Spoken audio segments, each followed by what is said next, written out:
The following is a presentation of the St. Louis Chess Club.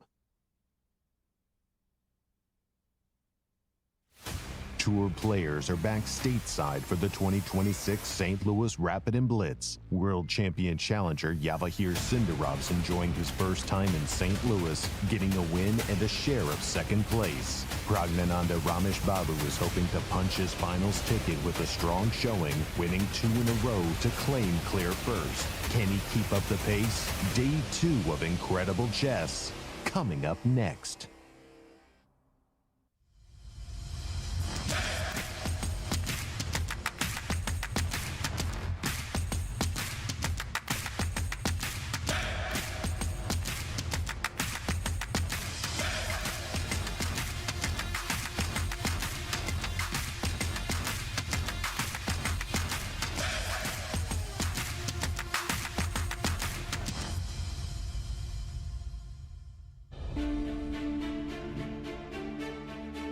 Hello chess fans and welcome back to the St. Louis Chess Club for day 2 of St. Louis Rapid Blitz.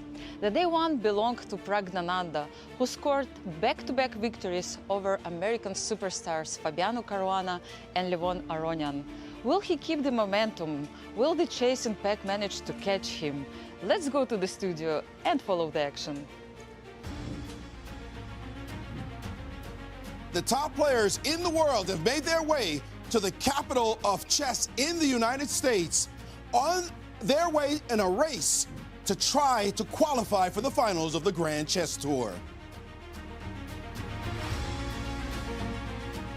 Hello everyone, I am here in the St. Louis Chess Club and welcome to the Rapid Blitz, St. Louis Rapid Blitz that is, and it is off to a very exciting start. We've got the 2 youngest players in the competition, and they are setting the pace for the rest of the field. That is Praggnanandhaa, the Indian superstar, and the challenger, Javokhir Sindarov. Round 2, day 2 action starts right now.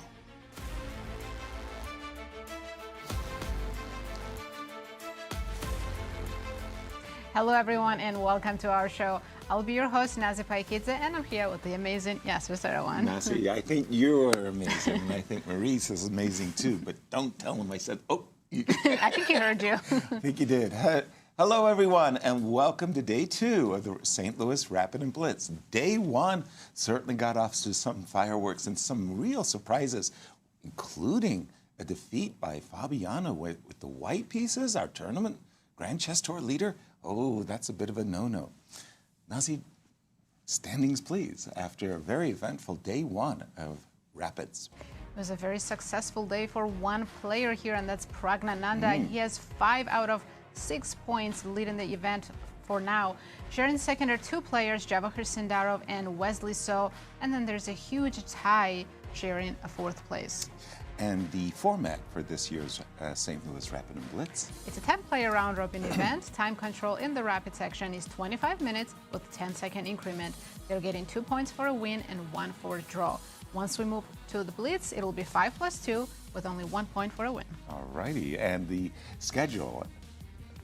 Today is day 2 of Rapid. They'll play rounds 4, 5, and 6. Tomorrow, the last day of Rapids, and then we move on to 18 games of Blitz. If we don't have a clear winner, we will see playoffs. Playoffs might be in the cards. Maurice, it's early days, let's face it. But that fight for the top 4 boards is getting 4 places, getting more intense by the day.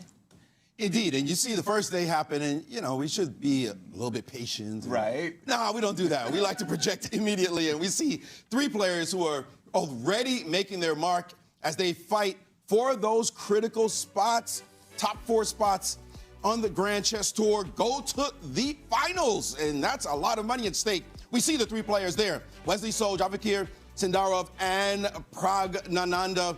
Prag was the star of yesterday's show, but the other 2 are right behind. Let's take a look as we drill a little bit deeper as to how they did yesterday, starting with former champ of the Grand Chess Tour, Wesley. So he started off with a win against his countryman, Awonder Liang, and then another countryman, Olympic teammate, both of those actually Olympic teammates, headed to Samarkand. He had a very quick draw. I mean, they literally were out in like 5 minutes. And so he had a chance to relax. And then it was a fighting draw against Dutchman Anish Giri.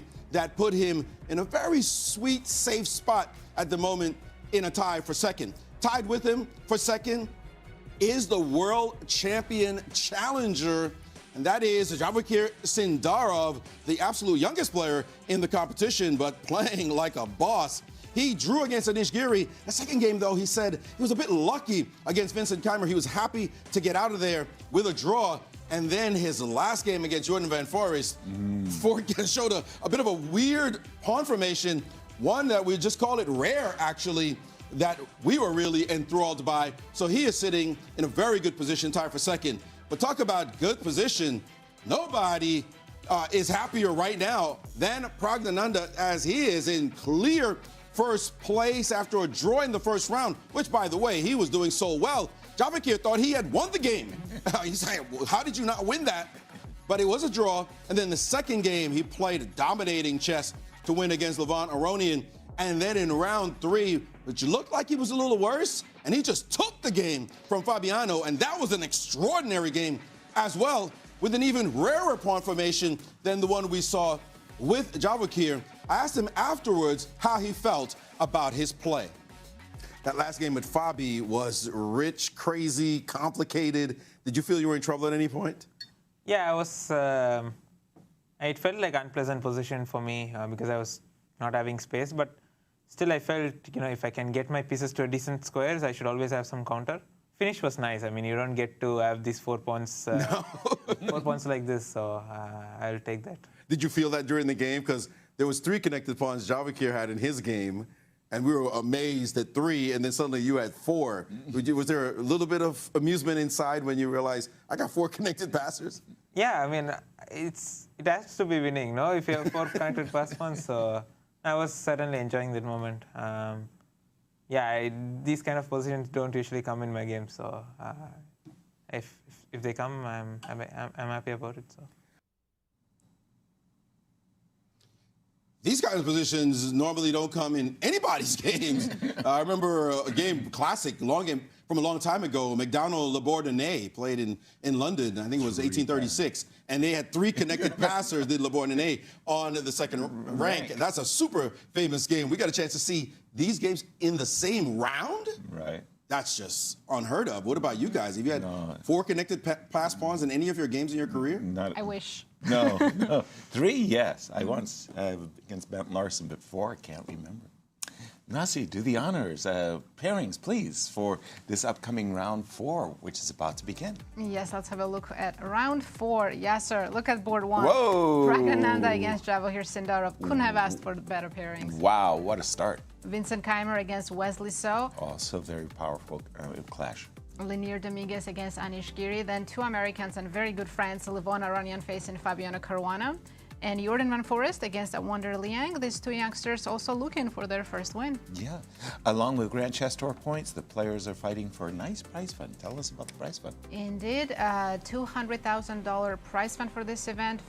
Prizes are as go, 50,000, 40,000, huge prizes. And of course, everyone's fighting for the 13 Grand Chess Tour points. Absolutely, and trying to get into the final 4 where the really big money resides, as the players are getting ready for this, the 4th round. In the first round of today, we'll be playing 3 rapid games. Oops. As we see Awonder, Liang, they're just taking a seat. Do you think players have gotten in the rhythm of the tournament already after the first day is over? Yeah, I spoke to a couple of the Europeans, and they came early to get over the jet lag and things like that.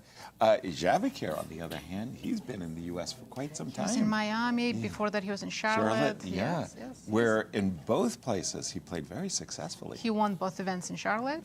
Yeah. And I think he scored the most points. Along with Nordebek. Yeah, in Miami. For Team Uzbekistan.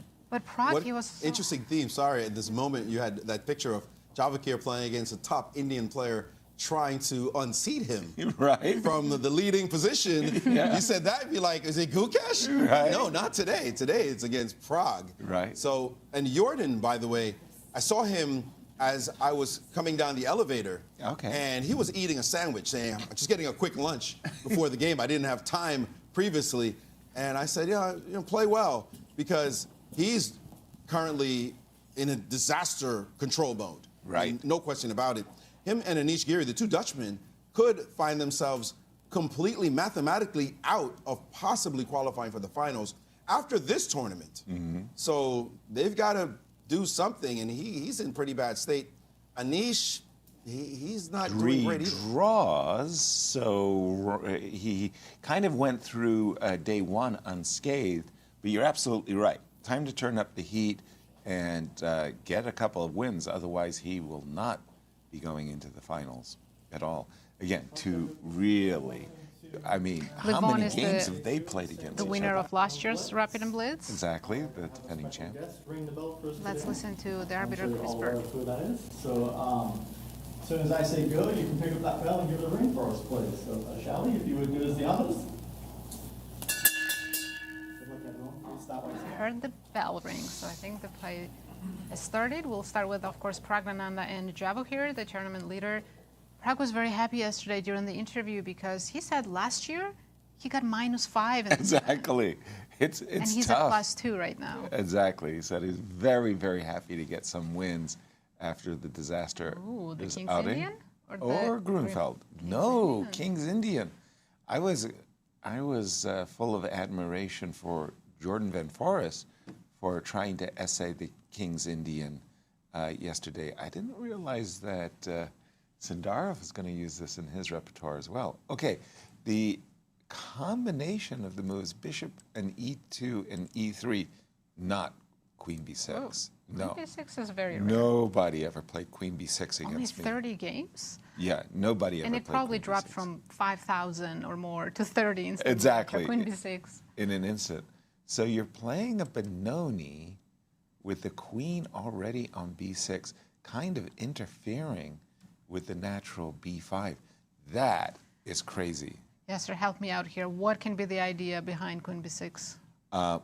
We're both going to find out because I'm kind of, no, I don't get this at all. Many, many times in these types of positions, the move h2, h4 is very attractive. You are prepping the castles long in those situations, and unless there's some tactic with knight takes e4, the move queen b6 looks all wrong. h2, h3, what's that all I think about? we're now in a completely new position. h3 was a novelty according to my database. Really? And you can see Javokhir is taking a pause. Yeah.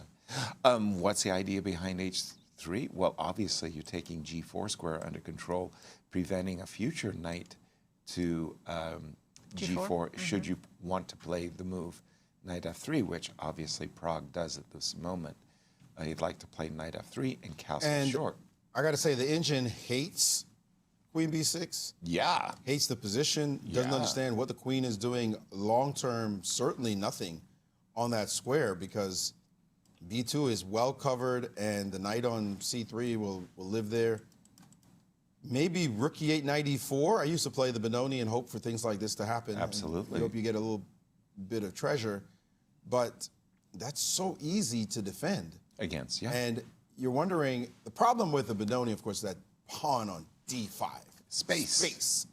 That controls the c6 square, controls the e6 square, and you have difficulty breathing and trying to figure out how to bring your pieces out. At the moment, it's hard to imagine any other plan, in fact, than playing for knight e4 at some point and hoping your queen has some value on that b6 square. Otherwise, it's just a loss of maybe even a couple of moves, because when you move, you want to play for a6 and b5, which is a typical plan in the Benoni. So this young championship contender is going to have to show us something. It doesn't have to show us, going to have to show Prague something in this game. As we'd say, got some explaining to do. But I'm kind of curious Yes. if the engine hates Queen b6 in particular, or engine hates the King's Indian in general. In general, yes, but probably queen b6 in particular. And this move I really don't like. This. I mean, he's planning to play knight e4, right? Well, let's have a quick Can he still gander. play knight e4 after g4? G4. Give me Oh your no, bishop. I'll get my bishop trapped because he can Yes. take and play f3, right? Precisely. That was my intention. Unless there's some tactic Now here. there is a queen takes b2 sighting, and that might be it, because then you can get bishop to c2. In case of queen takes b2, Bishop takes b2. Oopsie Yeah, daisy. rook d1. Now black wins the exchange instead of losing a piece. But the computer says you've got to move here as white. Maybe just rook d. Bishop rook c3. c1. How about rook c1? So rook d1, bishop c3, and We cry. I'm crying. But rook c1 says no bishop c3 for you, no bishop c2 And if you for take you. my queen on d2, I'll King probably takes- take with the king, and Yeah. the bishop is This still is a trapped. killer. This Yeah. variation is absolute Dead. death. Dead. You just lose a piece in the middle of the board. Then what's his plan after g4? And that's the question. But if Because G4 gets played, if you have to retreat, that's Yep. a loss of a tempo. And that's precisely the type of attack I love to play as white. Excuse me. G5, H4, H5, and And we do have g4 on the board. okay. didn't believe him. Prague says, "Show me what you got." This is a big moment. Is it possible Sindarov confused some move order? Sure, that's always possible. But Prague is a tremendous calculator. Yeah. So he's staring at this. He saw bishop f5 land, and he said, you seem to hesitate coming into this line. It's kind of hard to believe that h3 was in your preparation because it's never been played. Right. So Prague's h3 may have literally turned out to be, or could turn out to be a winning idea because his opponent didn't suspect or prepare for this idea. Just and now like- he's nervous. He's realizing that Yeah. he has a problem because it's only 2 moves away. You put knight on e4, capture, capture, f3, and suddenly you find rook c1 after queen b2, and you think, I got problems. And he's played the Going move. for it. Knight e4. This is a piece sacrifice, no question about it. Whether Prague has to take. Yeah. There's nothing to think about. It's this move that he'll have to. Actually, he can't even pause on this one.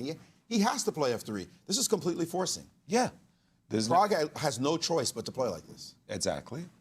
And then, on the other hand, Javokhir also has Javokhir only is moves, like, right? yeah, it's only moves. And now you've got to play a move like rook e8, f takes, rook takes, and you just wing it from here. Yeah, and you you'll just, have 2 pawns, but your position isn't good. White, yeah, I mean, there's no compensation for that piece. no, Not even enough, close. for sure. Not even close. No, I live for these kinds of moments. Of course, Prague will find this, no question about it. But do you think this he is- might doubt himself and trust that Javokhir has some Hold preparation? on, though. Guess what? There are some saucy lines to consider. Please. If Knight takes I could e4. get to my board, I'll show Okay, you. sure. This is some crazy stuff. And maybe the Javokhir will go into this. So if we could take a look at my board, if we could get that up, then knight takes and bishop takes. And did he play f3? Yes. It's on the board. F3. And here's the moment. There is the possibility of bishop takes on b2. Okay. And now the rook's hanging. You must move it to d1. Yep. Nowhere else. And now bishop to a3. Threatening bishop b4. You can't take the piece. Not yet. And there's a problem. You have to move your king somewhere. Let's put it somewhere, f2. Reasonable. And now, what are these bishops doing in our position? Look at that. Talk bishop about the on d1. weird. I mean, we saw the 2 of them play weird chess yesterday with, no, I say weird, dominating chess, but 3 connected passers, 4 connected passers. Now bishops. Sorry, he took with the queen. I love this He missed a line. chance because rook c1 now takes him out. But bishop b1 would have been very strange. He does not lose a piece in this line. What does happen is his position starts to look very compromised Bishop h6. with queen c3 being the top move, even h4 being a great move. But even queen c3 running into this line also forced moves, and now suddenly his pieces are being trapped. You've never seen anything like this in your life, yes? I mean, I haven't. 100%. This is completely insane. 2 bishops trapped on the other side like this. One of the weirdest chess positions you'll ever see. In 15 He had that chance, but he missed it. It would have been bad for him, but it was his best chance because now instead he has played queen takes b2 and forced his opponent to find the absolute only move, rook to c1, Which is a winning move. and it's just winning. He went for the sort of straightforward line that he calculated, and now he's frozen, realizing, I've done it to myself. This is bad news. And Maurice, does the engine say +2? It's got 1.58 on my screen if he takes the pawn on d5 with the bishop and just he accept takes the going pawn. down a piece. Okay. But this is prayer time right now. You are absolutely busted. He overlooked rook c1, which is kind of a one-step-away move. He should have at least paused. Because if he takes on b2... But bishop takes b2. I'm just wondering about queen takes b2. Bishop takes b2, followed by bishop a3. Bishop a3 is already kind of hidden. Then to play bishop b1. But hold on. Here's the thing. If you play queen b2 and white does not have rook c1, the game is over. Yeah, you win. You just thought to yourself, this guy is blundering like a clown. Right. Which is a weird thing to think when you're playing against Prague, who's leading the tournament. Yeah, I mean, it's Prague. So you think I play queen b2, and then all you have to do is say, what is he going to do about queen b2? Why am I here? His spidey sense, Spider-Man is in theaters right now, by the way, I'm not getting paid to say that, but his spidey sense should have gone off and said, wait, if I play queen b2, he's dead. Like, what? I'm just winning. Right. What is he going to do? And if he just looked at rook c1, he would have found it, and then he would have paused and said, wait, I cannot play queen b2. What was I thinking? So it didn't happen for him. His sense of danger was absent. Eluded. Now he's busted. Yeah. And I noticed twice, Pragg had this face like, what is this guy doing? And then looking directly at him like, what are you missing? Right. It was funny because before Javokhir played the move queen takes b2, he seemed to give away a tell like, like something was wrong. But then when you started to investigate bishop b2, bishop a3, I thought to myself, what amazing preparation. The guy plays a novelty and you were prepped for bishop b1. That would have been amazing. That would have been amazing. That would have been amazing. He's still worse. But moves had to be found after that. And now there's nothing for Pragg to find. He just has to keep making moves. And we did see bishop takes d5. Javokhir said, well, I got to sell my bishop as dearly as I possibly can. Bishop takes d5. Now, we understand it's technically winning from a material perspective, but it's not like this is white's greatest position ever. The no, knight white on still g1 hasn't developed. Yes. Yeah, exactly. There's still quite some work to be done here after bishop takes d5, c takes d5, rook e8, or being knight up d7. a piece after 14 moves, pretty good. I'll take it. I'll take it. We have devoted ourselves for. I'm hearing that Leinier has a very sharp position, so let's check that Leinier game. He's versus facing Anish. Anish. Oh, and you could Some expect interesting Sicilian here.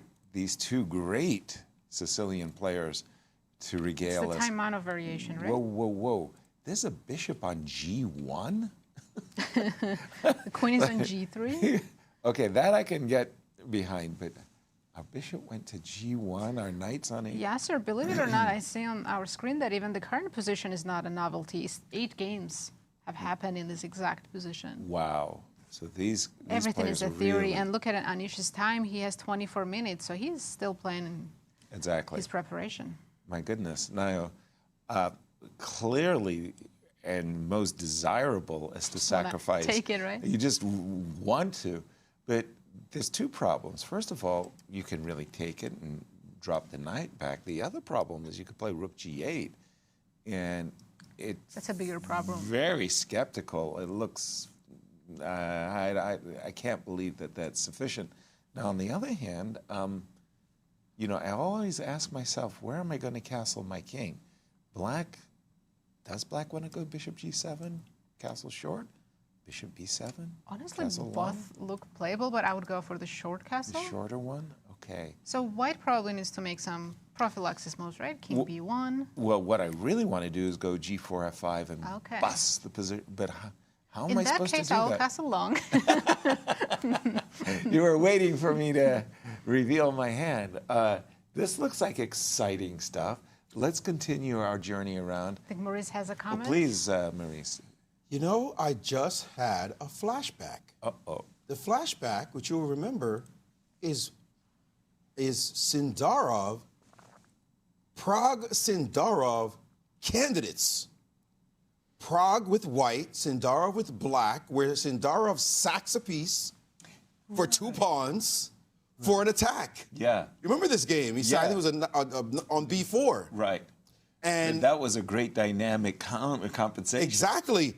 And Pragg was like, okay, I got the piece, and it was a bit weird, and then he ended up being outplayed. Right. That's what happened in that game. And now if you look at this position here, Pragg, let me just get to the live board. Pragg is going through a little bit of deja vu himself because the thing is, after c takes d5, Black can play queen a3 and argue, I've got 2 pawns. Right. Your king is weird, trying to get back out of the center. Yep. I'll be able to play rook e8, knight e5 really fast. Rook e8, knight d7 to e5, possibly. Maybe I'll even start advancing pawns. Hey, he has a 3-1 majority on that side. This is kind of echoes of that. Now, we think, and the engine says, you're busted. Right. But if he can somehow organize himself with just a couple of moves and Pragg doesn't play accurately, we might be seeing Cyprus 2026 all over again. It's 2 pawns. Okay, he might have walked into bad prep, blunder, whatever, but we know how rapid games go. This could be an amazing turnaround. Because of everything you just said with queen a3, I bet you dollars to donuts that Pragg is thinking, let me take the queens off the board and deny him that compensation. That's why he's freezing right now. Right. He wants to get rid of the queens. Right. Because he knows that's going to be counterplay of some kind, and he probably, there's a ghost of memory, traumatic memory, that he lost this big game to Sindarov when Sindarov was on the way to 6 in a row in the candidates, and he was one of the victims in that amazing run. That's true. With the white pieces at that. So, and with a compromised king. Amazing. I mean, it's an incredible echo of that particular game that we're seeing right here. Now, having said that, imagining that Pragg does say, okay, I'm going to give you 3 pawns for the piece. Queen takes b2, bishop takes b2, rook to c2, with the simple idea you're welcome to play bishop f3 or bishop c4 if you like. Coming up short? I don't see much for Black, yeah. Me either. Maybe rook e8. Let's throw in one more in-between move. Yeah, I'll go bishop to f4 just to give me that pawn. Okay. Here maybe I can take on c4 and get a 3rd pawn. I think, oh yeah, but I was wanting to recapture with the bishop. That is a good point. Okay, so then in this case, I'll take, you will take, I'm guessing. Yeah. I will take. I wish I had pawns on a6 and b5 already. Then maybe... Then you've got something that at least you got that. But with the pawn on b7, king. No, I don't believe in Black's compensation. Me either. I'm No, thinking. but hold on, back up a couple of moves. Yeah, Pragg can take on. Stay on your board. Yeah. In this position here, there is bishop f6. Just drop the bishop back. Instead of rook e8. Yes, correct. Okay, we drop the bishop back, take the bishop. Yep.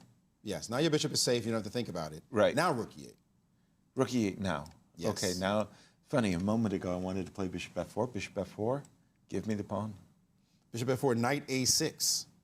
The knight's annoying coming to b4. Taking the pawn doesn't look appetizing with rook d8 or knight b4, and some shots begin to appear. And it's a little bit, it's starting to get a little bit unclear. And by the way, you want to play a3, but there's a knight c7 sighting. And your d5 pawn is gone. And talk about connected passers. They're about to appear on the board yet again. And the knight on g1, rook on h1, they look awful, while Black is, this is the kind of mobilization Black is looking forward to with the compensation. So this is why he's frozen right now, staring at the board, as he does not want the queens to remain on the board. He has seen that happen before. And he doesn't want to see it happen again. I tell you, that ghost of Cyprus right now is haunting Pragg as he looks to say, can I trade queens right now so that this guy doesn't have any real attacking counterplay? And even Javokhir looks like he's warming to the idea of, you know what? I might have stepped into this, but now that I'm here. Let's party. Let's just do what we got to do. That's crazy. Yeah, after seeing all these lines, I would just take the bishop, keep the queens on the board, have your queen on a3. He's burnt. You're probably right, but he's burnt like 8 minutes or something, getting to this position where he's trying to convince himself, I'm a piece up. I'm winning. Why does this guy have any play at all? Crazy. And he's done it. He has traded queens. This is what he wanted to do in his heart.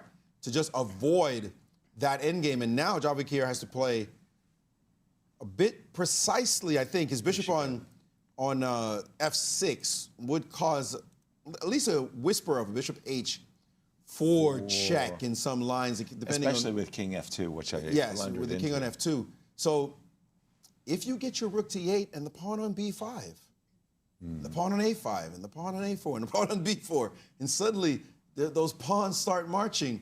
These two saw that yesterday, how effective it was, those passed pawns. It could be compensation if you don't play accurately. That is so crazy. I'm not incredibly thrilled. I mean, with Prague's position, I've been piece up without any compensation whatsoever. I much prefer that to what I've got here. You know, because a moment ago I wanted to meet rook e8 with king f2. Right, and there was bishop h4 check winning the piece. Which stopped me cold. Imagine I throw in g5 and, well, now Rook after e8? rook e8, I will take the bishop. You like your pawn on f6? I like my... Okay, the engine says black's better here. What?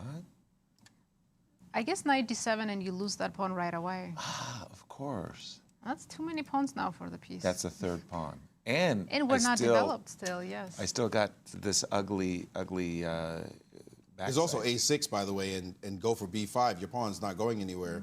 No. It is not fun. Right now, though... But a big moment. Bishop f6 and takes on d5. Rook e8 is the way that black, as you've indicated, Maurice.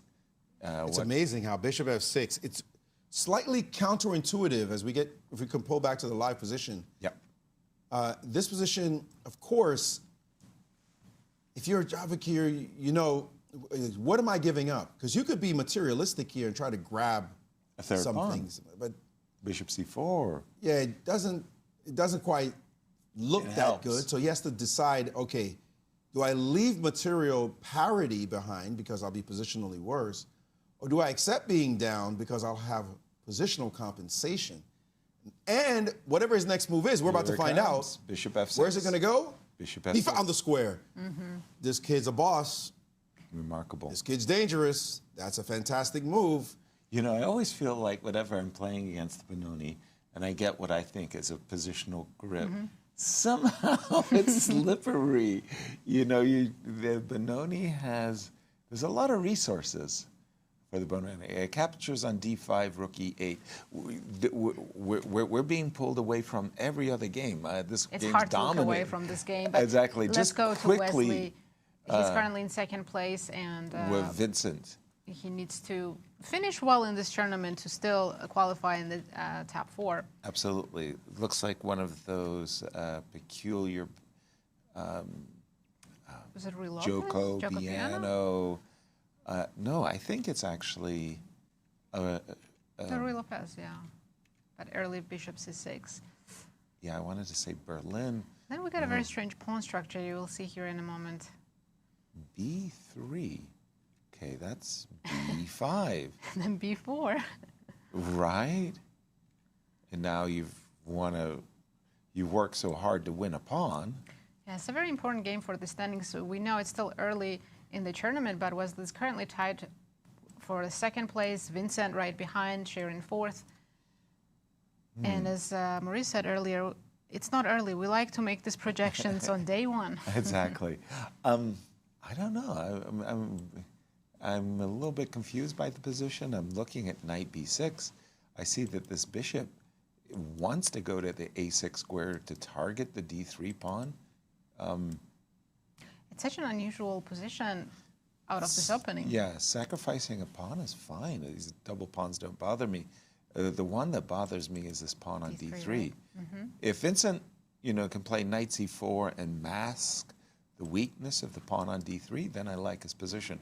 We're going to keep an eye on this one. I want to go to Levon, Aronian, and Fabiano. Two great, I don't want to call them gangsters because that's unfair, but these guys know each other so They must well. have played 200 games. Oh my if we goodness. include all-time controls. Yeah, Probably more. Right, a trilogy of their games. And the last move was rook on a6 to a8, defending the queen. But I'm sure the intention for Levon is to bring the rook and to take on d5. And it's so hard to see Fabiano on the 8th place in the standings. No, that's He's just... at -1. He's a Grand Chess Tour leader of the Grand Chess Tour. Like, what's he doing there? He had a very, very bad day one. We'll keep an eye on this one. I'm going to go between a fight between two of the most talented grandmasters in the world, Jorden, then Foreest, and Awonder Liang. I think that these two guys are going to be doing battles for a decade to come. And I see that this is from the... 2 knights versus 2 bishops. Yeah, this is from this, I guess it's the Petrosian ending in the Queen's Gambit Decline. I like these endings for the bishops. Also, the pawn on a3 looks good. The pawn for the on future. a3, yeah. What about this pawn on h5? It's hanging So- right now. It's probably so- coming off the next move. What is Jordan's idea here? Knight to... Can we trap the rook some? Oh, wait a minute. Whose turn is it? It's black to move, so Awonder can take on h5 right now. Well, with both hands. And gleefully. And not only that, thanks to the rook on c2, you're in a bit of a pin, right? It's an extra pawn, right? Yes. And it's like very strange. Unless this rook is getting somehow... It's not going to get lost, but it's trapped in a sense that it can't go anywhere. It just has to stay on h6 for a long time. But that means in return, this knight on h4 has to stay on h4 for Maurice, a long time. over to you. Quick development in the game between Prague and Javokhir. I call it a game. It feels more like an epic battle going on right now, as Prague took a while before playing the move King D2 in this position. He did not want, and I'll just go back to this moment, he did not want to see B5 land on the board immediately, so he decided, let me put my king on D2, so I stop the move B5, except A6 came instantly. When I tell you, ready was Sindarov for this move, it landed on the board instantly. He said, no, no, no, I'm insisting. And what you like to do in this type of position in the Benoni, we all know, when somebody plays A6, you play A4. That's the very first thing you do. The problem is that that just helps the opponent to go forward, and instead he's played F4. What I mean is that in this position, knight D7, sooner or later B5 starts to be possible, and also knight B6 hitting pawns becomes possible. So you have to be very careful, and don't play A5. Remember the move A5 from whose game? It was Anish, was it Anish Wesley? No. Who was the game? Vincent. It was Vincent. Vincent, the move Bishop D8 makes another appearance, hitting the pawn on A5 and forcing you to start playing defense with Rook to A2. And suddenly the engine gives B5 and says, guess what? We're doing extremely well, because if you capture knight takes, your D pawn drops, your position starts to collapse in the middle of the board. What happened here? Like, how did this transpire? Incredible. So instead, he avoided that move, and he instead played the move F4. And he is still better. Let's not get it twisted. He's still better, and he's just looking to get his pieces in the game. Right now, B5 is possible as any other move. Knight D7, you can pick your move order. That's what Black wants to do. It will happen sooner or later. Will there be enough compensation with that wall, that avalanche of pawns for Black coming down the board as this pawn gets to B5 eventually? So far, the engine says, no, I don't believe you. It's a piece. You and I were playing. I don't know. Those pawns look potentially menacing. If they take a couple more steps forward, then clearly Black will have more than enough compensation, Benoni-type compensation at that. Yeah, for me, it's a question of, can White harmonize, develop, first of all, develop his pieces, but also harmonize them quickly, right? I mean, we all know how you win the position. You just go knight F3, rook B1, A4, and you get this beautiful clamp, material. But we have a couple of moves on the board, and I think Sindarov's quite happy with what he's got being down He's the piece. achieved his B5 break, Look at which the is knight huge. now coming to B6, possibly going to C4 next. Oh, it's 100%. It's... I think I would take the knight on C4 if it comes there, right? Well, yeah. I have to. Yeah, at this point. exactly. The engine's not happy with this, by the way. The sequence the setup that Prague finally chose was to defend his pawn on d5 with his bishop and put his knight on e2. Engine's not happy with that and feels like the advantage is now slipping. As you see, that knight has found a fantastic square, curtailing the bishop's ambitions. Of course, the bishop on f3 looks like just a defensive piece, but also aiming for the c4 square. In time, you don't want to rush moves like this because they might sack an exchange against you and blunt your pawn formation, the power of it, so he has to be mindful of that. But now he's played bishop to f2, and actually, despite what I said, the engine's saying knight c4, and that's actually a very good idea, as capturing it throws away your entire advantage. Wow. I'm starting to feel funny, for real. If you're Prague, this position is absolutely weird, and it's maybe getting out of control. And look at the time differential as well. Yeah. It probably is making no sense to Prague right now. He's like, I'm up a piece. My opponent blundered a piece. How am I not winning? And he didn't make any mistakes, Prague himself, right? He made all the good-looking moves. Reasonable. I'm not 100% sure about He played maybe more King solid D2. by taking the queens, right? Well, also, just a setup. You have a bishop on e2 and knight on g1, and you're trying to make room. Right. So you went bishop e2 to f3. Put the knight on e2. Put the knight on e2. These aren't... Centralize the king in the endgame. Everything, on paper, he didn't do anything wrong, but the advantage is slipping away. Yeah. It's almost completely gone. Yeah. I once had a game against Peter Biasis, a grandmaster from Canada, where I blundered a rook. Oops. I blundered a rook. But I had such a great attack before I blundered the rook that I just kept playing like, you know, it's all good. And he could make perpetual check on the board. But he knew I blundered the rook, and he refused, and I went on to win the game. And I mean, I know Prague is feeling like, I'm playing a guy who blundered a piece. This was not good for him. Yeah. What about that famous game with Magnus against Gawain Jones? He where blundered Magnus a piece. blunders a piece in the opening. Exactly. And then goes on, just shrugs it off and says, okay, that's what I did. And came all the way back and won that game in fine style. Crazy. Just because you're winning doesn't mean you won. And that is an attitude we all have to respect. You have to know, okay, he might have blundered, but I'm not chalking this up to a victory in my back pocket. Chess is a crazy game. Anything could happen. Yeah. I was going to say that from Prague's point of view, I'm not 100% sure why he even chose bishop f2. If I had the white pieces here, I would really want to play g5 really badly so that I could follow it up with knight to g3 and knight to e4. Yes, I'm going to give up the exchange. So I don't know why he needed to play bishop e3. Well, I think he doesn't want to give up the exchange after knight c4 check. That was what I'm thinking too. But okay, where would you put the king? King c1. King c1. As if we castled long. Okay. But now knight e3, right? And my pieces have to keep going back. Like if I take, you go rook e3, then I don't want to go bishop g2. Well, then your bishop just, it's terrible. You're almost having to go here. It looks a little bit awkward. What if black starts pushing c4, b4? Right. I thought that knight c4 I was going to take and give back a little material, I thought, to kind of mess up the pawns. Yeah, but the engine's giving equals after that. Yeah, I can see that. Because white's pieces are not fun, and the rooks are just streaming into the game.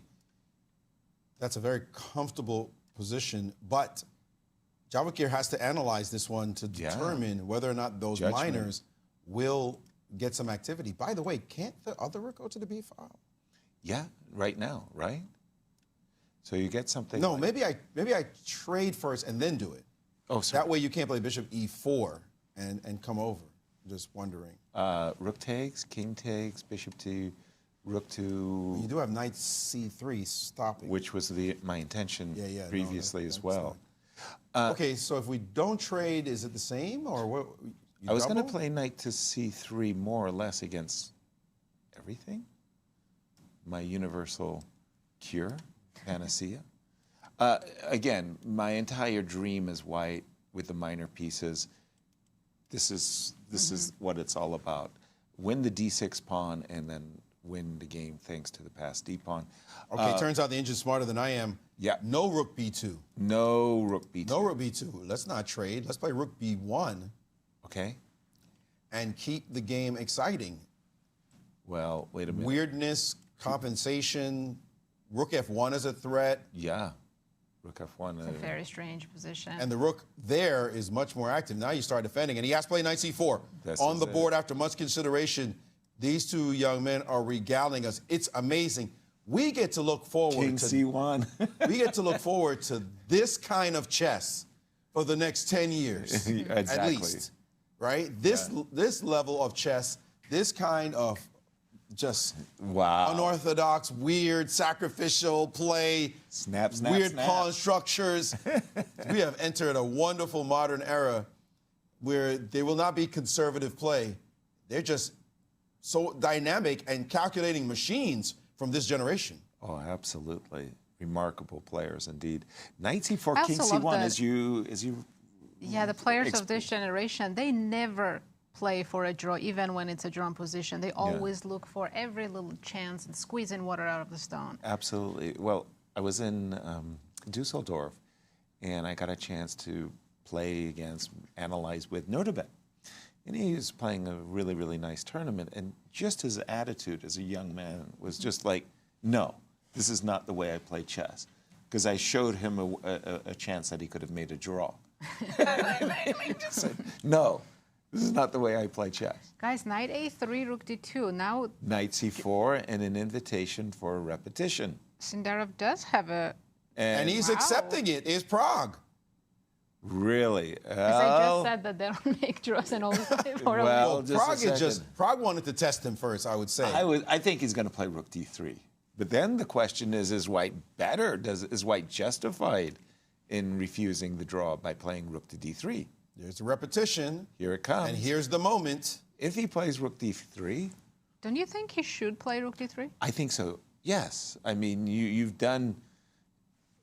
won a piece and you've done everything and you're ready, I think, to play g5 and knight g3 and knight e4.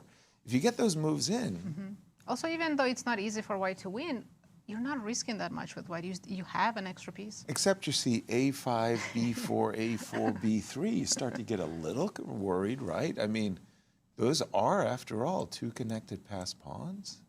And they're kind It's a of big moment, unstoppable. though. It is If a you, big moment. If you back down in this one, By the way, Javokhir says, oh, I could lose a piece and draw you? I'm like, okay. Wow. Is that how it works? is that how it When works? you were up, and I remember what he said, did Prague about his sister watching. Yes. And the last thing he wants to do is go back. Back, And she it's says, just you know, you could have played with G5 and bring your knight around. And, What were you thinking? all right, what were you thinking?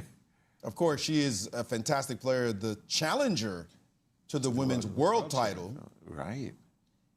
Is Vaishali, and she is no doubt watching right this moment as her brother has a Big moment. tremendously difficult decision to make.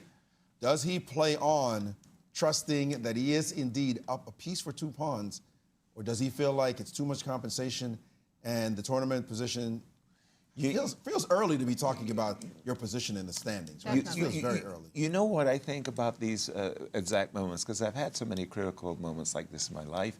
3-time repetition.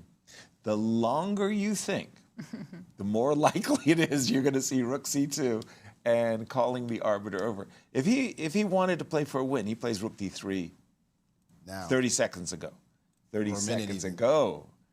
yeah, you're right. Another minute, and he goes down to 7 minutes, looks at the clock, says 2-1 time advantage, unclear.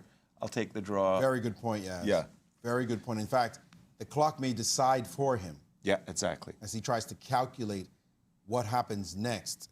And rook d3 is simply a good move. It's nothing wrong with it. The question is, will you be able to manage the chaos that is brewing in the position? Do you see a way to consolidate or improve your position the way you found this g5, knight g3, knight e4 idea? Does that satisfy you Exactly. to say, I'm going to keep playing? Right. This is obviously a difficult decision, but he's going to have to trust his intuition more than his calculation, I think. Javokhir just kind of looking around like, hey, man, it's all chill. And? Rook c2. Rook c2. He's going for the draw. And that's it. Draw. Oh. Wow. What to Well, say? good job, Sindarov. I mean, he was down a piece remarkable. and he turned things around very quickly. Wow. Because most people would fall apart when Of you lose a course. piece in 10 moves. Yeah. Wow. Something about this game, this mystery going on here. And who knows? Maybe it was part of his prep. Maybe he has seen this kind of sacrifice. Let's jump to the game between Vincent, Keymer, and Wesley So. Well, look at them chatting, though. I mean, there's some mirth and laughter there. Yeah.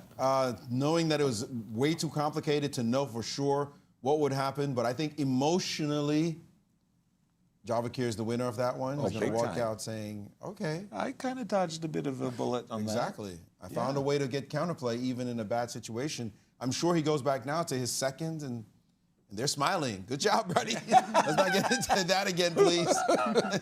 Who recommended this line? Queen to B6 Jumping to the game between Vincent and Wesley as we see these two players.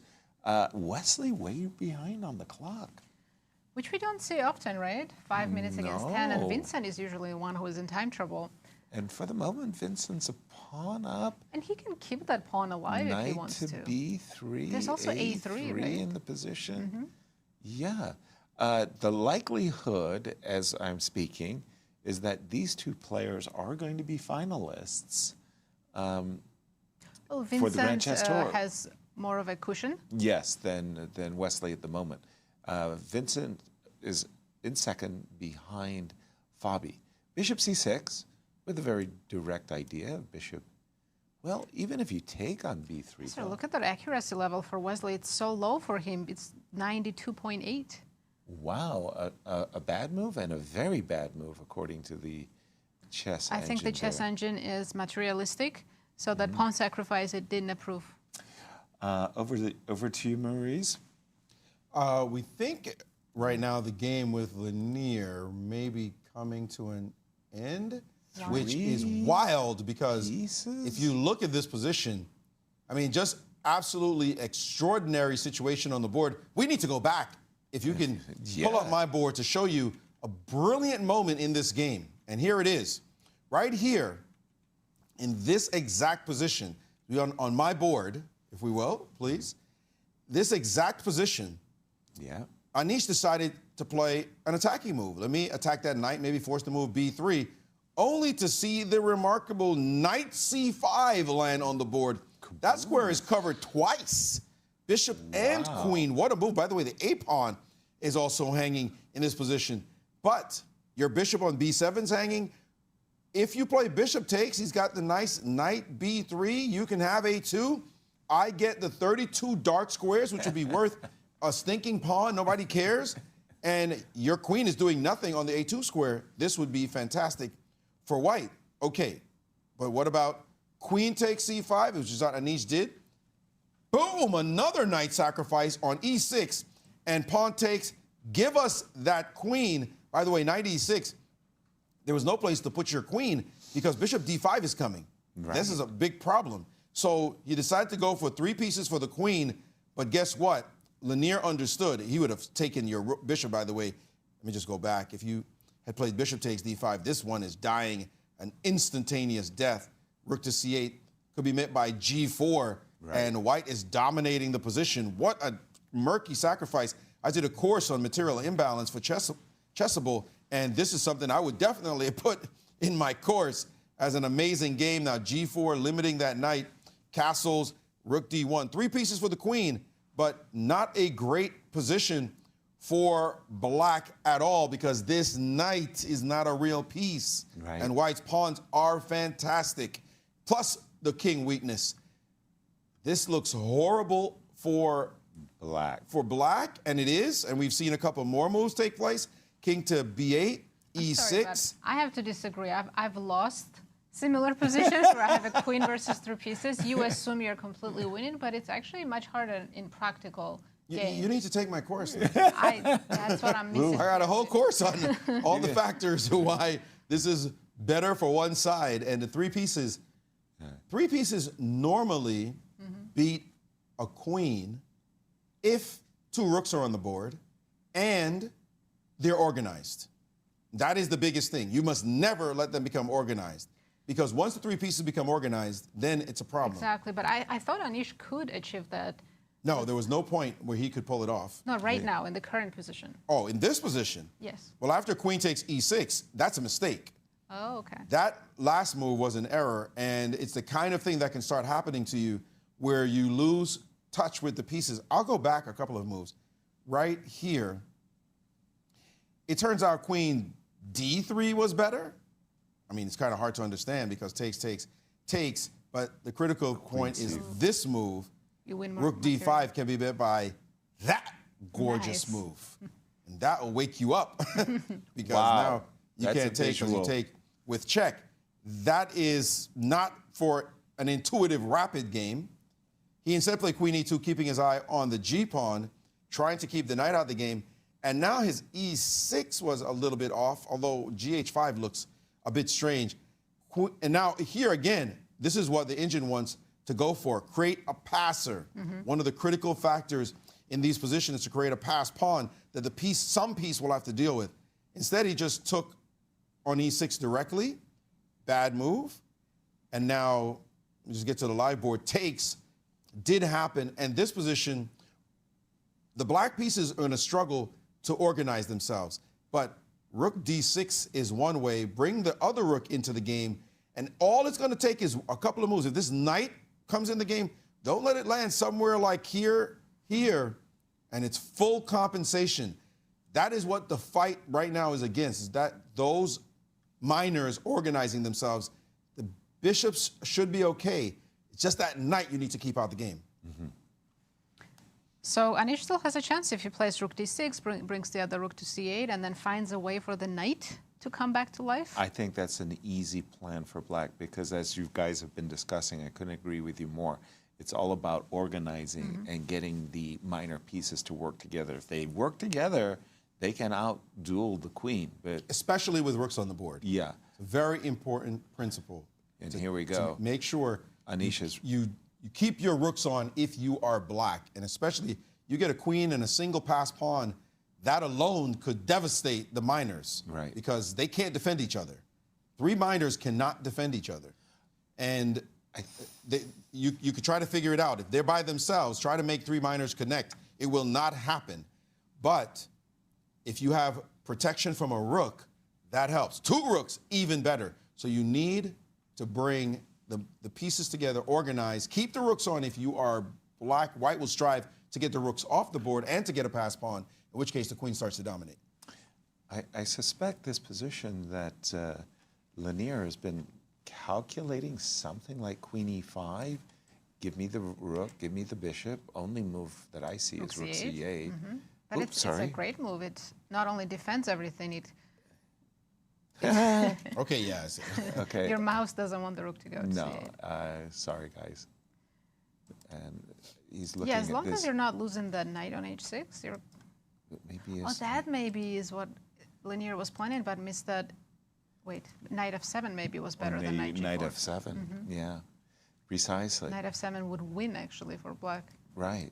So when he was playing e6 earlier, just when he played the move e6, I thought he was actually playing for queen e5 check and queen takes d4. Maybe that was better.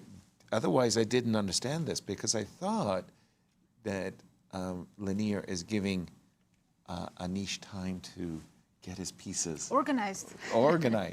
Rook c8 is coming, and this one could be three results. And we have an important moment in the game between Jorden and Awonder. I think Awonder has a chance to win his first game in the event. Whoa, what just happened here? Look at those bishops coming alive. Bishop to a6. Well, everybody wants to put their bishop on c4. We got that part. Knight takes b6, rook b8. And what does Jorden intend to do? I think his king is in huge trouble. About rook takes or rook takes b4. I mean, is he losing a piece? His knight is just gone? It looks that way to me. Just a second. Yeah, I don't see a way to save that knight.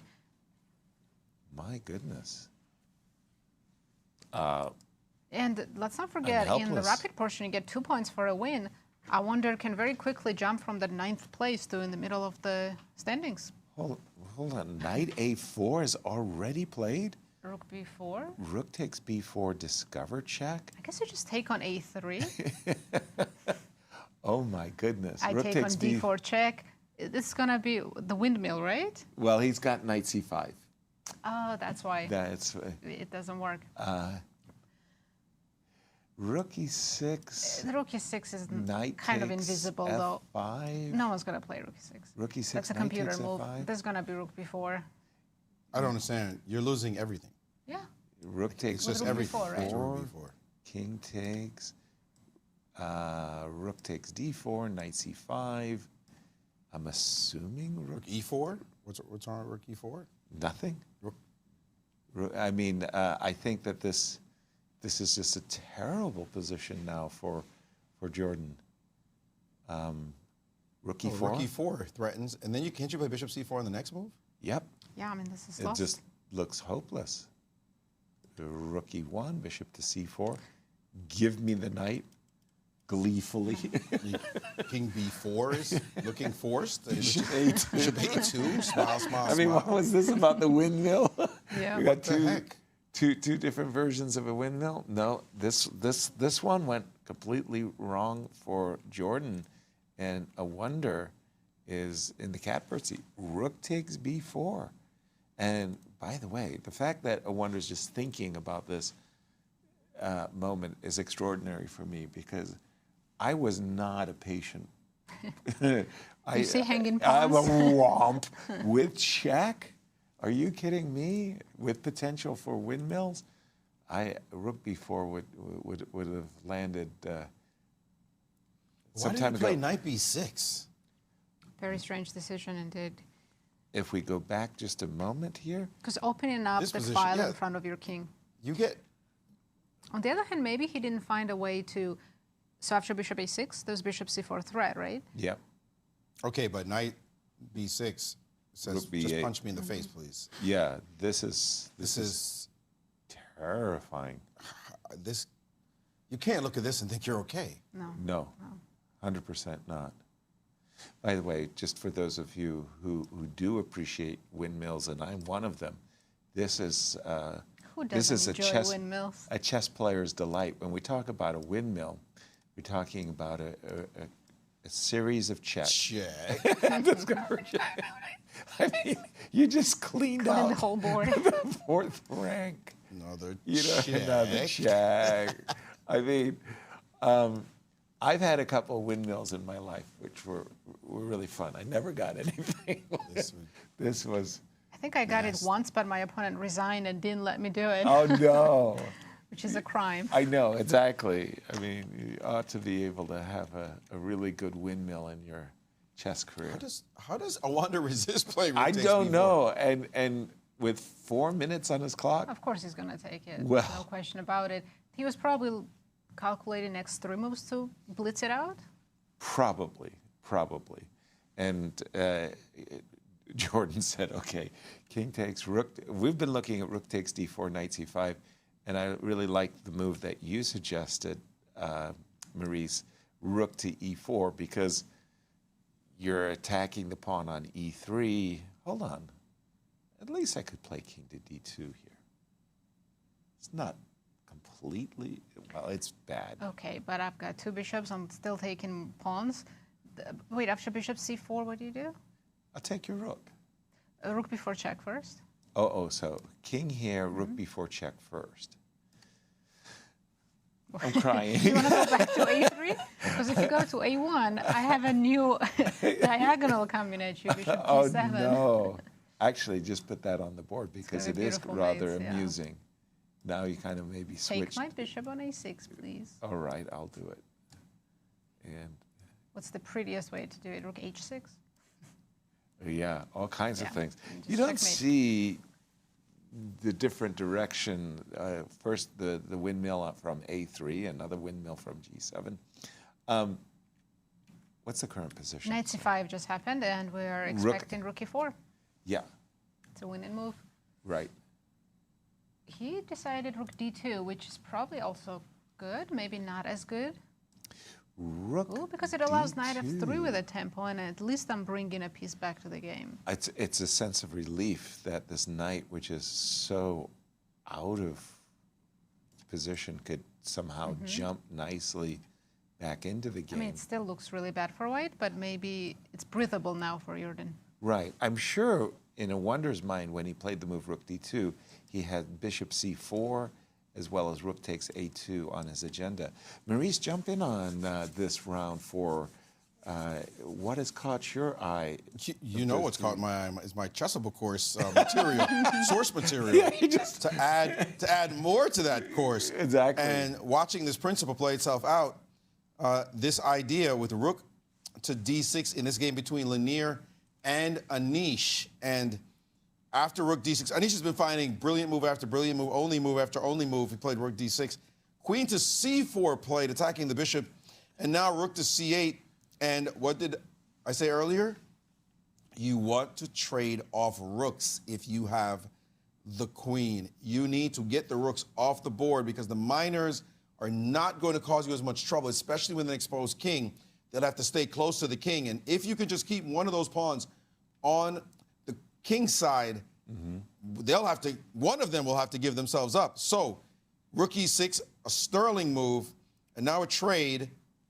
And now he's put his queen back on e6. Now that is counterintuitive as it's tossing away much of any chance, by the way. That extra pawn now after bishop takes f4, and Anish must be a little bit surprised seeing this move because bishop takes and knight e3 is playable.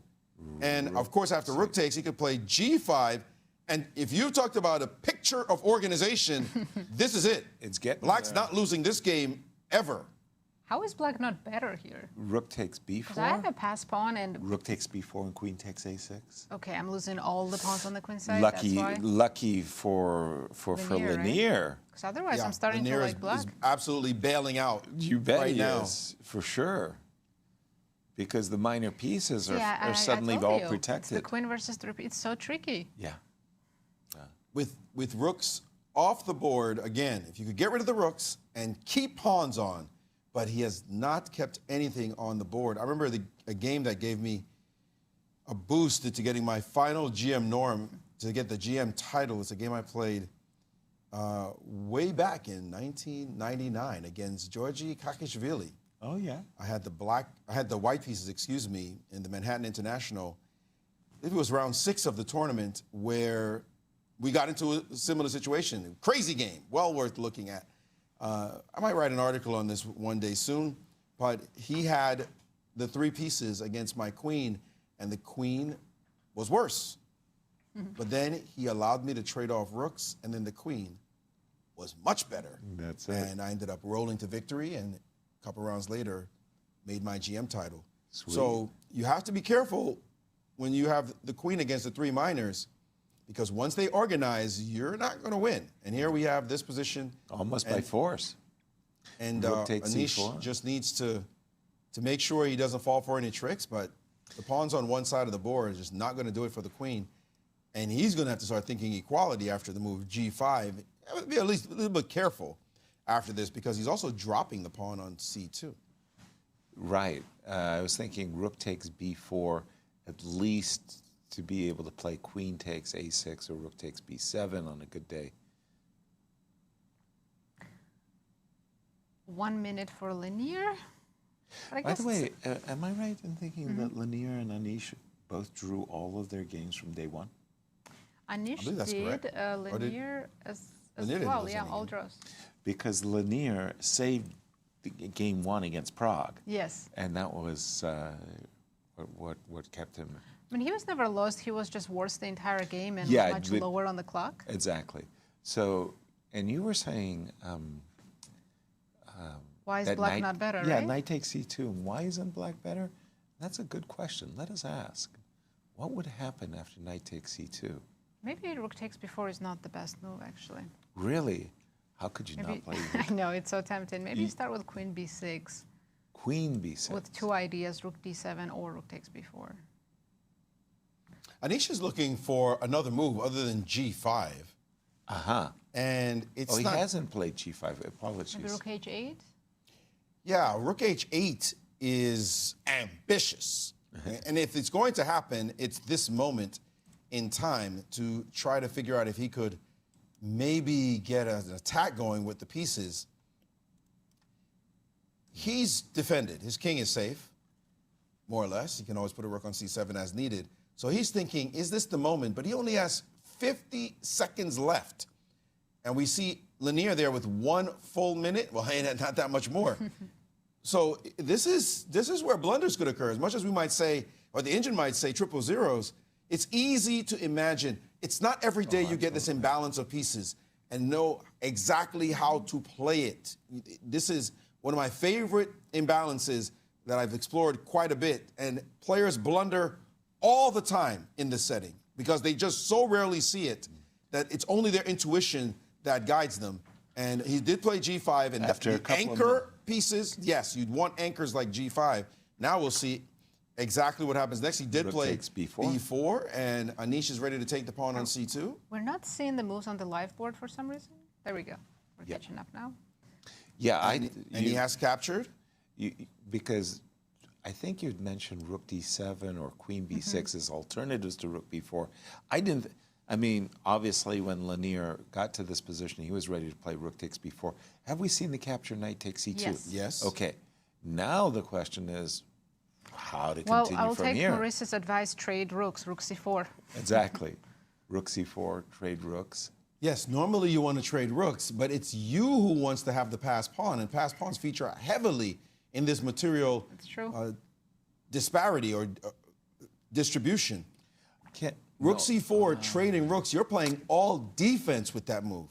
So No. that's unfortunate. The engine actually wants to take on F4 and win the pawn and go down 3 pieces for the queen. And By this, the way, I think that's exactly what Leinier this is just exactly did. what he has understood. Double the only exclamation. real move to stay in the game. But now Anish is perfectly fine after this. I mean, now Leinier is the one making the draw. Yeah, seeking. Yes, your queen is not going to do anything, but the interesting position, what's the situation, queen versus rook in 2 pieces? Obviously, you'd say I that take the rook in 2 you take the rook in pieces 2 to- pieces. to win. But if there's nothing on the board, No other it's pawn. usually just a draw. Right. Yep. If there's no pawns.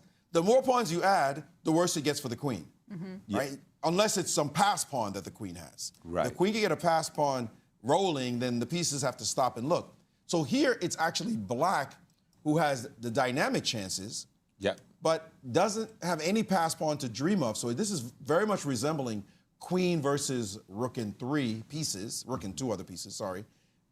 And this is, generally speaking, equal. But But- Leiniers' king is in trouble on the first rank, and he had 5 seconds. So But that's, it's very now we're talking Absolutely. competitive. Now we're talking about a whole different thing. Yeah. I love looking at these imbalanced positions. Like I said, I've made actually 3 chessable courses around imbalanced material. And even a 4th on the opening. I have a lot of courses to check out. So I still don't know how to play queen versus 3 pieces. No, now it's all difficult. specifics. It's how do you organize the black pieces to do anything? The problem is the black king. That's the real problem. The bishop needs to sit on b7. It's almost impossible for the bishop to enter the attack. So it's really just a rook and knight doing work. If you had a pawn on b7 and a bishop on c6, we have a totally different position. But this with a bishop on b7, there's just no way for black to release the hounds, if you will. The moment you move the bishop, your king becomes highly exposed. So this is very much equal. I think they will play this endgame for a while. Yes. I suggest we switch to a Awonder's endgame because Jorden has improved his position a lot. No way. His king went from a3 to d4, How's that possible? and He was in he's such... folding. Even though Awonder has both rooks on the second rank, I don't know what the pawn situation is. He's still up a pawn? How 2 is it- pawns. But How is this somehow Jorden has not lost yet, and This he is has an extra remarkable. minute on the clock as well. Oh my God, rook g7. Did you see that blunder? Rook takes g7. And rook b1. Wow, Jorden is playing fantastic moves right now. Let's catch up with the live board. Oh, sorry. Let me refresh You know, the I wonder board. in time trouble. And now Awonder is actually worse. after this last Amazing. move, rook g2, which apparently is a huge blunder. Wesley and Keymer drew, by the way, so Yes. that one is done. And suddenly White's got some organization. 2 knights and rook are going to checkmate the king now. No. Again, another material imbalance position. And King's Amazing. safety is huge.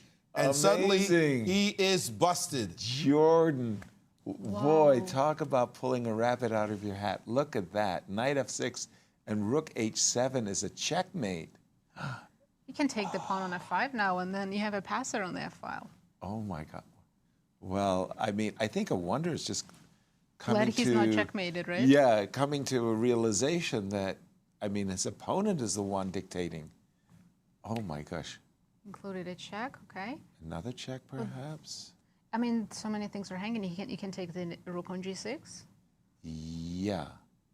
And then bring And then the give other another check on knight. e5, win the c6 pawn, or f5, your choice. He's done it. He's done it. He's taken the rook on g6 as Jorden and 40. Wow, what a turnaround in this game. And you can see I Awonder think just saying, what have I done? Wonder. Yeah, like, oh no. Must be stunned. Oh, what a stunning turnaround this has been. And by the way, rook check and rook takes c6, and maybe the king will come to e5? Black does have an idea. He wants to go rook d3 check and take your e3 pawn. I Which would you be probably afraid. shouldn't allow. Well, I'd be afraid that the a pawn is running. I'm more like rook takes a4 and trying to draw the game as a wonder, but I don't know. This is just, you know, sometimes you're just in a shock when I'm sure Awonder just thought after he played rook takes b4, my opponent's going to resign. I know. I mean, we all thought that. How Jorden fought back is stunning. But then he missed a win, did Jorden, because I saw the chess thermometer. Immediately rook f5 was absolutely crushing, yes. Was it? Yeah. Okay.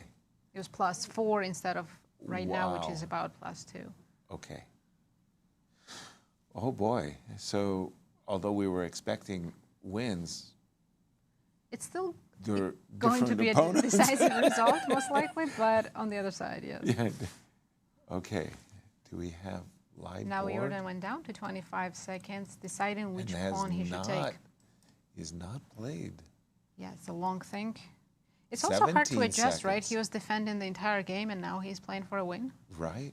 And the knight came back to c5, both defending against rook d3 check and rook takes e3, a line you suggested, as well as simply defending the pawn on a4. On a good day, we can reset and take this pawn.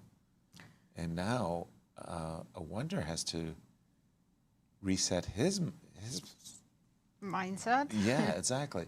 Check, king h7, King f5. king f5. Having two rook passers c6. on a file and f file. Yeah, While that, black bishop's not playing at all. no, no. And even the king being vulnerable, the black king, that is to say. This is awful. This is the kind of loss that gives you nightmares. Right. And the fact is, after this game is over, you've got to play 2 more games I know. against gangsters. Now, how do you And recover? by the way, Jorden is in last place, and now he's pushing you down.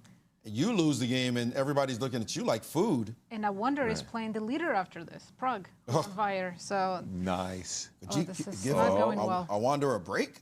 By the way, I think Jorden is prepping now, push a5, right? yeah, to get his a pawn. A little bit motoring. surprised he didn't take the f5 pawn, but he's focused on just pushing the a pawn, yes. Exactly. Still, he's down to 15 seconds, so mistakes Oh are my still goodness. possible. Oh, always. It's It's never too definitely not late to over. blunder, by the way. I mean, Lesson I learned from my experience. right? King comes back to d4. I don't know if this is a draw offer. That's not a draw offer. King to e5. No, he can also stay on c3 and just... Ooh. Ooh, okay. d4 check. Was this a good idea? King f8? Now king f6, a black king is almost mated. Okay, we take on e3. Knight d7 check. Okay, pause, because I can take on d7. I'll take it, and you don't have e2 because I'm still threatening mate. Thank you. That clears the cobwebs. You're threatening mate. No, your bishop starts dropping. You start shedding pawns in that position. So king f6, is Awonder going to move his king? No, he took the pawn.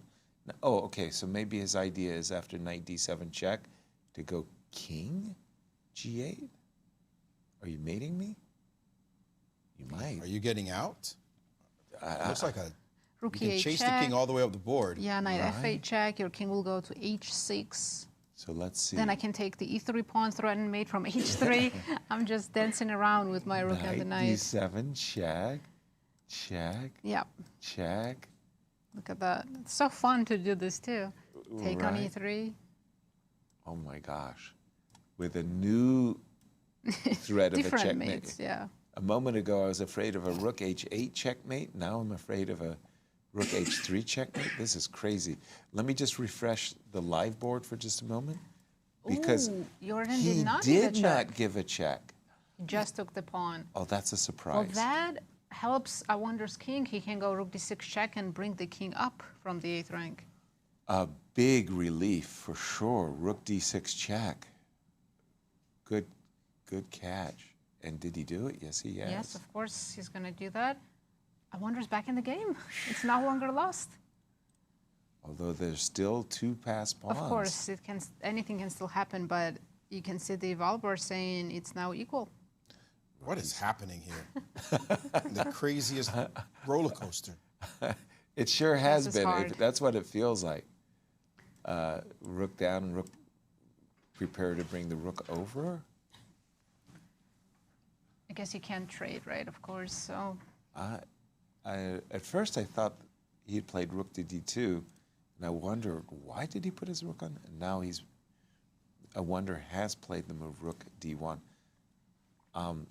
The evaluation bar, yeah, it's equal, but it's about the clock it's about the a pawn. How far is it going to go? and the a pawn. Here we go. Not quite blitz just yet. No, I loved White's king on f6 and having Black's king on the last rank. Oh, that was fantastic. So now it feels like I let it go. Oh, big time, because the king on f7 is no longer at getting And checkmated Awonder or is tactical not target. going to let that happen again. Yeah. Anish is trying to play a 100 mover with his 3 pieces, trying to figure out how to make this position make sense, but we're not going to go to that one. They just I think with keep bishop, going at it. bishop round and check, round. bishop check, and rook to a1, I think Awonder will be able to force a draw right away. Because after a6, I can go back with my bishop to c4. So and bishop win the pawn. check, king f5 or king e3, and then rook a1. And hunt that a pawn down. And I Played think it he rook sees a1 that. Fast, first. king d4. Okay, bishop b5. Where do you move? Knight b7, okay. Now Okay. maybe go after the f pawn? Be Or just simply careful. play king f6? Well, now there's a massive threat, right? So king f6, let's get out of the check. Yeah. I think Jorden wants to play king c5 to b6, defending the pawn. Sneaking the king on b6? Yeah. To Yeah, be he's going sneaky for it. as he can be. Oh, these grandmasters. But what do you do about the f4 pawn? I think it's just falling. That's a very good point. What a roller coaster for Awonder, especially because he was winning. Then you saw his expressions. Wow. His hands were on his face, like, "What have I done?" But Yeah. it will be a relief he didn't lose, but he will still be disappointed. You think? Oh yeah.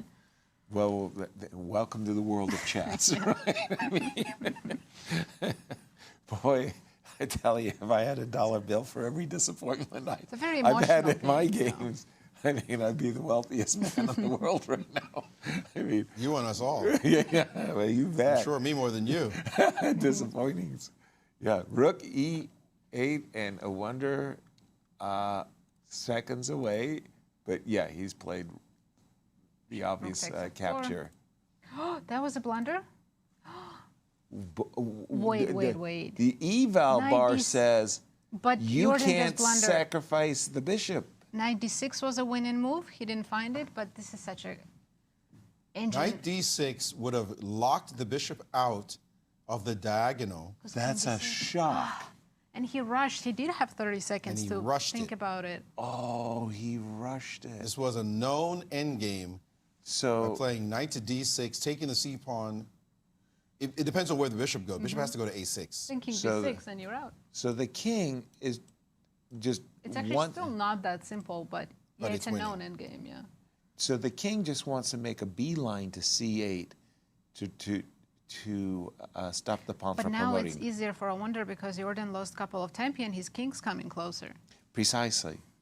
So we get to play knight to b5, Now it's a simple draw, I believe. and Awonder I think Awonder knows it, that it's now a draw, but he's like, for a moment there, he was fighting for his life. And Jorden doesn't know that he missed No, of a course he clean doesn't win. because he doesn't have time to even think about that, right? Right. And maybe he thinks this is still a win. I don't think so. I think he But realizes Bishop makes it on g2 right in he time. he and- can't get his knight to b7. I mean, Yeah. if he could It's play one knight tempo, to right? d6 and knight b7, you win. I mean, you could still blunder. You touch your king here, that's it. You go king c8 or something, you lose. Right, because of knight d6 check and knight b7. And here we go, I think. But this is a fortress. You just move your bishop on the diagonal. Ooh, and I wonder he got away with one. But the hat tip to Jorden because I thought his position was so bad that I'm sure he was on the verge of resigning this game, but kept playing on. And then he was winning more than once as well. Wow. So where- this game. The win, by the way, just for the just edification purposes, you have to have your white king on b8 and knight on a5. Right. That's the setup. White king on b8, knight on a5, threatening the bishop if it's sitting on a8 or move knight to b7. Both of them shaking their heads. So they're shaking their heads because they knew it was a topsy-turvy game. It sure was. We've got one game remaining, however, and that is the game between Leinier and Anish. And as you said, Anish with the two minor pieces and rook against queen. And I have a little bit of a bad news for us. Anish just moved his pawn like 3 moves ago. So You mean the 50 move counter just Yeah. starts all over again? Okay, you need to coordinate all 3 of your minor pieces. it's the bishop that's passive here, right? If you had a dark squared bishop, maybe it would be winning because he can set it up. For some checkmates. Checkmates. If it was like king on h7 and bishop on g7. But as Yeah. my friend Evgeny Ermenkov would say, how can a bishop ever be bad? Surely there's It's got to not be bad, a but it could be better. there's got to be a role for that light square bishop. So what's the You know, the bishop last moved on move 16. 16. Before, we played bishop b7, and I'm just rolling up to see when it moved again because I saw it was so far ahead. It didn't move again until move 78. That bishop sat for 62 moves Hey, it was chill. before moving again. And he's trying to figure out, how can I get this bishop active? It's the only thing defending my king. Right?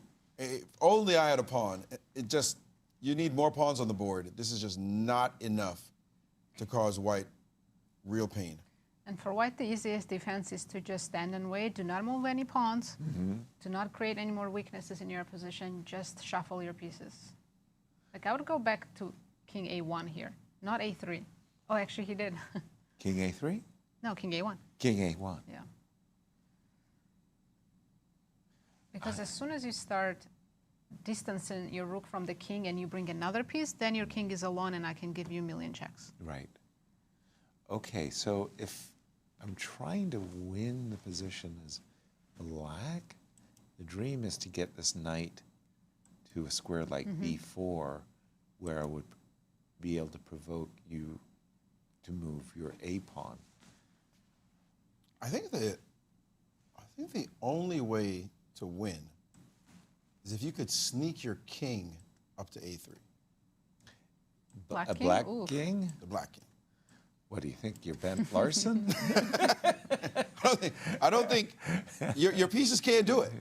If you just sit back there Yeah. and take no chances whatsoever, your pieces can't organize themselves. Right. So you need to somehow just decide you're going to bring your king up under the protection of these pieces, Right. and see if you can fool your opponent. And don't hang a weird mate because you're going to feel really dumb. Dumb. But I don't see, you just don't, your pieces are just not enough. Queen versus three pieces is not a win. The three pieces cannot overcome the queen unless the king has shelter and a dynamic, active position. I don't see how you do it otherwise. Right. Well, But I don't see how you do that either. I mean, bringing the king up, you might start to march it. He's going to suspect when you start marching that king up what you're trying to do.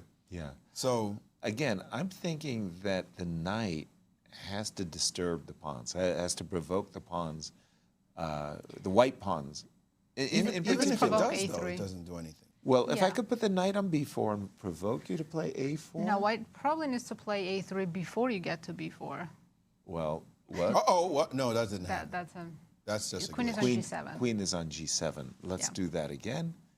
I think it updated now. Queen yeah. g7, yeah. How about king b6? King b6, Okay, here comes that king. queen to g1 to keep. Knight d3, knight b4 is coming also. Well, with checks. well, that's what I'm afraid of. I don't want to see the black knight landing on the b4 square. Now, it's one thing that we know this is a draw. We can see Valbar, it says an easy draw. But in a practical game, white loses this how many times out of 10? How many times? No, but this Twice, is thrice? this is a draw. Yeah, no, we know it's a draw, but I'm saying white could easily lose this game once or twice out of 10. Most of the games are going to be a draw, but you might get one or two. There we go. Here we Knight's go. about Knight. to go to d3 check. Careful, there's an a pawn, but I'm about Then to you play. probably have to play rook d5 first to defend the a5 pawn. Then he'll give queen g7 check. No, knight d3 check first, then Yeah. rook d5, and then knight will end up on b4, right? It's true. That's But I'm not sure it's the knight that needs improving. If you're going to move a minor, somehow it feels like the bishop needs improving. For sure, but how? Like you could put the king, Yeah. maybe put a rook on the sixth rank, bring the bishop to e4. Whoa. put the Leinier says, excuse me, But I have a it's- question. I'm going to play Oh, queen wow, it is g7. third time. It's a good, correct claim. Yep. Is it correct? No extension. Huh? Wow. On move 99, Oh, he spoiled 100. I just made one more move. Oh, hit it 100. please, He please, spoiled it. please. We're not complaining though, right? Aren't we? I thought we were giving it a try. All draws this round? Is Yeah. that right?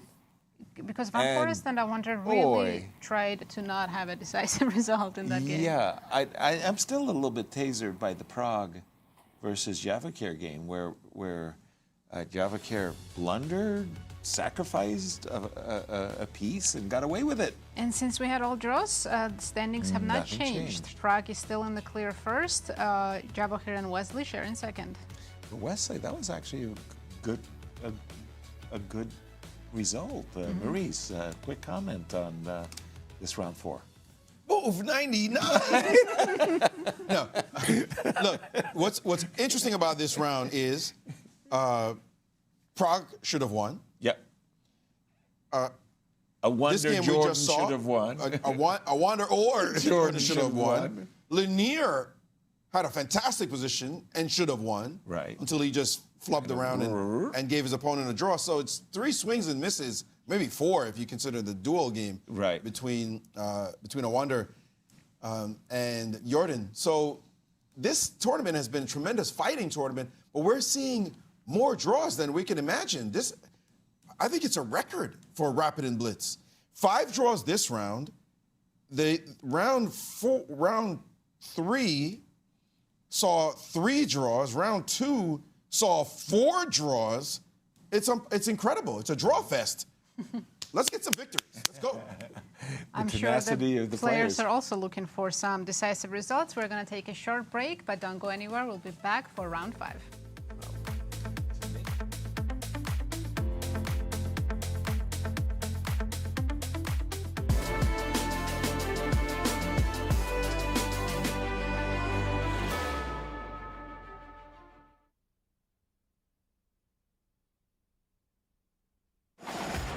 The stage is set for an incredible finale to the 2026 Grand Chess Tour, the 2026 Sinkfield Cup at the St. Louis Chess Club.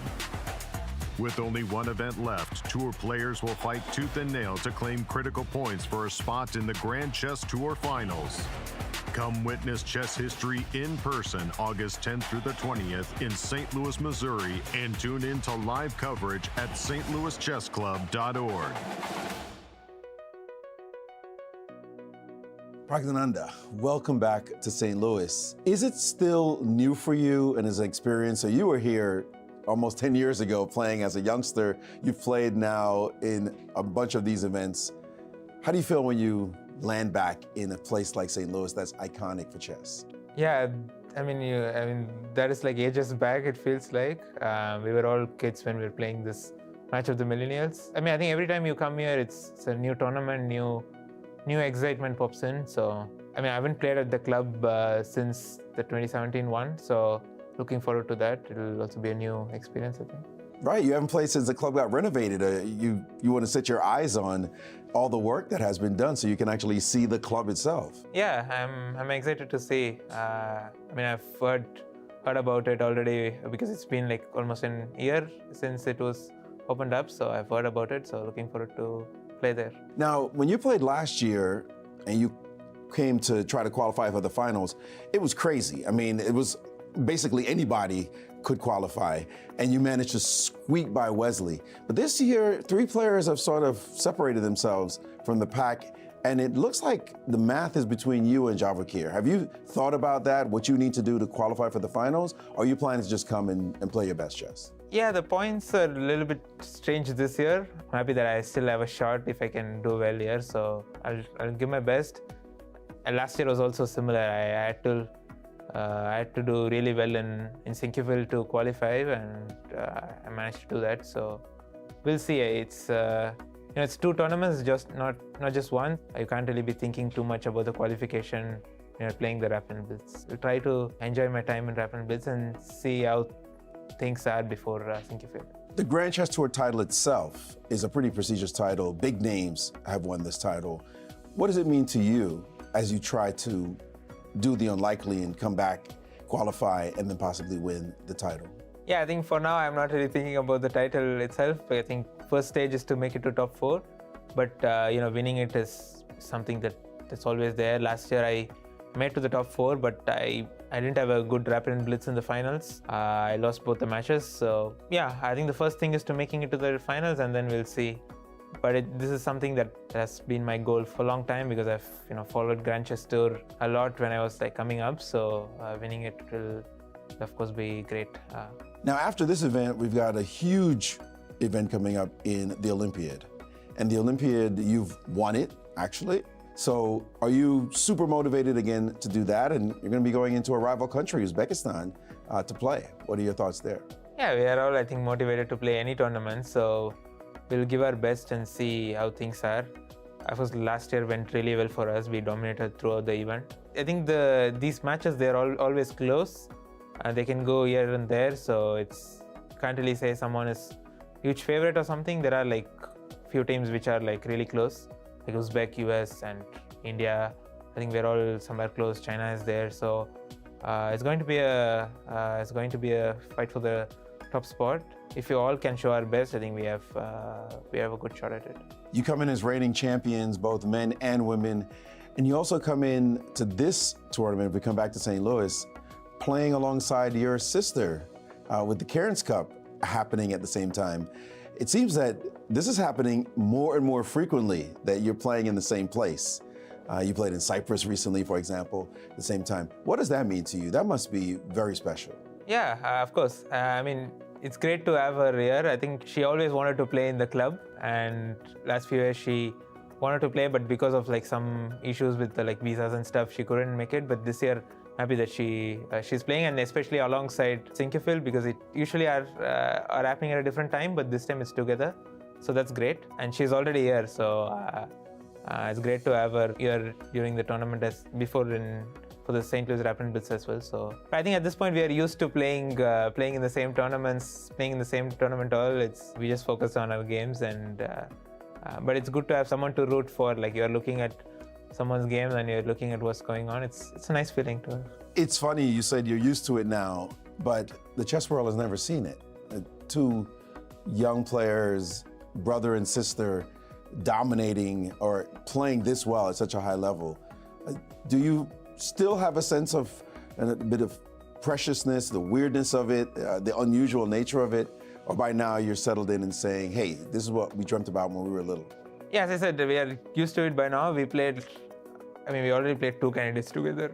That's already like a lot of experience at the top, playing together in like same tournament, same venue. I remember like in Cyprus, towards the end, I think I was watching her games more than my games. I think that showed in my game qualities, but you know, it's nice like to have her play in the same hall. You can like have a look at her games, and it's a great thing for our family. This is what we wanted when we started playing, and we are here, so it's great. Well, good luck to both you and your sister in your future tournaments. Thank you. The Queens of Chess are back in St. Louis for the 2026 Cairns Cup. These world-class women will showcase their chess skill as they battle for one of the largest prize funds in the game. Tune in August 10th through the 20th and catch all the action in person or visit stlouischessclub.org to witness women's chess at its finest.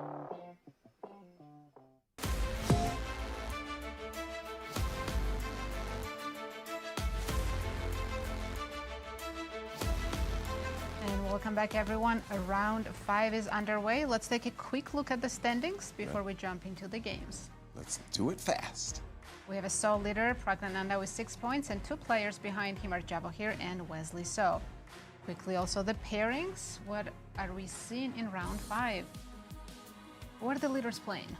Awonder Liang against Praggnanandhaa, Javokhir Sindarov against Levon Aronian, big matchup. Absolutely. Wesley against Jorden, Anish against Vincent, and Fabi against Leinier. Making that Anish-Vincent match very crucial. But we're going to jump to our tournament leader, Pragg with the black pieces against Awonder Liang. For those of you who just missed that round 4, it's kind of a shocking round where Awonder went from completely winning to completely lost to completely drawn. And he is playing on the black side of a Caro-Kann.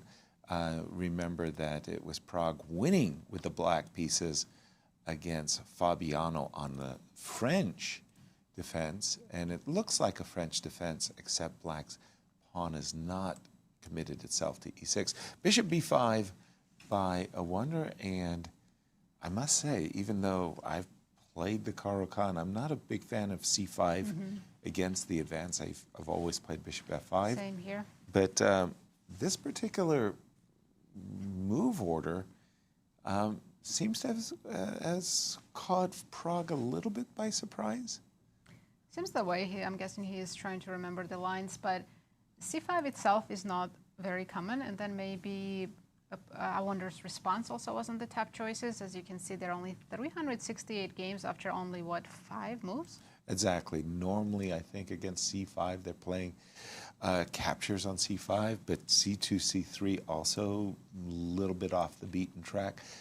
Knight c6, and then bishop b5 definitely off the beaten track. So a couple of moves, and we're derailed. We are... Pragg is spending 2 minutes on this one. No, there's a similar position in Sindarov's game against Levon Aronian. Let's jump to the game. Well, similar to what you were talking about. You'll see what I mean. There's a pawn on c5 and on e6. And this is a French defense that we're much more used to seeing with the bishop on d7, bishop on e2, knight to e7, castles, rook. Focused Levon looks, even though he knows this line by heart. Oh, for sure, for sure.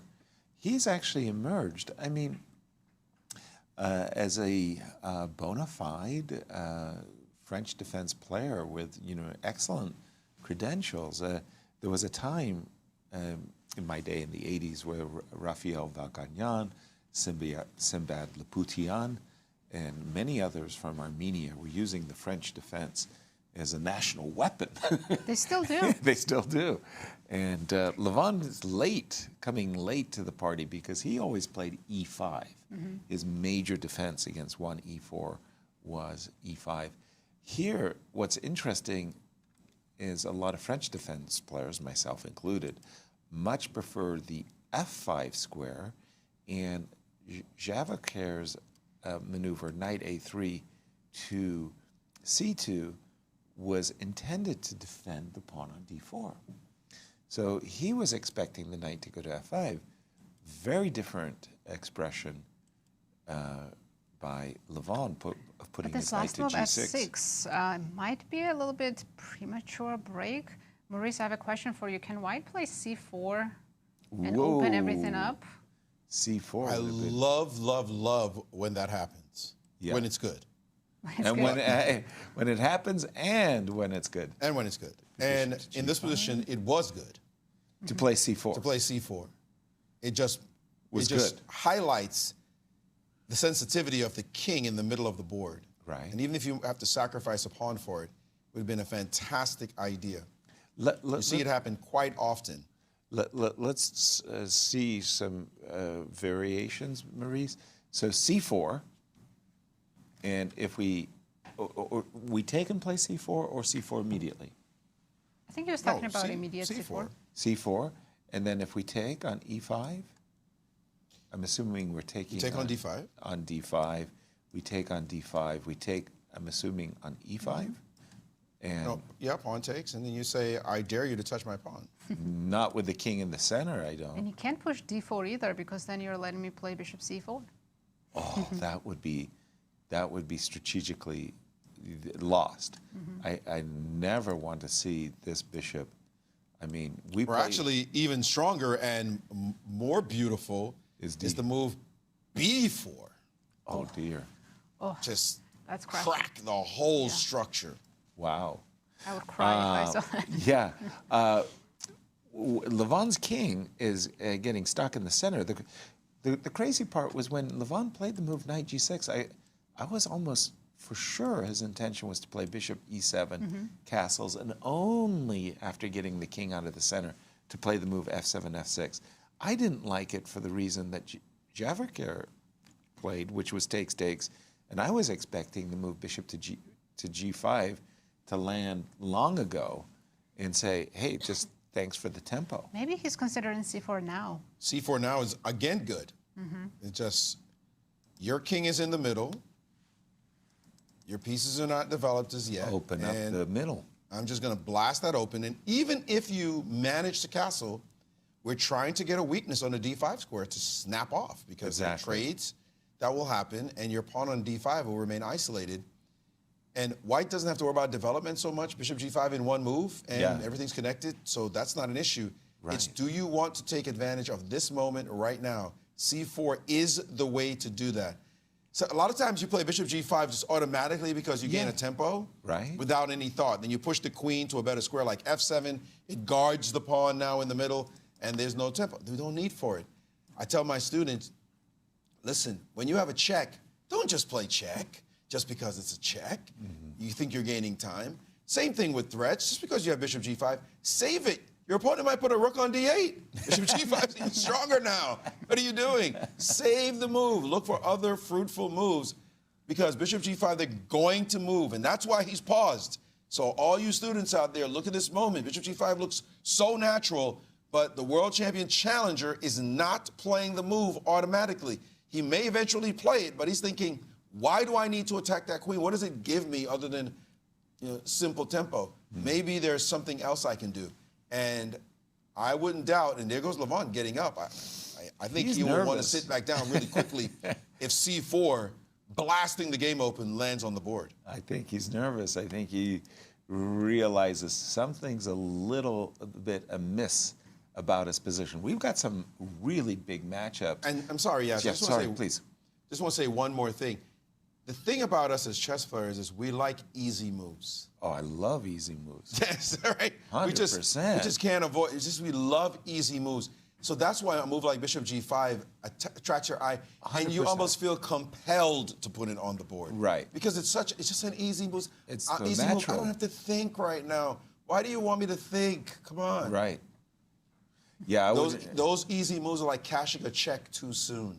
Don't do that. Just wait. I'm running to the bank to cash the check. What are you talking about? I'm afraid it's going to bounce. I mean, boy, I'm the first. I'm at the teller. There we go. C4 is on the board. C4. That's why he's the challenger. That's why he's talking about maybe becoming world champion right there. You see, wow. Pausing, no easy moves, not necessary. He's played C4. And immediately, I mean, Wow. Levon was like, you're not frightening me. I think he has played the move D5 takes C4, am I right? Yes, instantly. Okay, because here was the question. Can we play D5? Can we blast open the center? The idea is, but it's not the best move. It's not bad. It's just white has better options. The eval bar didn't like it. I thought I was about to plant a knight on D5, and maybe if you played here, I was going to go knight to D5 and bishop takes C4. This looks really good. This looks very to my interesting. eyes. And bishop comes to C4, yes. Which was my dream, right? And rook to E1. I guess somehow black escapes here, but I see why you're attracted excited to play this. No, what's better than... Maybe bishop G5 now, and then when queen moves to F7, Yep. and there we see Javokhir playing it, then you take on C4 simply, and you want to play rook E1. Nothing wrong with Look at that. development. He found, of course, all the top line moves. Exactly. Well, I mean, he's got D4, D5 on his agenda, the move rook E1, happy moves. Very, very simple, happy moves. And all of white's pieces, again, black has to get Levon's got to get out of dodge. There's no ifs, ands, or buts, but he's looking at D5, so he's got to stop that. And he's done that with C5 takes D4. He still has more time than he started with, even though we don't like his position. Look at the confidence of this young man. And instantly answered knight takes D4. Rook E1 was a real question for me at least, but no, Javokhir just immediately captured the pawn on D4. So after knight takes D4, queen takes D4. Necessary to defend the bishop. Hitting a pawn as well. Talk C5, about cashing a check. C5. The queen E4. Queen E4. Castle. And just get out of dodge. Even if I lose the E6 pawn You might down lose the road. both B7 and E6, though. Oh, B7 is That might hanging. be a problem. Oh, no. I wasn't so much afraid of losing E6. Like, I figured I could get to some kind of an ending, a pawn down. But B7, I might be upset about. Did I do something wrong? What we're doing here is saying this is a 2-result game, right? Right. Yeah. 100%. That's the last thing you want. You're praying that your opponent's not able to take advantage of the situation where you have weak E6 button, better placed pieces, easy play for white. Yep. Just nothing to think about. Point and shoot, almost. Right. And black's just trying to survive this position. And maybe he survives, but white feels like, successful opening. But this is the problem I'm having. Normally speaking, a tell for me, and I look for them, is the clock times. If Levon had 25 minutes right here and now, after a dozen moves, I would say, oh, Levon's in his preparation. Except Levon has a terrible position. So how did he get to a bad position so quickly? And confidently. Well, a little bit of a bluff. So much for my tell. And there we have it. We think Javokhir came out of the opening looking really, really good. I want to go to the game of Anish, Giri, and Vincent Keymer. Again, we know that Vincent's in second place on the Grand Chess Tour standings. We know Anish needs 2 excellent results, not only in this, but... And both of these players have drawn every single game so far. And We that's expect that from remarkable. Anish maybe, but from Vincent, Yeah. he's not typically a player who makes a lot of draws, right? Exactly. This looks like one of games of mine from an English opening. And indeed, This is your bread and butter. this really is my, and I get these types of positions from the Queen, Nimzo Indian, the classical, where I win the bishop on b4 for the two, for the double pawns. Here, there's no double pawn, so I'm thinking Anish is a happy camper, but the eval bar, the evaluation chess bar there says draw. Equal. Equal. Yeah, triple zeros. Let's Boring. check how Wesley's doing against Jorden. We do have a Sicilian with probably opposite side castles, because black's not castling long anymore. Another one of those English attacks. Knight I or fake you friend. out. Nope, f2, f3. And let's just get quickly to the game. Knight a5. Probably still in theory. Is this a prelude, Maurice, to rook takes c3 threat? I love the way you ask questions that you already feel you want the I answer want you to be. say, yeah, baby. Sack that exchange. Rook takes c3? Well, eventually, yes. Maybe not right away. Why not right away? We haven't finished development. It may not be good, but I'll tell you, Jorden wants to do it. Oh, yeah. That's his style, is to make these kind of sacrifices. Yep. And the thing about it is, the best move for white is queen f2. Queen e1 He's played. just played, which I think is an indication. He was worried about rook I c3. don't want you to sacrifice, because if you know Jorden, he wants to sacrifice. Right. But if you go back a move to the queen on e2, then Yeah. queen to f2, threatening and saying, why did you play your last move? And a good response is rook takes on c3 and play this position. Uh-huh.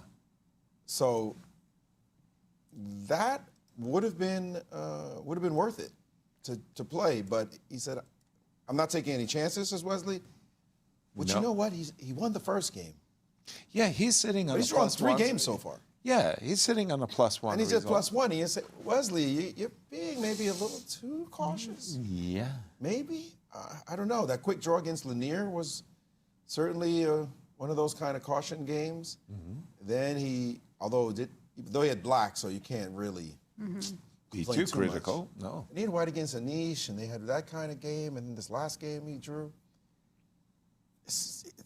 I don't like when you start to manage the tournament so early, because it's going to get crazy when you get to blitz. I have to say, Wesley is very, very pragmatic. He only missed out by the narrowest of margins of getting into the finals last year. He missed it by half a point. And maybe that's one of those half a point here, half a point there kind of situations. But for the moment, he looks like a favorite to make it to the final four. Queen e1 hands the position back to Jorden. What are you going to do? Are you going to play bishop to e7 and castle? I mean, Wesley still got g4, g5 on his ticket. He's got king b1. Pardon me. He's White got moves king are b1 easy to make, for sure. It's all standard moves. knight to d5. I thought they were brilliant, insightful, original when you go standard. But By the way, I want to jump back to the game with Sindarov and Aronian, because Levon is creating slightly more weaknesses in his position than he might desire. That last move, h6. And if you look at this move, you can see how the Sindarov light just sat up. squares are starting to become a little bit airier. That last move may chase the bishop back and grab a square, but now bishop back to e3, saying, hey, now that your pawn is no longer on h7, if I ever get queen e4 and bishop d3 in, Hello. suddenly you have to deal with the threat to your knight. So that's going to be a big deal. Queen moving over, bishop dropping back, and your pawn on h6 permanently weaken the only place you're going to place your king. So this is a dangerous move, and I'll tell you what's also dangerous. This move, queen to e4, you figure, let me just trade this off. Excuse you. I'm going to take with the pawn in this position, opening up a file for the rook, and now castles and the aforementioned bishop d3 idea.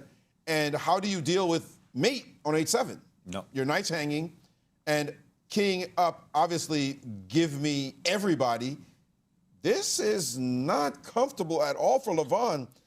And happily dropping his bishop back was Javokhir in this position. This is quite dangerous. Bishop to e3. It's getting, in fact, the Incr say it's busted.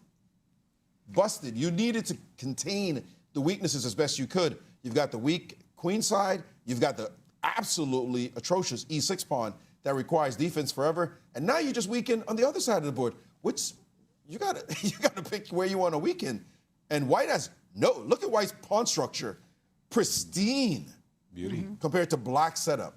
Just a beauty. And black's king is still in the middle of the board. So no accident why the engine's giving this massive score in the eval bar that white is clearly much, much better. And accuracy percentage really tells the story here. It's 99% against 91. We would call that inaccuracy score. But you're right. Everything you said, I'm kind of horrified by black's position, frankly.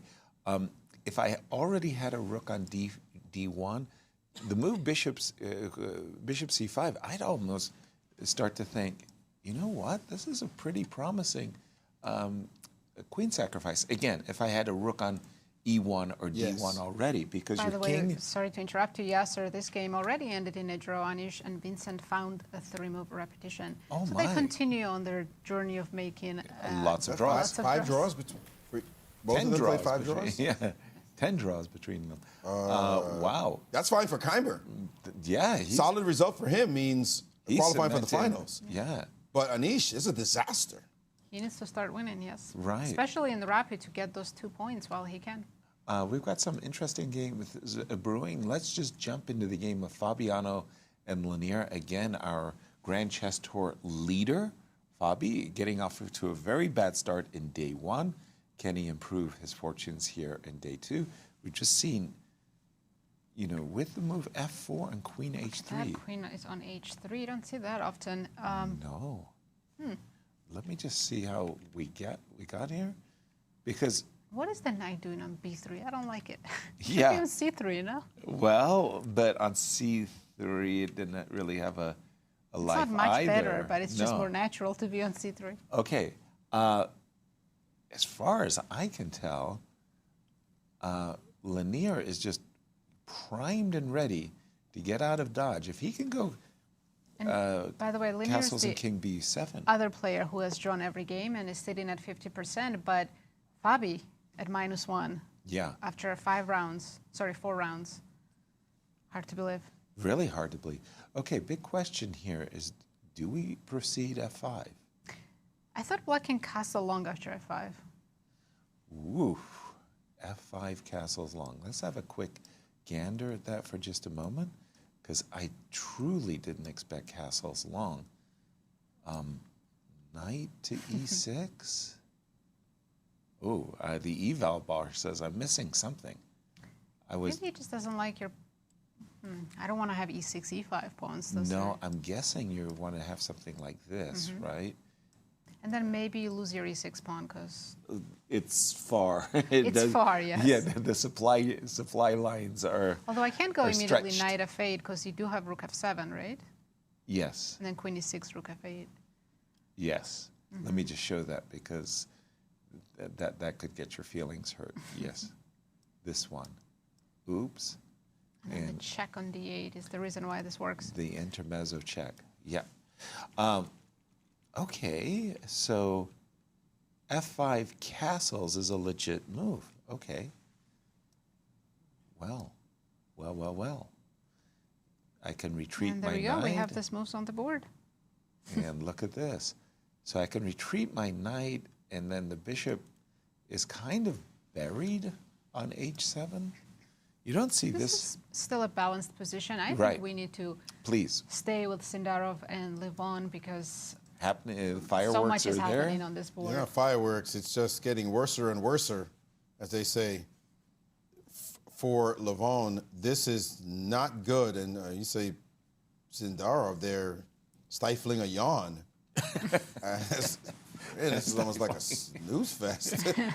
I got this. I got this down, and Levon is staring at Bishop his to position and seeing D3. all the holes, the weaknesses that he has allowed in his setup. It's just the bad pawn, the weak king side. By the way, Bishop D3, if I do manage to chase that knight, knight E5 will be terrifying. I mean, No, Yeah. the pawn on I H6 can never was castle. not something you wanted to no, have. I mean, you want your pawn back home defending that knight. So Exactly. your queen is free to move.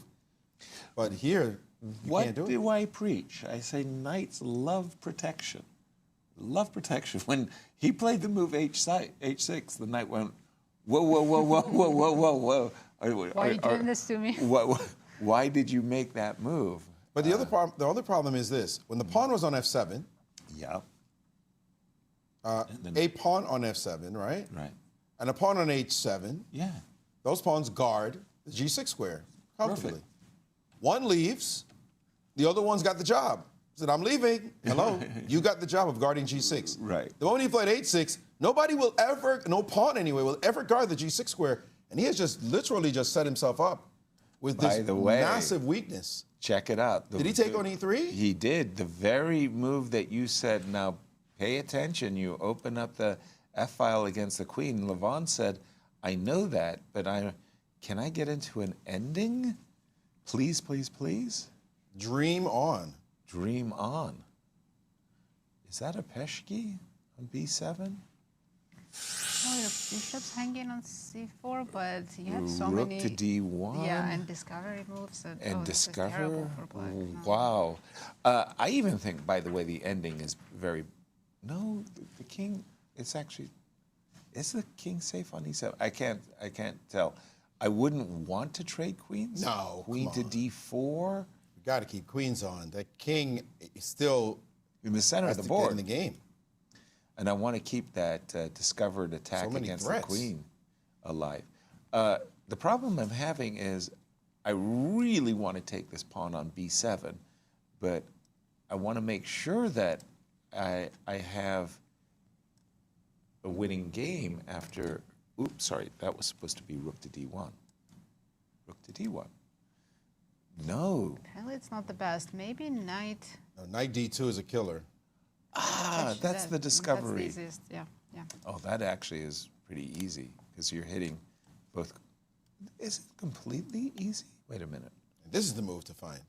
Knight takes Z4. Ah, Thank you for setting me up like that. there's a royal fork in case of queen Got to show takes. it, yes. I'm gonna put it on the Yeah, board. in case of queen. We live for these moments of the royal fork, don't we? Okay, so it means that queen takes B7, and hanging the bishop is fine because I've got the knight D2 double attack discovered against the queen as well as hitting the rook.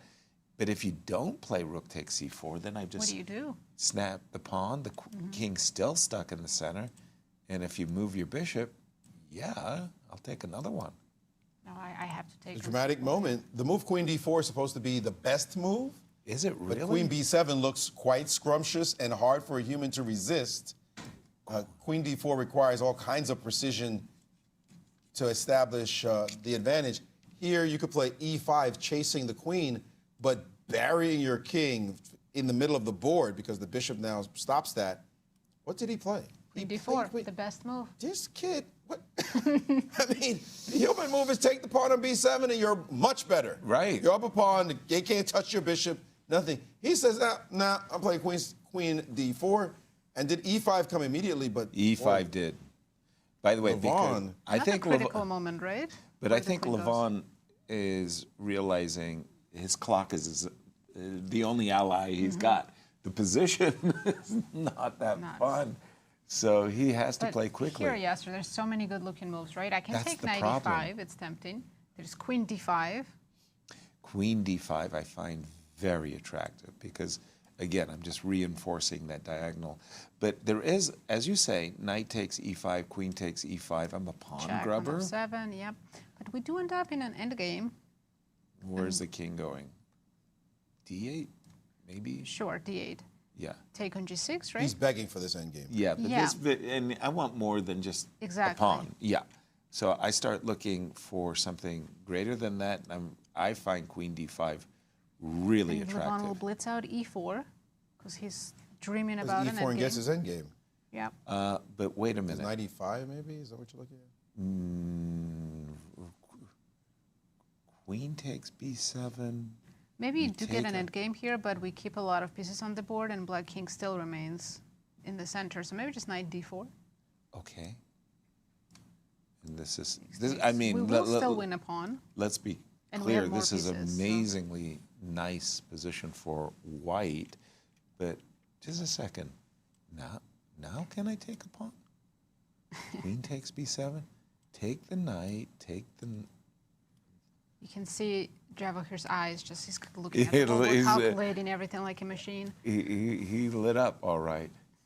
E5. Oh, sorry. Excuse me. This is the live position. Let me just double You know, check. every bit of my intuition and philosophy of chess says the correct move is Queen d5. Of course. Because of that last move, you played e5, giving me that square. Right. And then the move e4 is playable after queen to d5. Which means you should be looking at maybe Queen d6.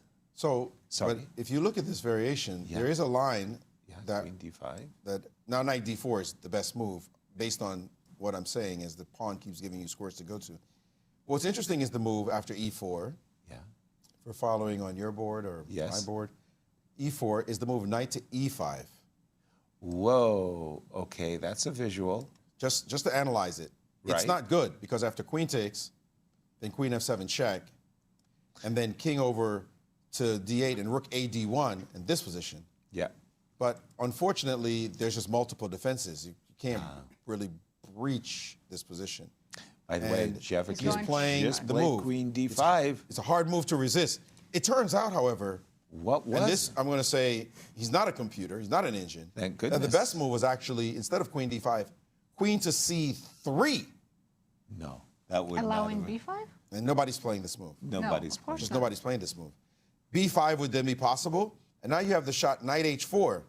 And you start exploiting this side of the board for whatever reason. We imagine the point, the bishop Crazy. can get out. This is a real concrete threat. Bishop f7 is coming. Right. Your queen's currently hanging. Right? So how do you defend the position? No, I think the position Yeah, is this is lost, but The it's position's just lost. And this is the move to find. Yeah. Knight h4, and this bishop f7 problem is so compelling that you're just busted. So another hidden tactic that you had to find. But allowing b5 just seems counterintuitive, and the more natural move, human move, is queen d5. It's still advantageous, not as good as the other line, but he's understanding, I don't need perfect, right? The perfect is the enemy of the good. And here, queen d5 follows a different philosophy. Now if e4, the correct principled move is, again, take advantage of every move that is being played. And that last move, e4, e5 gave the d5 square, e4 gave the d4 square, and any endgame is horrible. Horrible. And he's happy to go into this endgame. You can't castle, your pawns are hanging, white's pieces are better. What's not to like? And that's why he's gotten up from the chessboard, he's walking around saying, go right ahead. This is a beautiful position for me. And that pawn on h6, by the way, is the contributing factor because bishop f7 is check, give me a free piece that you have to respond to. So he's dropping material and can't even solve how to get out the middle of the board. Yeah. Yeah, h6 was a really big mistake. And while Levon is suffering in this position, let's take a look at how the tournament leader is doing right now. Pragg against Awonder. I'm starting to like his position. This is the French like he played against Fabi yesterday, where it looked all fine, but then he did the breakthrough and then outplayed Fabi. Yeah. I think it's starting to happen now too. Exactly. It sure does have very strong echoes indeed from the game that Pragg won as black. Fabi didn't get in f4 and g5 and f5 in a very nice way. And at this moment, I am absolutely certain that from Awonder's perspective, he's looking to play the move f5 so that he can crash through, capture the pawn on e6, and capture the pawn on d5. The problem is that Pragg's last move, the counterplay that black has is actually stronger than white's play. By the way, keep in mind that the rooks are not yet connected. This bishop hasn't developed, and neither has the rooks, whereas Pragg's pieces, including the knight on h4, are all on good squares. So I can well understand why the chess thermometer, the eval bar, likes Black's position. Big moment in the game with Fabi and Leinier. Got to go to that because Fabi has just played a very nice move, realizing that the trend was going the wrong way for him and that Black was getting out of it. He decided to blast ahead with this clearance sacrifice, F6. You cannot capture with the knight because of the pin on your king, and taking with the queen allows a nice discovery.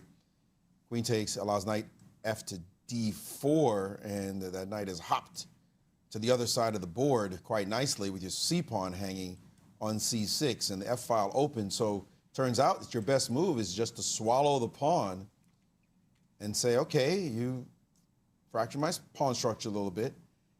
Are you planning to take on H6? I'll be happy if you did. And White's best idea is none, and I'm leaving everything there and playing the move knight H4 with the idea of placing a piece on F5 and saying, I think I have sufficient compensation here. The engine disagrees, but you know, engines will disagree with you materialistically. I think he's done that, by the way. He captured with the pawn, double pawns, knight H4, as you said. But this is clear to our eyes as some kind of compensation, despite what the engine is evaluating. And it's not saying it's a full 1 point something. It's saying 0.40, which means this is decent compensation at least, maybe clearly not winning or better or whatever, but it's a game. And I think F6 was a genius move. I like it too. I'm a pawn grubber. That's I'm why like, you're okay, I hesitating. mean, you know, like, okay, you're a genius, you sacrificed a pawn, give me the pawn. By the way, Leinier made a move that I found surprising, Queen E6. I mean, whenever I'm in a pin, first thing I'm thinking is like break King B7. I mean, let's go. Get out of the pin Get as out soon of as the pin. possible. Queen E6 does break the pin, but maybe King B7 is actually more useful. You don't know that your queen's better Because on White's going E6. to play knight F5 anyways, right? Exactly. And it's the queen. Well, I guess Black was going to move Queen E6 anyways. So then you're going to play King B7. Yeah.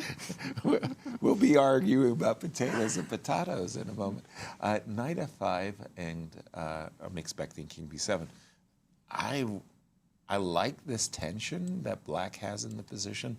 That is to say, Black has the rights to trade whenever he wants, and maybe he should just retain that for just a moment. If you don't mind, I have to go back to Javokhir and Levon. Levon is still thinking no moves have been made. No moves. Okay, so we haven't missed. Keeping an eye on that game. By the way, I would love to show you just a moment right now, the game with Wesley and Jorden. All right. If you jump over to that game, you see a queen, a black queen. How did it get to H4? I knew it would catch your eye, Yas. And the queen is sitting on H4 right now. Right. We just back up and show you how it happened. Yeah, please do. It happened like this. What? Look at the queen all the way on C6. By the way, a few moves ago I think it was on C7. So C7 went up to C4, and then it was chased. Now, how is this queen getting to H4? You wonder, you couldn't make up what's about to happen, but it sure did. Knight backwards, and now after queen to F2, G6, which the engine doesn't like, knight D5 will take that, and here we go. Queen C4, knight G3, looking for you to open up the file for us. No, we don't want to open the file. Queen to H4, attacking upon ourselves. What a curious trek, odyssey, if you will, that queen has taken to get to this square. And challenging Wesley, will you allow him to capture the pawn on G5? No. I knew what your answer would be yes. Take the knight on H5 and H4, and don't you just laugh at the hilariously badly placed queen on H5? Knight takes H5, queen takes H5, H4. The engine gives queen H4, by the way, an exclamation mark. I think Black plans to take on F2. Because after taking on F2 and then taking on H5, it says, we've got some play. Remarkable. You're Please right. double the pawns. Otherwise, queen In fact, on H5 H4 allows It would be H6. terrible, Yeah. right? Yeah. You're in shock at how the structure just collapsed for Black. Right? Sorry, for White in this position. Black was supposed to be worse. Yep. And this reminds me of the game, I think it was Ivanchuk Anand Correct, Linares. Yes. Yeah, they played a match. Yes, and Ivanchuk played a capture on F6, and Anand voluntarily destroyed his own structure by capturing with a pawn. With F6, yeah. With G7, taking on F6 and shocked the world right. with that move.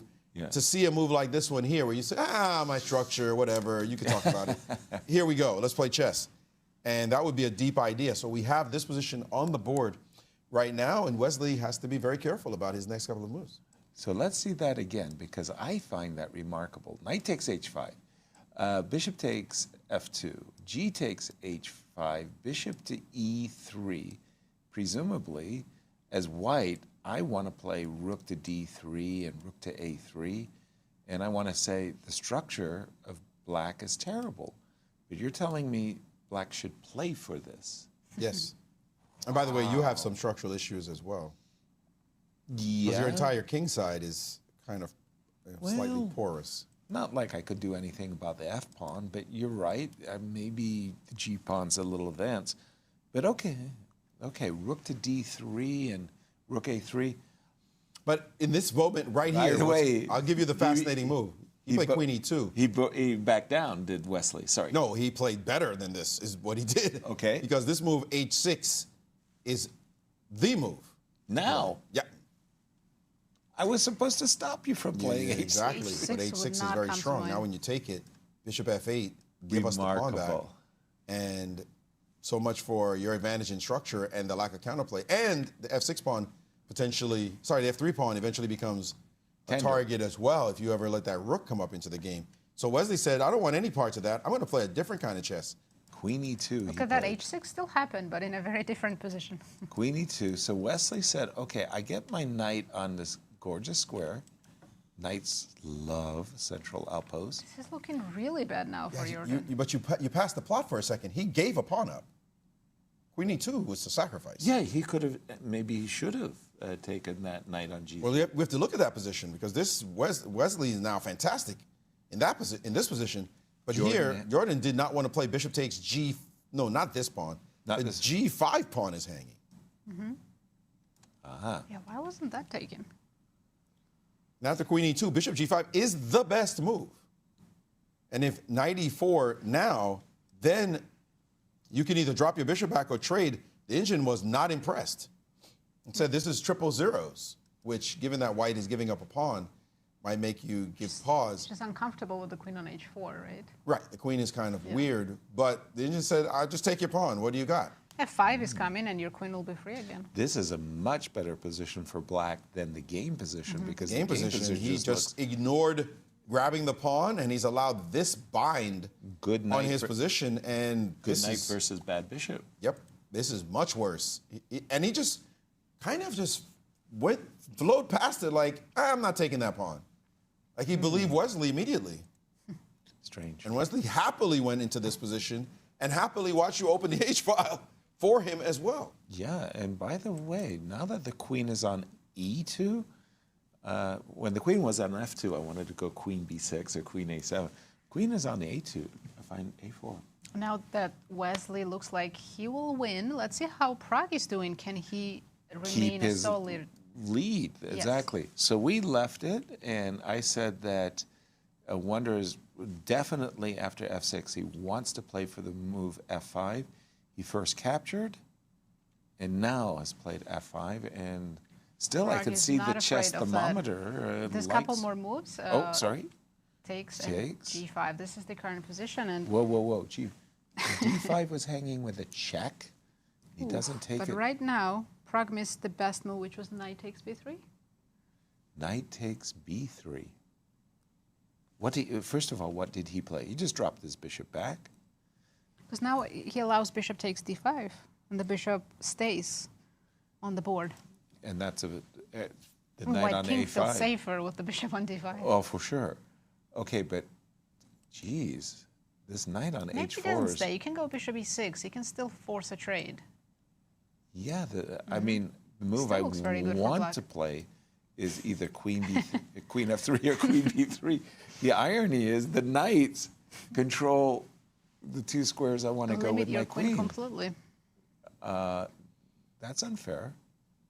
I don't want to go king h8 instead, because then he might jump queen h5, and then I have to watch out for my king. And that's disturbing. Yeah.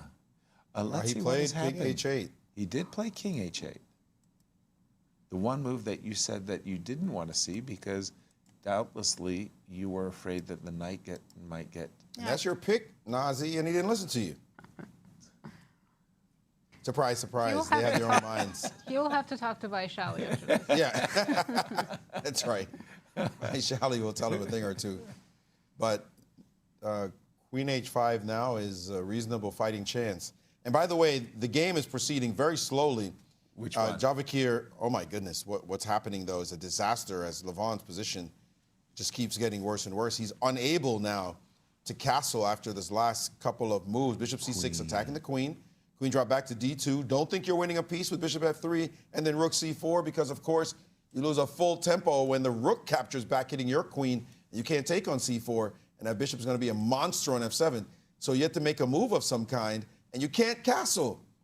So you're simply stuck in the middle of the board looking for something to do. He played rook to f8, and now he can't castle for real because he's moved both rooks. So he's got to pray that Javokhir doesn't find a way to get at that king.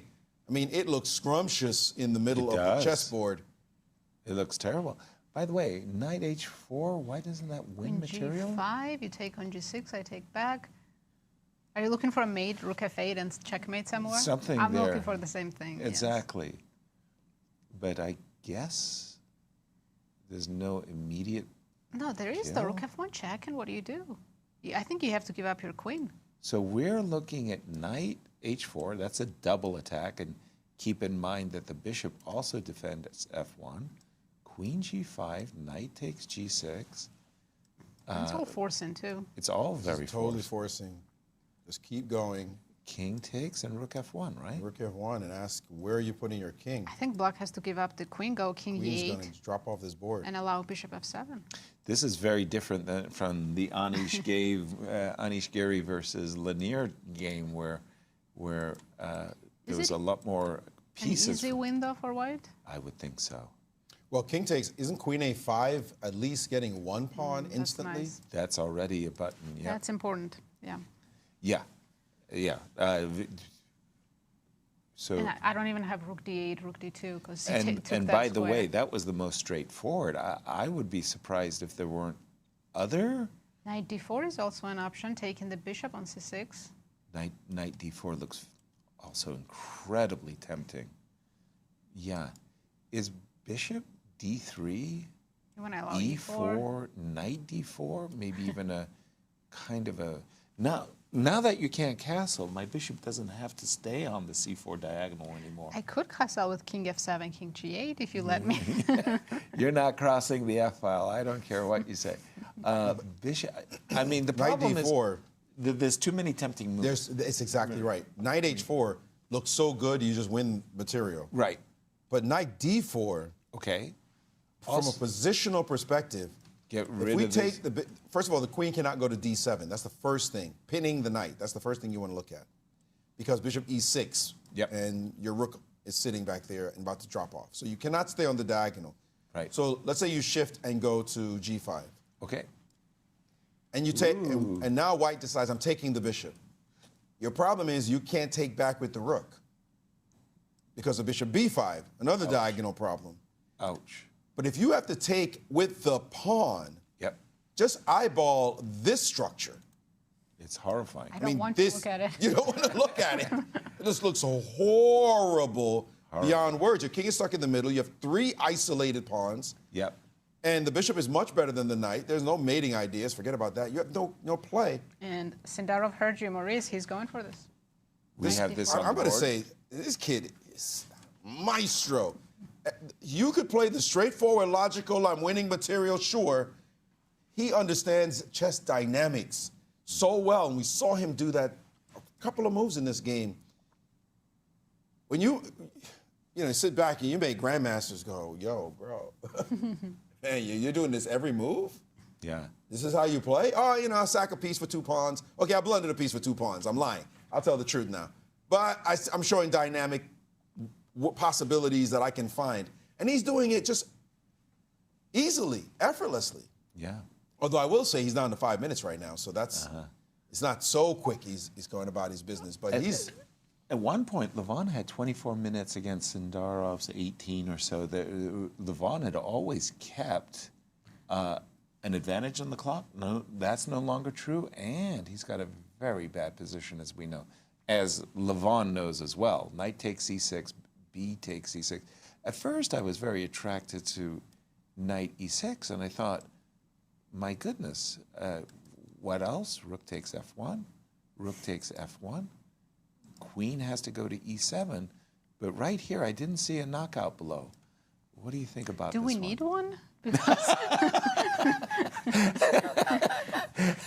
That's actually pretty funny. I guess not. just enjoy the position. And just enjoy ourselves, right? Because, okay, taking the bishop, I hear you 100%, but this just looked really good. Like, you had a move there, queen a5.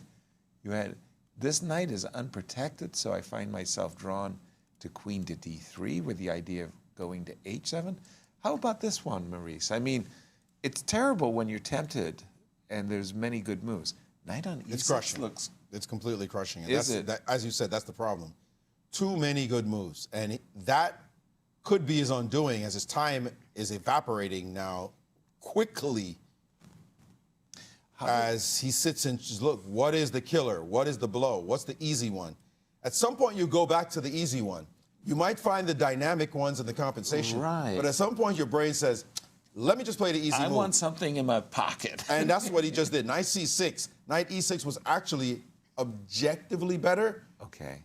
But I mean, how many ways you're going to cut a guy's head off? You got to pick one, and you just do it. Okay. And Levon knows this position is terrible. Of course it There's is. no question about that. But right now, Javokhir is starting to look for forcing moves. Yeah, for sure. Right? That's just what you start thinking. What do I do to win the game? Yeah. And your opponent might insist, well, maybe you don't have a win yet. Like, what do you do? Here, his e-pawn may have to go with check somehow. Like, just jettison it, queen a3, queen a5. But rook d, I want to win the game. Cleanly. Yes. So, I mean, rook d, I find rook d1 really, really compelling. Maybe rook takes f8 and rook f1. But everything you just said, both of them correct. And my instinct was queen d6. I just saw the e3 pawn as irrelevant. That's the third best. Yours are better. Rook ad1's the best. Rook f8 is second best. Queen d6 is third best. All of them 4 plus. 4 plus. Ooh. All of them. But none of them specifically forcing. Yeah. It's just the right move to play. And he just needs to pick one because now he is dropped below 2 minutes on the clock in a vastly superior position, and he may find himself having to play quickly and blow his advantage because he's taking so long. Yeah. Our apologies to the other games, Wesley So, Jorden Van Foreest, Prague Fabian is also Leinier, winning. Prague, Awonder in Prague. It's just that this game in particular, and we do have a move. Rook takes f8. Let me just get that live on the, and knight takes f8, instantly played. Rook, I'm assuming, is coming to f1 so that we can play bishop to f7 check and queen b4 check. And that should be winning. Rook f1. He's got to trust his intuition now. Yeah. That's what this position is all about. Just trust your intuition. There is no way that king is surviving what's about to happen to it. There's just too many weaknesses. Bishop f7 Black check. doesn't even have a pawn for all this. See, that's the point. When you're going to die, you're going to die with something something to look forward to. At the moment, Levon has nothing to look forward to. He's just got to seize the defensive and hope he can stave off his opponent. Very tricky player, so I believe he'll find some ideas still. What do I you don't think see is the any, most... but Levon will find some. That's what we said against Prague, tenacious. and Prague decimated him. True. Like, completely. Okay. Knight d7. There is an invitation here to...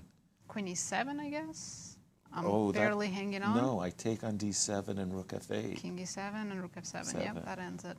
Ooh. So I guess I have to go rook d8. Yeah, pins galore. No, this is the win. We go here. I mean, queen d6 is also so tempting. You to go play, here. Right? We go here, right? You got to go here. We go here. c5? Yeah. Why is the advantage dropping? It looks like I was just like ready to. Maybe knight of fate and I'm staying alive? No. Yeah, so you're going to have to sack. Sack. Sack the No, pawn? bishop e6 was good. Yeah. Oh, yeah. But now, my original intention, queen d6. Sack the pawn. Threatening bishop takes knight. It's a checkmate. And rook f8. Followed by rook f8 mate. And also, right now, I'm threatening bishop f7 mate. Mate. And Knight good luck F6, finding a move. Knight f6, bishop f7 as well. Winning an exchange, if not more. There's also queen c6. Eesh. Yeah, I like queen d6. This is it. I think it's game over after bishop e6. Should Down we? to 15 seconds. Let's wait for 15 one more seconds. move. Wait, maybe. yeah, he's Yeah, got we only can't leave the game. I wanted to go to Wesley and Jorden. I actually want to go to the Prag's game. 9, 8. He's And he's played played the it. move. Yeah. He's going to follow it up with queen d6, and then we can move. But going down And to we can 7, switch. what do you think about? One of the things in the candidates tournament that impressed us all was that Javokhir speed, right? virtually every game had 30 minutes or more over Some his games he opponent. won with more than an hour still on the clock. Yeah. That was remarkable. I'm not sure I've really seen him so far go down so far on I the clock. do think we should switch to Awonder and Pragg because it's a critical moment All and right. a very fun tactics on the board. Awonder and Prague. The After knight's this on move, f5. Look how many pieces are hanging. And Yasser, what do you think the winning move is? Because Bishop Pragg is just a- played it. Yep, bishop f1. Go ahead and take my queen. Those imbalances of two rooks. And you can see Awonder knows this is lost now. Two rooks versus he a queen. resigns. Even.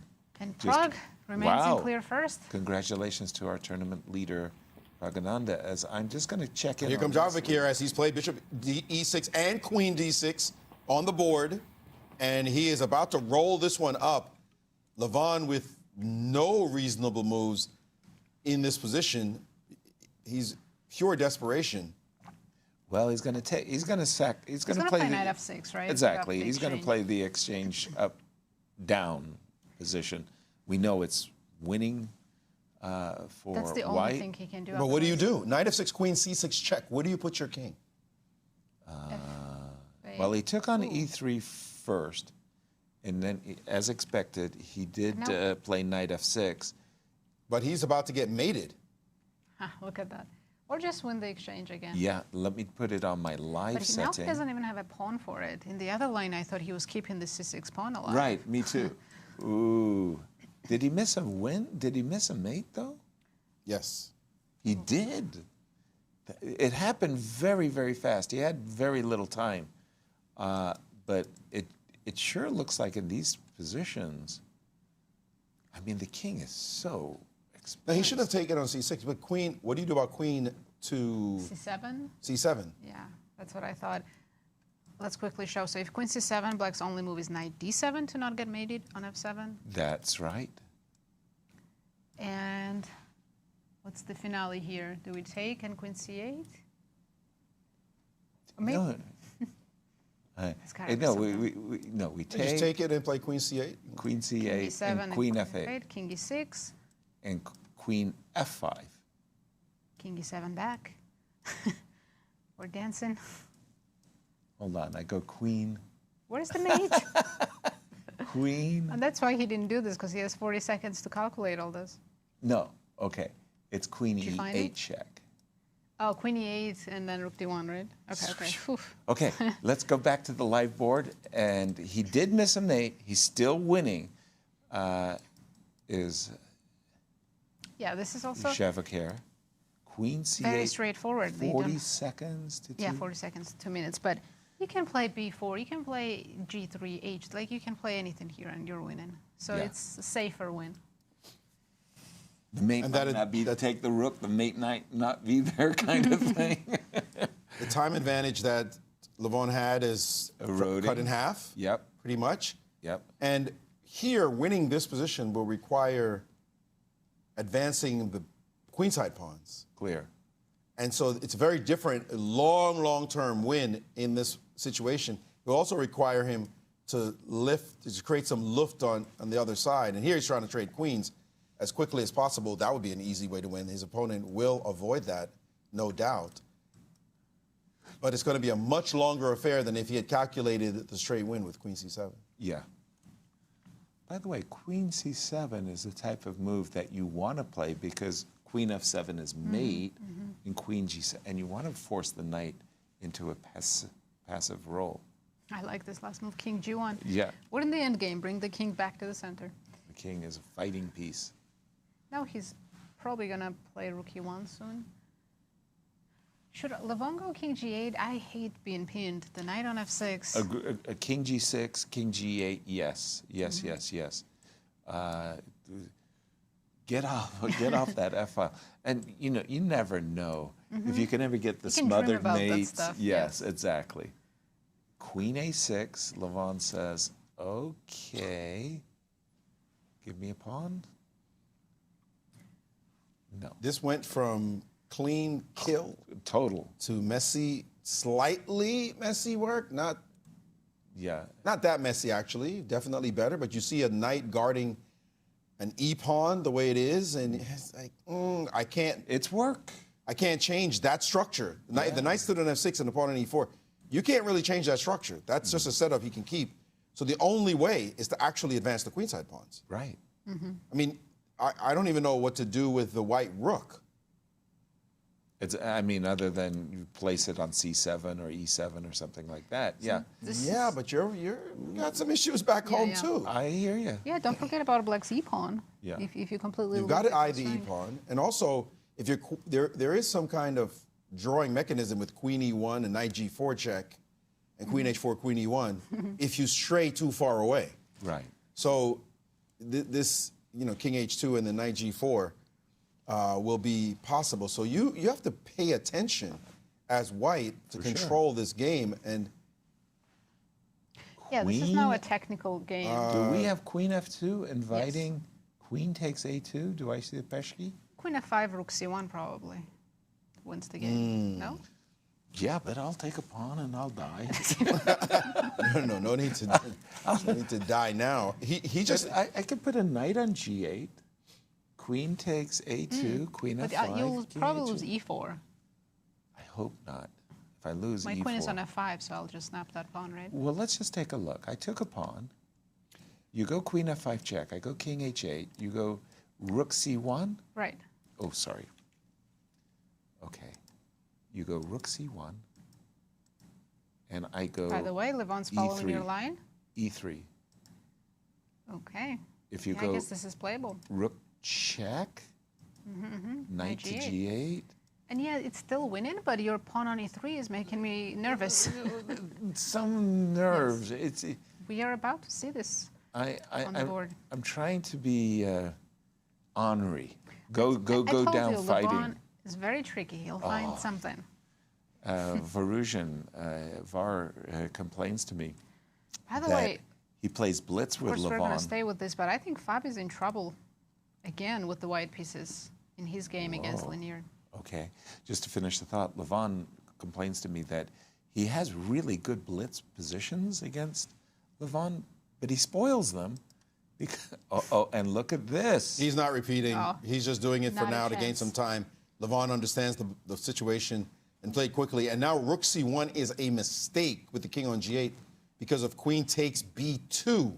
Wow. And there's nothing clear down there, which is shocking, frankly. But Javokhir went from playing a masterful game, missing mates, and now suddenly he has a technically difficult challenge ahead. Amazing. And his clock is now ticking down with only 8 seconds, and he's played queen e5. Queen e5, let me save my pawn. Right. You can't have that. He's still up in exchange, but now in exchange for a pawn.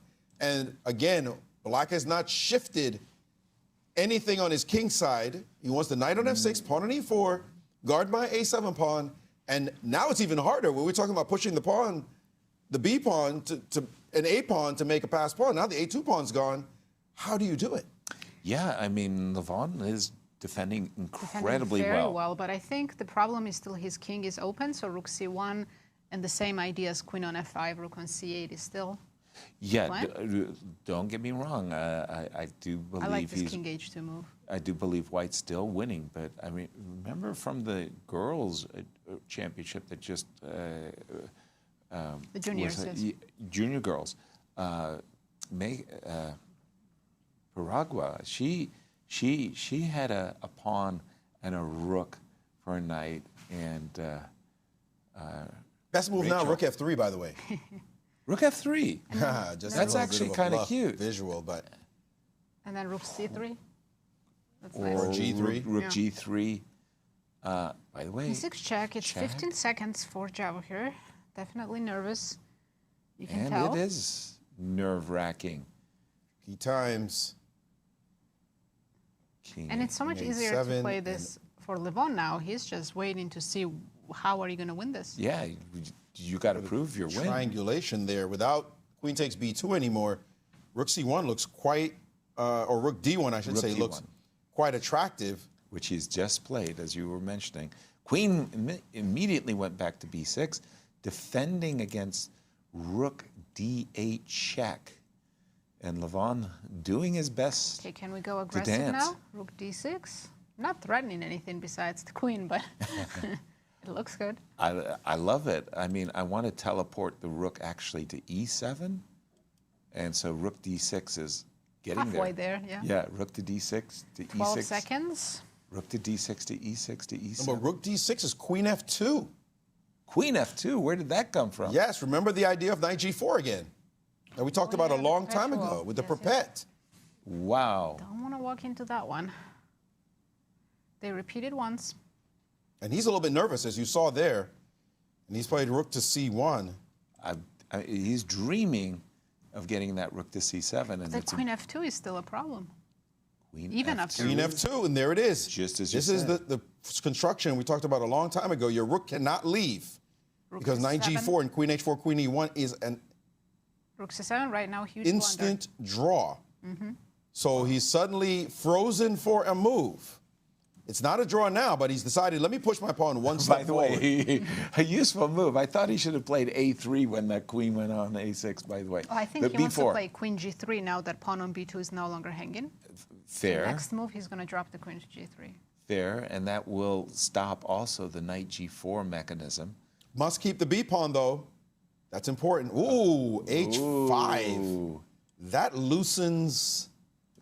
It gives him some little something over there, but that also loosens Oh, he that didn't side of play- it. And queen How c5, did shifting he- away from. How did he avoid queen g3? Queen g3 followed I by thought that rook was c7 automatic. was 100% in my book. Queen g3, rook c7, and threatened mate. He played queen c5. Yeah, he had actually queen d2 and queen h6 if you did that. But that looks like the right thing for you to do, regardless of what is Sure. being said there. This is crazy. Levon fighting a titanic battle, not letting the youngster Remarkable. get what he wants. And Just when Sindarov thinks he's got a grip on the position, suddenly there's a whoop, and there's another check. Okay, he's still aspiring to rook c8 to harass the black king. Multiple rook moves are good here, There's but queen d6 check. How do you escape checks yourself? Queen d6 check. hard to see which one to play. He's put his queen back on c5. That looks wrong. That looks like it lost some energy, but it did. still winning. Still winning. Okay, queen c5. So he. I love the wily veteran, though. I know. He keeps the edge on the clock and is just keeping that edge. Now Look he's at got this h4. he's got a potential where you can never block on that line. Right. Rook f1. What do you think chances are Levon saves this now? I think pretty It's good. been good for a while. His winning is over. Let's put it that way. No, it's been good chances for a while, even though he's clearly worse. But And I know we're by staying the with way, this game, but Wesley is actually worse now. He went from winning to now trying to save the game. I was about to say the move rook c1. Javokhir just blundered. Javokhir just threw away his advantage with that last move, and knight e4. Actually, several moves equalize in this position. Knight e4 with knight g3. And Wesley has lost his game with white pieces against Jorden. Wow. What is happening in this round? Knight d5, though, was a mistake on the board. Queen c4 is winning. Because h4 pawn is hanging. H4 falls. And that Unless you're going to weaken your position considerably, but he only has 4 seconds left. And he's played queen c6 instead, missing his chance, allowing the knight to go back to f6. And he... Which it has. Just played it. Levon did it. With how many seconds, by the way? 16 seconds? We're going to see... Okay, he has queen c4 again. Queen c4. Queen c4 is possible yet again if he finds it. But he's Rook got d1 no is also time. actually a possible move. King G1. G1. What's knight c3? Now Levon is winning. Knight c3. Knight c3 is suddenly winning a complete turnaround, collapse by Sindarov. Wow. Incredible what has happened here. This is Wow. So the whole and it's also idea, easy for Levon now. Yeah, if you trade queens, the knight controls the promotion square. And now we've got knight check. Now that h4 pawn looks majestic, Queen d6 and check. he's found this awesome square for his knight, and Queen g6 Maurice, wasn't check. queen d6 winning? Of course it was. Queen g6 But he's was still completely winning now winning. with queen d6. Yeah. Queen d6 is absolutely, even now with queen takes e3 check, is absolutely crushing. But you don't want to give up that e3 pawn, Of so course he you might don't. not play queen d6. No, I would find myself just drawn to something simple like queen d4 and e2 and He moved the knight back to f5. okay, now he is gunning. No, but this But has thrown now I away a can large trade. part of the win. I can trade queens and play rook d1. The knight e3, yes. Knight e3. No, you better not trade. But queen d, he's played rook f1, and they're repeating rook g1. Now he knows that Levon does that. He's on the better side of the draw, but he has to find queen, which is pretty crazy move. Queen d6, giving up the pawn with check.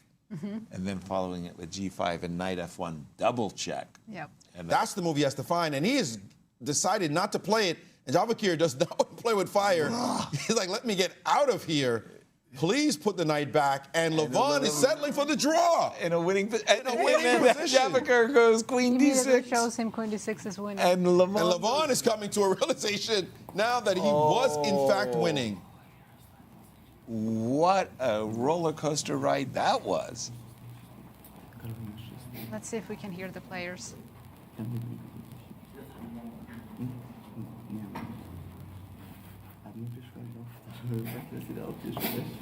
Yeah, Javokhir is saying queen d6, and Levon's such a trickster. You expect him to find that move 10 times out of 10. Just giving up the pawn with the jack. Glee. With glee, and say, okay, defend mate on f1.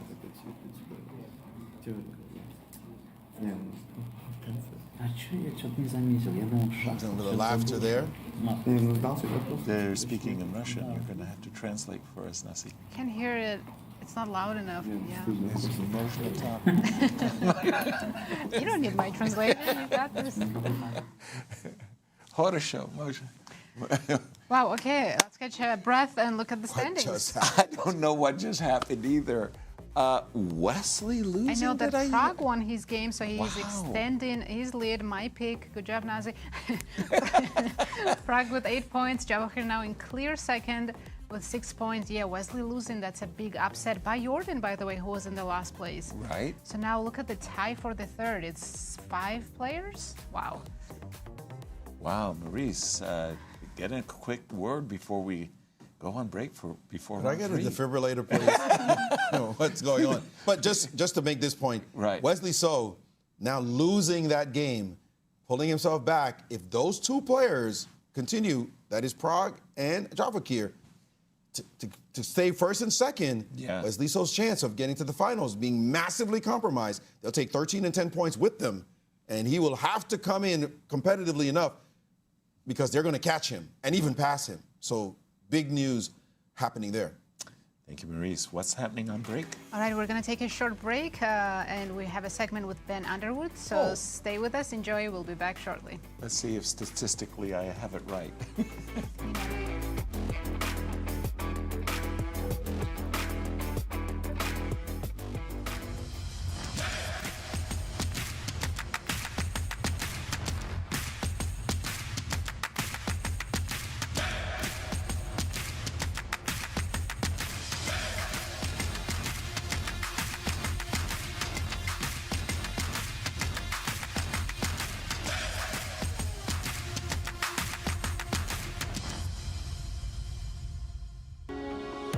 Hello, everybody, and welcome back to your continued break coverage of the 2026 Grand Chess Tour. My name is Ben Underwood, statistician at the St. Louis Chess Club. We're going to be hanging out and talking about some statistics behind these players. We've already had some shocking accuracy statistics in day one, so let's go ahead and take a look. But before we do anything, as usual, I have a puzzle for you all to solve. This comes from last year's St. Louis Rapid and Blitz between Leinier Dominguez and Sam Shanklin. So go ahead, take 5 seconds, try to solve this one. You can pause it if you want, try to solve it. We're going to be coming back at the end of the break to solve this one together. So let's get started right now and look at the percent of best moves found in the middle game after day one. We'll start on the right side of this graph right here with Pragg at only 63.7%. Now, he was the tournament leader, yet playing the least number of best moves, but this is a pattern that we've seen in the past. I want to look back to the candidates, where after round 7, Sindarov was putting up the best performance that we had ever seen in that tournament,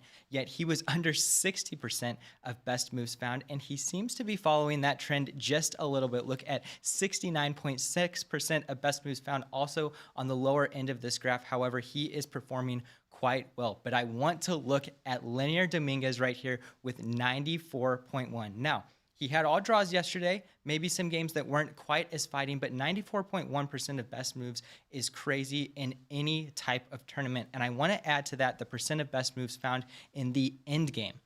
Let's take a look at this right here. We'll start on the right side again. Anish Giri did not reach an end game yesterday, therefore he does not have any end game moves available. We have Van Foreest at 64.8. I expect that to raise up to 80 to even maybe 90% later in the tournament. And we have 4 players at 100% of best moves found in the endgame. This is not a surprise at all, especially with these top-tier players. You will normally see somebody end a tournament still with 100% of best moves found in the endgame. But let's take a look at Leinier Dominguez again. Yesterday, he had that crazy game that lasted so many moves. He had a total of 135 in-game moves between his 3 games yesterday. Found 100% of the best moves of all of those. And if you were to combine the middle game moves and end game moves together, he had 178 total moves played. 175 of those were the best move. And in fact, the 3 that he didn't find that were best were still excellent. No inaccuracies, no mistakes. I think if you were to take my last 30 games, you would not find 175 best moves. That is just a crazy statistic from him alone. On the other side, we had 24 total tournament blunders, as said by Stockfish. Now, Stockfish rates this as a 25% drop in the expected win probability of each player. Some of the significant ones from day one: So versus Liang in round 1. On move 34, he lost 42.6% of his expected score, and Keymer versus Sindarov in round 2 on move 30 lost 41.6% of his expected score. Now, let's take a look right here. What is more important, the Rapid or the Blitz portions in these Grand Chess Tour Rapid and Blitz tournaments? Well, if you were to look at 2016 through 2019, all tournament winners, how did they place in those sections separately? Well, in 2016 through 2019, they were practically winning the Rapid portion every single time at an average placing of 1.25. However, they were able to get away with not performing quite that well in the Blitz portion. So at a 2.67 average placing, they're finishing between 2nd and 3rd. We even saw placings as low as 6th and 7th back then. But if you move into 2021 through 2026, that winning portion has flipped. Blitz has become more important with an average placing of 1.44 and only 1.69 for the Rapid portion. So, of course, Rapid still extremely important. Players are still finishing between 1st and 2nd in that portion. However, Blitz has been the true decider of the Rapid and Blitz tournaments. in the recent years. So it'll be exciting to see how the rapid portion shakes out. Of course, Pragg now leading by a huge margin. So it seems to look like he has a great chance heading into the Blitz. Talking about these Blitz players, what is the gap in these players' classical versus Blitz ratings? We'll start over on the right side again with Aronian and So, only a 6 and 1 point difference between their Blitz and classical ratings. Of course, we think of them as these quick chess specialists. We can go up towards the left side of the graph, Pragg, Caruana, Sindarov, between 40, 60 points, 61 right there. And then the only ones that lag behind quite a bit are Keymer and Dominguez. Of course, you never want to count out Dominguez in the Blitz portions as a past World Blitz champion. Now, I'm looking at this graph right here and thinking it's a little bit odd that every single player in this tournament has a higher classical rating than their Blitz. Now, why is that? Well, the answer is not quite as glamorous or mind-blowing as I originally thought, but after looking, you realize that we invite players based on their world rankings and their classical rankings. So it is to be known that their Blitz rankings are going to fluctuate quite a bit. Of course, if we were inviting players based on their Blitz rankings, you'd see more of players like Irene, Nihal, Dingliren, Bu Zhangxi. However, we invite based on these classicals, so some may lag behind. However, all of these players are very competitive in the quick chess portions. Let's get back to the puzzle. I want to look at this one for just a second. So go ahead and take 3 more seconds to try to figure this one out. And the correct move for white, finding that mate in 3, is king to g2. Of course, you're taking away those 2 escape squares of the black king, and now you have mate on f5 or g6, however you want to get there with the knight, and that is the answer to this one. Now, before we leave, I want to take a look at players that have spent a lot of time thinking in these rapid games. So here are the longest thinks of the tournament so far. We have Aronian leading this one in his game versus Pragg. On move 14, he thought for 11.9 minutes. Again, versus Van Foreest, he thought for 10.9 minutes, and then Caruana holds the 3rd and 4th place in this statistic versus Van Foreest, 10.3 minutes and 10.2 minutes versus Keymer. Now, I went through this list and I thought, did they find the right move in each of these positions? And only that 2nd place one with Aronian did he find the right move. And in fact, only in that 2nd place was it a critical position. So he needed that long to think about his move, try to find the right move. And so I want to start a little bit of a debate in the live chat, in the comments right here. Is it ever acceptable to spend 40 or 50% of your allotted time on a single move in a tournament like this, or do you think that these players should become a little bit quicker? We're going to throw it back to the studio with you all to think about that question right here, but we're going to head it back to Yasser, Nazi, and Maurice for continued coverage on the St. Louis Rapid and Blitz.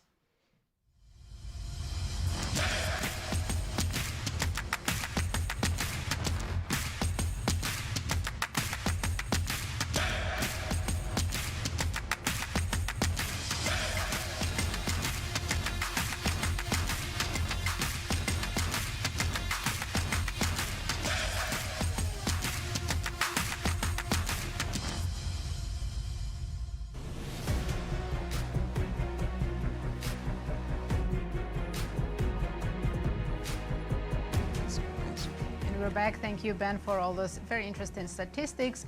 Yes, sir. Let's take a look at the standings after 5 rounds. Let's do it. Before we look at the pairings for the upcoming last round of the day. Look at this. Praggnanandhaa taking a sole lead and now has a 2-point lead over one player, Javokhir Sindarov. And then there's a huge tie for the 3rd. Yes, sir. We did not expect this. No, I thought Javokhir was going to win. I thought Wesley was going to win. But we have a number of, well, first of all, let's do the pairings. Yeah, let's have a look at the pairings for round 6. Who are the leaders playing? Well, Praggnanandhaa against Wesley. Fabi against Javokhir. That's nice. Incredible. Guess we know where we're where we're going. Then we have Dominguez against Keymer, 2 Dutchmen facing each other, and 2 Americans, Levon against Awonder. We've seen a lot of decisive games, but we have a number of players who haven't had a single decisive game. 2 or 3? Let's have a look. 3 players. And Vincent, Anish, and Leinier, all draws. Solid. But because we're still in the rapid portion, if they start winning, they will quickly catch up and jump in the lead with those 2 points for a win. Round 6 coming up. But before we go there, explain what just happened, Maurice. No, that's too hard. That's too hard. Let me do something simpler. Okay. Let me just explain why Queen D6 was winning in the game between Aronian and Sindarov. Queen D6, strong move. Queen takes E3, and right here, you have to be precise. Queen takes E3 check. Don't play G5. That's the natural move. Natural blows the win after Rook D1. Thanks for exposing your king. You have no really good discovery. That's a double check. But after king to G1, there's no queen H2, mate, thank you. And queen takes D1, you face this problem. This is the same problem if you don't play the check and just take the free rook. Your king is never getting away from this perpetual series of checks. So the key move, just step back, just chill. Now, the queen has no checks, and that's the key. Rook D1, well, the threat is knight F1, followed by queen H2, mate. And rook E1 is just knight F1. We don't even need the mate. We'll take your queen. Rook D1 no longer works because we could just take it. And you have no checks. And it's not a stalemate, by the way. Oh, you wish this pawn were not on the board. That'd be so nice. Then you would just drop queen H6 on the board. And then after the king moves, take on G7. But unfortunately, this pawn does exist.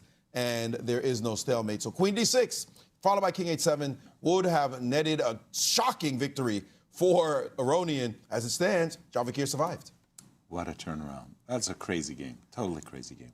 Absolutely. And the face when Javokhir showed Levon queen D6 and Levon immediately goes, oh no. He recognized it immediately.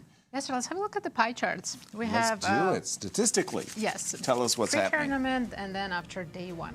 All right. Pre-tournament, Wesley was the favorite to win this event at 23%, Fabi in second with 21, and Javokhir with 20. I was very surprised to see Pragg at 10% and Vincent at 2%. But after day 1, as you can see, Wesley still was the favorite, 27.5, Sindarov in second, 24%, Pragg at 21, okay, some respect. Yes.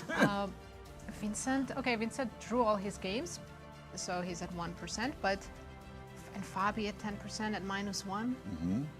So I'm proud of myself. I'm defying the odds with my Sindarov choice. I hate when you brag about stuff because I unfortunately I'm picked working Sindarov on the with Bobby you. Fischer Prize. Will you give me a break here? I'm predicting all the winners. Neither one of us were doing commentary with you when you guessed those. So Hey, We are but not I was up counting against that. the best competitors in the world. Christian Gorilla? Anastasia, Irene, Vara. How did they do? Behind me. You said Irene Krush? Round 6, Irene Sukandar. Sukandar, okay. Let's take a look at our GCT standings because we know all these that's players are interesting. fighting for the Final Four. This was Chances to make to the GCT finals after How day is 1. Wesley ahead of Vincent after? statistically. But he's Vincent ahead. is 4 Grand Chess Tour points. Because ahead. Wesley was at +1. So the guy's 4 points ahead of him. And with you. Vincent didn't have Or 3.5, I guess. Good result in the Rapid and Blitz. Maybe it was the Yes, Blitz. I think that's why. But And Sindarov had better Sindarov chances and over Pragg, look at Pragg. that, they're so close. But I 58, suspect 52. Prague's results are suddenly changing that graphic. After day 2, I'm sure. We'll see after Yeah. day 2. Well, we'll see after this Right. next round, in Yeah, fact, it's not over yet. what happens because Pragg looking pretty good. Yes, I'm and sure there he's he feeling is. great. By the way, Feeling good. yes, could we follow this young man's journey? First round, he was dominating. Against Leinier. Linear. Draw. Draw. Won the next 2 games. Yes, he did. Today, maybe dominating is too strong a word, but he was clearly much better. He was up a piece. Up a piece for 2 pawns Against and some mess, Javokhir. but he could have played on, made a draw, and then won his game. The little patterns we're seeing here. Against Awonder with the black pieces. Now he gets white against very tough customer But who just Wesley- lost his game. Exactly, coming off of a tough But if he loss. wins this one, I'm going to have to go with Nazi and say, yeah, you're right. We're not worthy. See, I think you're jinxing me right now. Am I trying to do that? If he wins this one, we're not worthy. I like the hand. He's going to have to give you all the credit in the world, Nazi. Who else picked? Irene picked him as well. Yes. Yeah. That's if he wins this one. By the way, Levon's emotional well-being must be really kind of rocking and a little bit weird at the moment. He's giving himself heart attacks, right? Because he was so busted. He defended with such great tenacity. And the first thing his opponent said is, you know, Queen D6 would have won on the spot. That's what we do. You make sure you instantly show them what they should have done to completely demoralize them. That is what you do. That was crazy. Awonder has had some very strange. Making the announcements. I'm hearing some, and the games are off. These are Olympic teammates right here we see on the screen, by the way. Let's pick up Pragg and Wesley, right? and Wesley, because Pragg, he is on a tear, as Maurice has been describing it. 3 wins out of 5 games, and maybe he could have even had more. Wow. Was he ever even in trouble in 5 games? You know, I really think his position was sketchy against Fabi, but he did outplay Fabi in a close position. That's just the French defense. It's always sketchy.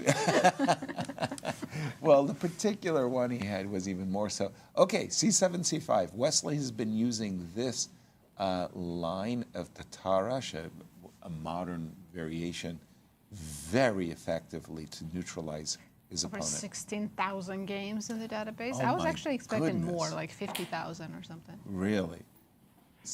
I mean, 'Cause it's but an old I line, suspect too. that we're also having a select No, database. I think it counts Rapid and Blitz as well.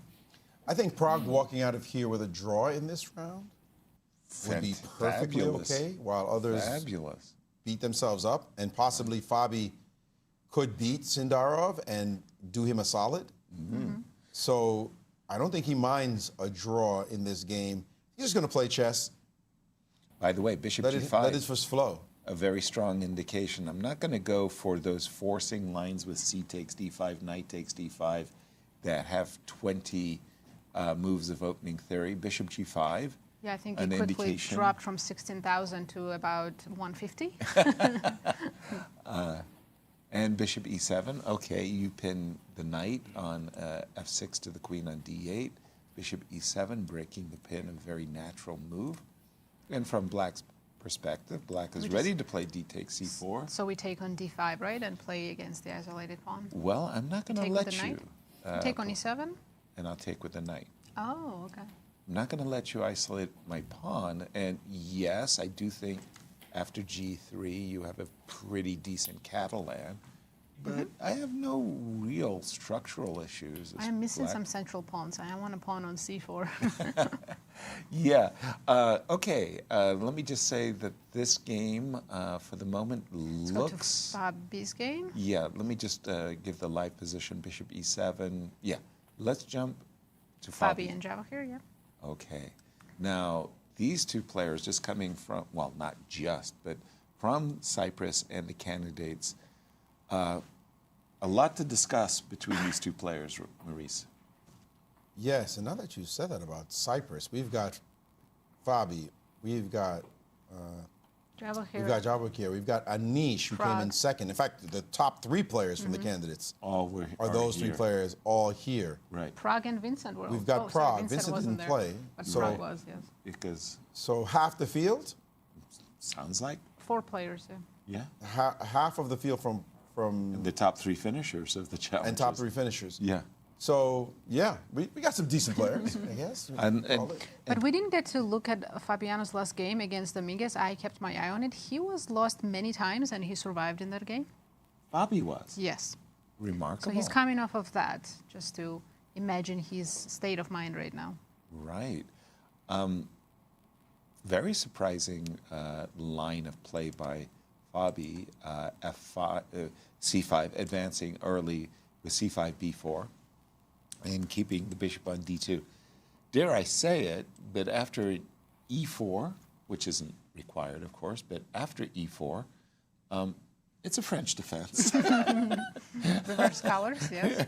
With reverse colors, and I must say that I actually It's like... sketchy, right? We've established that. Yeah, I actually like Black's position after E4, castles and rook e1, because essentially white's got one goal after e4. Yes, sir, look at the Yes. standing difference between these two players. Sindarov currently in clear second and Fabi Sherry in 8th and 9th place. That's ridiculous. That is so... I don't think I've ever said that before Yeah, as a commentator.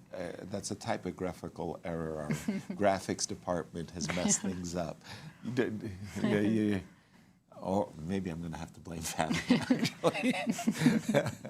actually. Castles by Fabi, and okay, I really am not a big believer in the whole A4, B5 business, so I'm thinking if I'm Fabi, I should be playing F3 and not allowing E4, but I don't like this line of play for white. You don't like when white gives black center, right? Exactly. I know. I feel the same way. The big fight in the center, you've abdicated that fight. Let's go back to Prague and Wesley for a quick checkup. Yep, we were about to see knight takes e7. I think Wesley could accept the isolated queen pawn. Already taking a long think, about 2.5 minutes. To recapture with the knight or not? Yeah. Maybe he's not too comfortable in this position? Is queen e7 really that unpleasant? Well, I'm just thinking that maybe he's afraid of this. Oh, and Knight you can't takes castle, e7. right. I can't castle because the c7 square is not protected. Yes. And I don't like having to play knight c6 and letting the knight come here with a check. So let's take a look at queen takes e7 and allowing the isolani. Okay. Knight on. And then we play g3, right? Yes. Of course. I don't think we're afraid of queen b4 check. Although the engine says Did we do something wrong? Maybe queen you should e4 be. maybe is a problem? Queen e4? But Maybe. How is g3 bad? Maybe it wants us to play e3 and chill. But in that case, okay, d5 is not really that bad. I know.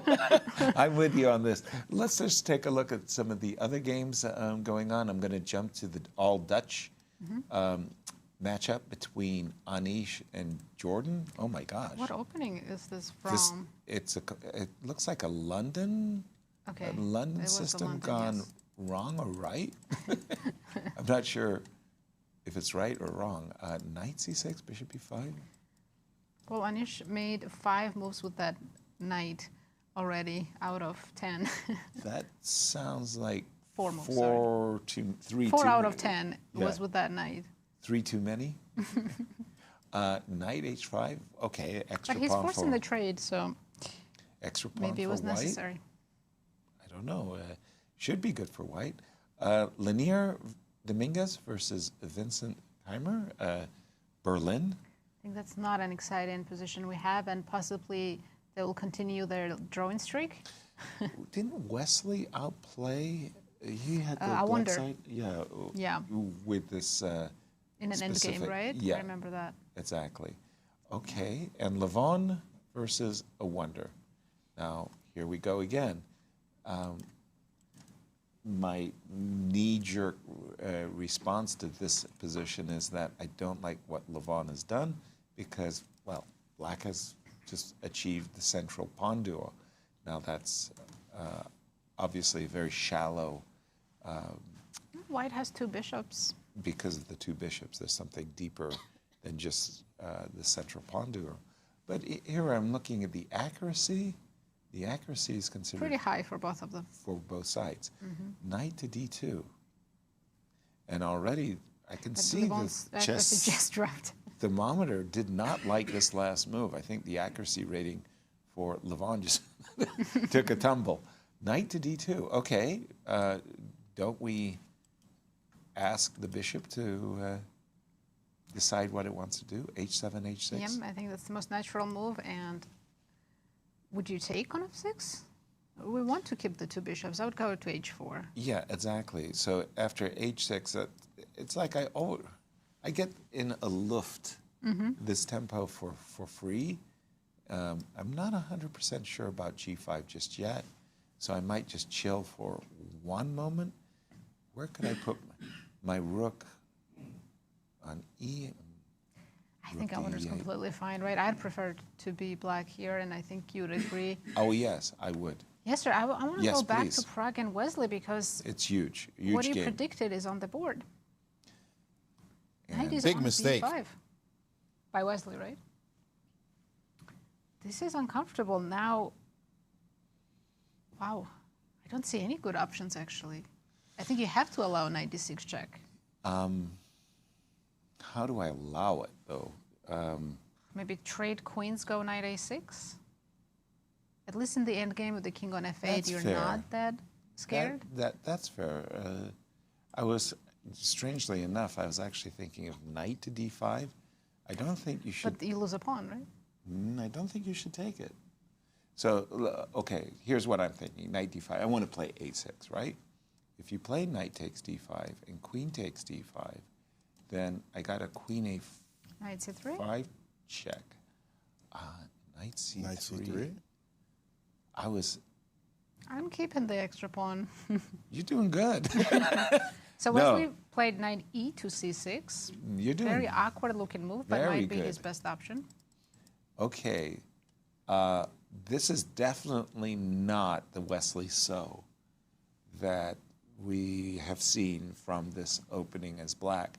I think that game of round 5 rocked him a Yeah, bit. for sure. He's not on. He's on shaky legs. He was playing for a win the entire game and then loses in the last 3 moves. Exactly, crazy. And by the way, 3 connected pass pawns. That's been the theme of this tournament, yes. So Okay. question here, do you go knight d6, Of but after course. king e7, take on c8? Because the knight is so pretty. I don't want to trade it for the undeveloped bishop. Well, we start with a check, and then we say, well, if I have to. But I think you have to trade. Because if you defend with the other knight, I kick you with the pawn. Yeah, and knight c4, trading queens, that's not the ending. Okay, so I take and I say, You can still harass my king with queen a4 okay, and fair. not... I like Because that. if black plays rook d8, king f8, and king g8, that would be fine. Hello, So hello. queen a3 check. Yeah, there's queen a3 check, and there's also, as you were about to say, if you try to make a run, an exit with rook d8, I'm thinking of going pawn hunting with queen h4 check and not this is allowing terrible for you Wesley. a safe haven for your king. I don't see how you resist playing this move. Queen a4? Knight d6 check. Yeah. Oh no, yeah. I just don't see how you resist it. You just go for it, and the rest is. And Pragg is thinking over knight d6, but then again, as you just said, how did you not play knight? What's your other move? I mean, actually, G3. Queen the d6. engine remarkably, to my eyes, gives the move g3. Which Nasi, Which as a I get, Catalan I understand. player, would. The thing is, Approve. knight d6 is still a threat, and black still cannot castle. That's the thing. Yeah. You have to recognize you can't castle because Yeah. of queen and knight c7. Right. Queen takes d8 and knight c. g3. But g3 in particular, like not e4 or e3, you want to put the bishop on the Catalan diagonal. Right. And I got to say, that's impressive. That's nice. I like And it. he just played it. g3. Well done. That's remarkable restraint right That's there. good. Right? That is great stuff. good. I mean, I you play know, knight d6 in a heartbeat. That's why I'm just a scrub. And these guys are ballers. Wow. Very nice move, g3. Wow. And Wesley in trouble. Second game. Whoa. I mean, if he had won that previous round and been tied for second with Javokhir, we would be saying, okay, Wesley's in the finals with Vincent, with Fabi. Now it's still not that clear. By the way, A6. I mean, talk He's about, pushing the knight to d6 now. right? That reminds me of the move h6 By Levon. that Levon played against Sindarov Just now. Just right. a waste of a move, even though you're prompting him to resolve the issue, but he gets a free tempo for it. Yeah. So thanks, I get to play G3. G3, and you get now to I play get to play ace. the same line, but this time I got the free a useful move. Yeah, useful G3 in the position. I don't know how impressive your A6 is, but here we go. Here we go. No queen a4 though. Prag goes immediately bishop g2. Hard to resist that one, by the way. But in this particular case, queen a4 was attractive. Yeah, can now Wesley fix his king situation with rook d8 and run Yes. to g8? That's exactly what I'm thinking as well. I'm thinking that as good as the move Or bishop maybe G2. play queen c2, Yasser, attacking h7. Waste black's another tempo. Oh, that's I have to play nasty. h, probably So- g6 actually. So I'm thinking for Wesley, what Wesley really wants to do is just get his king back to the g8 square, and your move queen c2. You're not a nice person. That is absolutely cruel. Look at Prag, looking over his shoulder, saying, this one, Will somebody take care of Javokhir? I'm not worse. Yeah, I want to see what is happening with Javokhir. Right. If I was playing for equality, I got more. I got a lot more. You know, I got more, and even if I don't win this, it's more me in the driver's seat. Although we've seen that, we said the same thing about Javokhir in the last game, and the driver's seat turned into an almost fatal crash. Yeah, I'm thinking from Wesley's perspective, maybe it would be nicer to post the knight to f6 before trying to run with the king to g8. But on the other hand, I see rook c1 as injurious. I don't know exactly how Wesley should untangle his position. He's got 17 minutes to stew things over. I'd like to go to the game of Fabi and Sindarov. By the way, that a6 move, we just should make note of Yes. the b6 square. Sorry. You know, it's far away, but there's a potential knight a4, knight b6, depending on what you do. Like when you bring your knight over to f6, Yeah. that b6 square could become a Agreed. tiny little point of contention. We know in the Catalan that often happens queen b3, Yep. with the pressure along the line. So up No. to Wesley to find out how to fix the issues that he has created with his king in the middle of the board. No question about it. Black is in trouble in that one. Fabi versus Sindarov. Okay. He got on his b5 push, did Fabi, but look at this restriction of these three minor pieces on the second rank, thanks to these very beautiful center pawns by Black. And knight g4 is a sighting since there's no knight on f3 defending the pawn on h2. For me, I think it's just so much easier to play Black in these positions. I'm not really afraid of b6 anytime. And when you do eventually capture, still takes you a while to put a knight on b6. And It's like the King's Indian defense, right? When White's attacking the queen side, and okay, best you can do is maybe have an open file. Meanwhile, Black's trying to checkmate you. And that's the problem. If the checkmate occurs, it's game over, regardless of what you've won on the queen side. Our colleague Maurice. David Howell likes to call this connect four. When you see Right. Four? four black pawns the way you see them. White also has a connect four, except Oh, yeah. White could do a connect five with the move b6. And yet it's a bad idea to shut down the potential opening of that side of the board and give Black a free hand on the other side. Someday you want to be able to maybe take on c6 and keep some flexibility. But sometimes it can be scary having those pawns extended that way. I remember a famous Capablanca game where he just extended everybody And down rook the board and A7. then crashed through on that side. Yeah. But Black does have the counterplay on the other side, and that's the critical difference. Back before there was a deep blue, I used to love playing against the computers and getting closed positions, because the computers in closed positions look clumsy. They were just awful. They just did everything wrong, and you happily won the games. But now they play closed positions remarkably well. Extremely complex position, and in fact, what's kind of interesting about this position is this knight g4 move. The engine gives the move h3. What? I knew you would say that. And old Steinitz principle, very ancient principle, okay, ancient, we're only going back, what, 140 years? Feels like yesterday. No. The days when Rexingfield was chilling, right? It was back then. So the principle was don't touch the pawns near your king because you could create hooks. And a move like this, for example, could allow G5 and suddenly, hey, thanks a lot for your H3 move. Right. The engine's not afraid. It thinks it's perfectly fine, but we're not engines, and neither is Fabi. Fabi instead played the move knight to A4, allowing this move knight to G4, completely ignoring this possibility. Knight G3 is playable, and on H5, there's a knight B6 siding, and your rook is floating. Where do you put it? Let's say A3. And then he can get rid of this bishop, very importantly, and then kick the knight. So admirable restraint from Fabi in this position. Following old school principles, don't touch the pawns on that side unless you have to, instead of just giving the hook. But again, engines don't care about our old principles.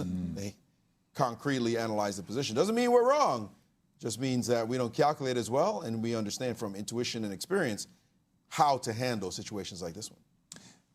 Thank you, Maurice. Yeah, that is knight G3 and A, because you, as black, you so very much want to provoke the move G2, G3, that the move knight G4 feels like that's the type of move you want to deal with. But by the way, reminding black that knight B6 and your Bishop E6 was played by Sindarov. When we played the move H2, H3, the one thing we're really afraid of is bishop takes H3, as some say. So get rid of the bishop. You know, like knight F4, get...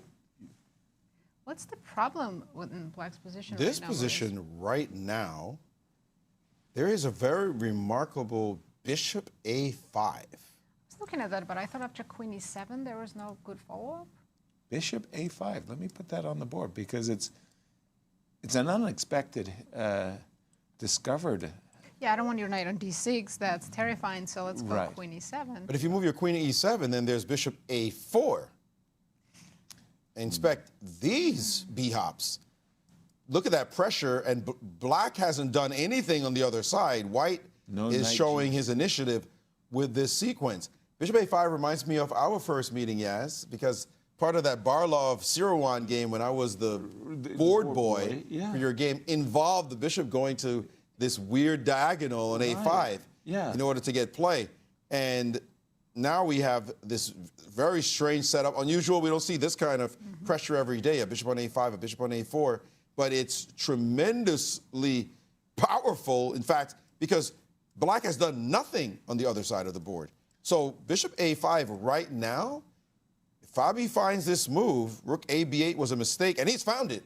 Bishop A5 is on the board, and it is Caruana in the driver's seat here with that last move. Don't I feel foolish? I mean, just a moment ago, I was berating Fabi's made like 4 minor pieces on the second rank, and look what happened. The bishops became alive.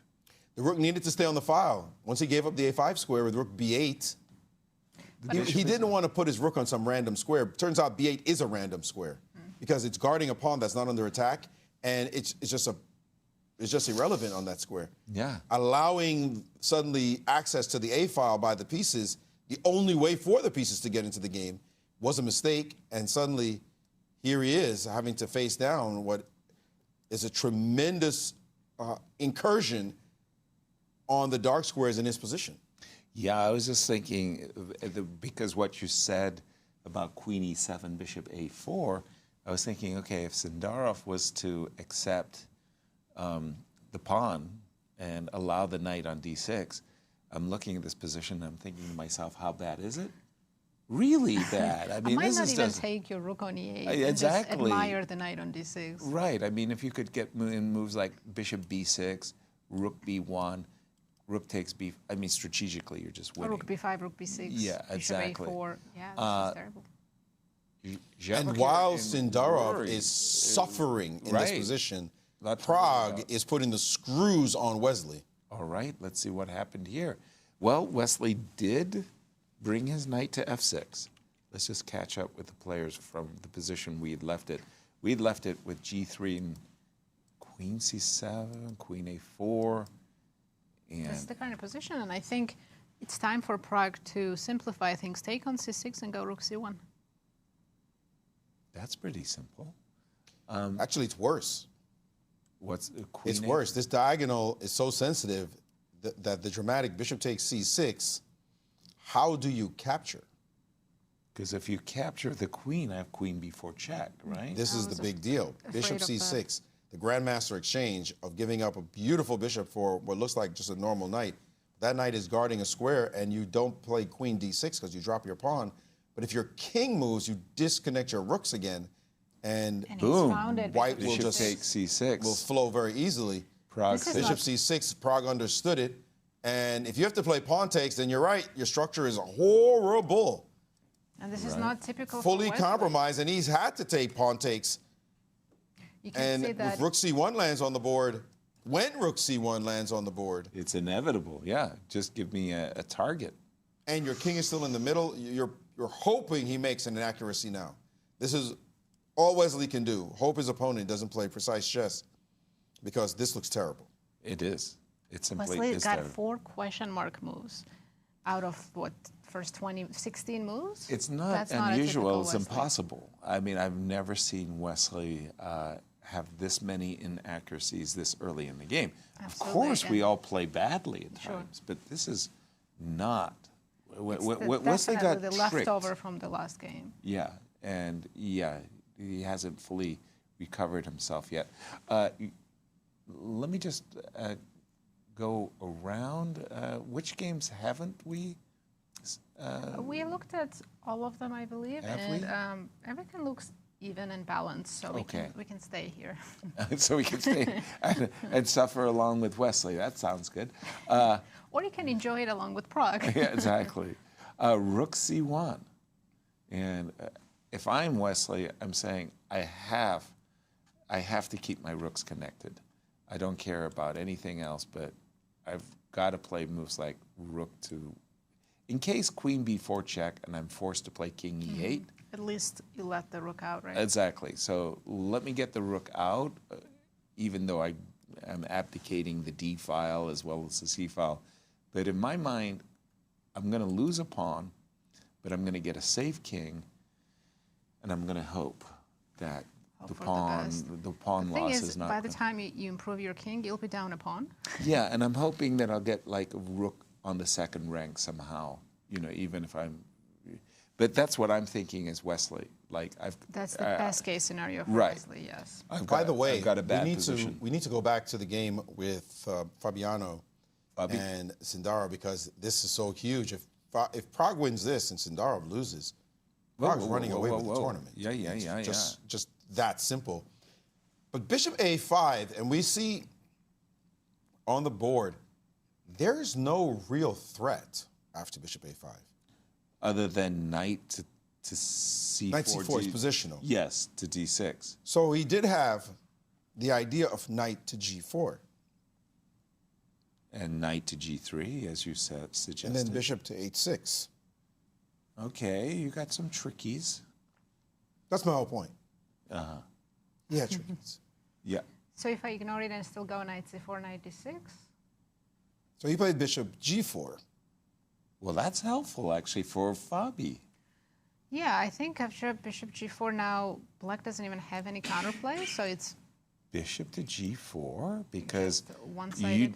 I was thinking that, just bishop a4, like we wanted to. well, no, seriously, I was thinking that the bishop was useful to be able to sacrifice when I played the move I'm h3. not playing h3. You're not. I'm not. I'll let you have the bishop on g4, and let's play bishop a4. I am focused on the queen side. You certainly are. Unless you have Focus some bishop f3 ideas, but I don't believe that's going to work. I don't either, actually.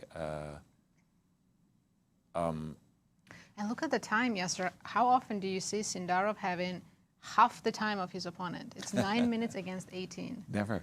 And for Fabi is probably thinking to himself, okay, I played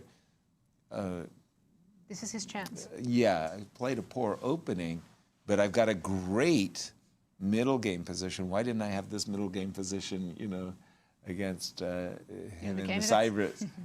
Yeah. Seriously, nothing wrong. I absolutely agree with you that there is nothing wrong with bishop to a4, but when I see my opponent playing a move where I think it's helpful to me, what do you think he would do after h3? Would he take on e2? Like, you're just giving up the lights? The bishop again, so yes, I'm going to take it. I mean, if you move your bishop back to e6, that looks completely wrong. Bishop to f5, well, you're kind of inviting knight g3. So... Yeah, I'll have to take on e2, give you the two bishops. Okay. And now how are you going to attack my king? There's no attack. I'm defending on the queen side. Exactly. And your bishop a4 is going to come. No question about it. I don't understand the move bishop to g4. I think Javokhir is definitely in trouble. And it's important to look at the clock. Yep. Because it's one thing to be in trouble, it's another thing to be in trouble and down 7+ minutes as well. Fabi needs to find a natural move quickly, force his opponent to spend some bit more time maybe, but be under pressure. Keep him under pressure. Don't let your clock tick down the way Javokhir did against Aronian, against Levon, and end up having to play fast moves despite having a tremendous position. It's easy to blow it when the clock is ticking down. You're feeling that pressure, even in a position you think you're much better. Yeah, I think I have it. I think I understand what Javokhir, whether he's right or wrong, I'm not sure. h3, I think he wants to play bishop h5. Provoke g4 and then sacrifice?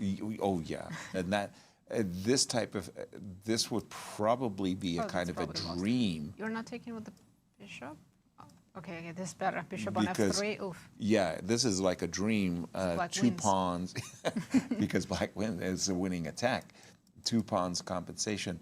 And if you move away with the intention of maybe knight to g3, pardon me, maybe g5. I like g5. However, the engine disagrees. You know, I was trying to get... Oh, but now a5 is defending, so I have knight takes d5. Apologies. Yeah. Oh, that's Queen tricky. e1 was a nice move. Hey, I didn't even know what I was up to. Just a second. Let me stop the broadcast and give myself a kiss. That was a really good idea of mine. Thank you, guys, for all your support. I'm getting crickets. I told you it was a nice move.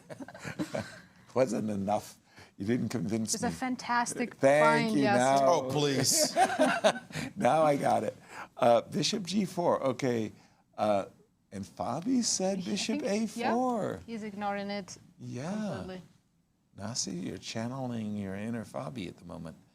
Okay, I really like Fabi's position. I'm going to check in on Prague again because he's we enjoying think... his advantage. Oh, by the way, Wesley said, Yasser, the rook on h8 has to be coordinated. I don't want to give up my c6 pawn. So he's just played rook c8, and I suspect he's ready to just run with the king and maybe, you know, give away the c6 pawn sometime. You're going to play rook takes c6, and I'll get some activity with h5. We'll keep an eye on this one. Well, this one is just about survival for now, as far as Wesley's concerned. I don't mean survival as in the longest term, try to make a draw. I mean in terms of, for now, let's keep the advantage within bounds and see if an opportunity arises later. Play the infinite game, if you will. So that's where he is. He can't do anything else except manage the disadvantage. And that's what he's doing. Get my king safe, my queen over. Yes, the guy's going to have pressure. Yes, I got a couple of weakies that I really can't fix. But there's no way to force a change in the pawn structure, so it's going to sit on the board. And now he has played queen e5. Wesley lashed out with queen e5. Oh, pardon me. He went king f8, knight e4, a move I did not include. I thought and he was going to played trade the queen e5. knights because now white knight can land on c5, and that's just so unpleasant. Well, knight to c5 here. Yeah. Yeah. Then double the rooks and just enjoy this position. I must say that Ulf Andersson would put the knight on d3, you know, and just destroy his opponents. This is a very, very nice ending. It's very important. Oh, no, I was going to say something, and he took. Commentator's curse, tell us about Commentator's curse. I was going to say, it's very important to recognize that queen and two rooks, major piece endings, aren't so obvious when you win a single pawn. You may be up a pawn, but it's very hard to drive that pawn home if you don't have a passer. And sometimes even when you have a passer, it's not so easy. So it's great to keep minors on the board and torture your opponent with the knight on the board. Right. Up a pawn in a knight ending, that's Fantastic. big problems. You're Fantastic. terrible. That's like a king and pawn ending. But up a pawn in a major piece ending is a lot harder. Although when a king is exposed the way this one is, it is the black king. It's a little bit more challenging, but we've seen kings like this. Didn't we see the major piece ending with Anish? Yes. And was it Leinier? Well, first it was against Javokhir, and then against Wesley. He had the king on e7 twice, and he survived in both games. Right. He put the He put the king on g7, played h5. Yeah. That game. Yeah. And this is the structure. So it's not so easy when you think you have this picturesque position with the weak pawn. I'm probably going to grab a pawn. Some such conversation. But it's just not that easy even to win the position because technical issues will arise in these kinds of major piece endings. So that's why Wesley gladly went after this position. Oh, much. Knight on c5, keeping the piece, keeping a little bit more wood on the board. Yeah. Forget about the pawn. You'll get it later. It's the suffering he's going to have trying to deal with your positional advantage. That's the key. And so that trade knight f6, a little suspicious. Still advantage, of course. Right. If you're trying to play safe, but may not be enough. In the end, he doesn't win this game. He will regret having made that trade. Yeah, knight takes f6. Maybe that was a slip. Just a quick check on the game between Leinier Dominguez and Vincent Keymer. What do we have here? Well, it looks like two bishops. I was about to say, this looks like the Berlin. Well, it was. It was the Berlin. Berlin. If I get a knight to d6 and a bishop on d6. So yeah, black king has moved, so it can't castle. Can't castle. Aren't I just comfy with white? Knight to d6. So let's say black goes bishop e6, check, I take. And You take with the rook? I wanted to take with the bishop, actually. And just... Probably f6 and king f7, right? f6, king f7. I think it's complete equality. Find a hideout. Makes sense. Makes sense. Yeah. And by the way, bishop e6 on the board by Vincent. These two players have drawn all the games so far. They look like they're... Let's go back to Sindarov's game because we do have some moves. Last we saw was bishop a4, right? Yep. Yeah, very passive position for Sindarov, but... By the way, after bishop He's trying to a4, defend. rook e6, rook b1. I mean, eventually, knight takes d5 is going to be a some point threat. it's gonna be hanging. Yeah, exactly. Queen e7, h3, takes, no bishop h5 business, nothing. Queen e8. Now, this is just seizing the defensive, fully. However, I'll say, if you give him time, he'll play Yeah. g5, knight g6, and maybe create something on the king side. Slowly, huh? Wait a minute. By the way, 5 minutes for Javokhir against 15 minutes for Fabi. That's huge. I'm looking at trying to make an incursion. And Fabius played rook b2 and g5 on the board, looking for his counterplay. Yeah. At some point, he's losing material on the queen side. Yes. The crash is going to happen, and he's going to have to accept it. So in the meantime, he's going to pull everyone exit stage right, see whether or not he can get anything flowing on that side with the white king a bit denuded of defenders, only has pawns over there. So if you can just open up a couple of lines, by the time Fabi crashes in, maybe even wins c6, you may have some attack going. And we've seen, this kid's a dynamician. That's his nature. He wants to play dynamic chess. He's not a positional genius. Of course, he understands positional chess, but that's not his innate forte. He's not Karpovian. He's more Kasparovian, if you will, in his play. And so that's where he really relishes getting big play. But look at him now, sidestepping. The pressure that is the complete blasting of his queen side. But I think he's going to play h5, knight g6, and he's going to create a counterplay. The, It's coming. the problem is the knight on b6 needs to vacate Yes. that square. That's so that and the where do you rooks do could it? come.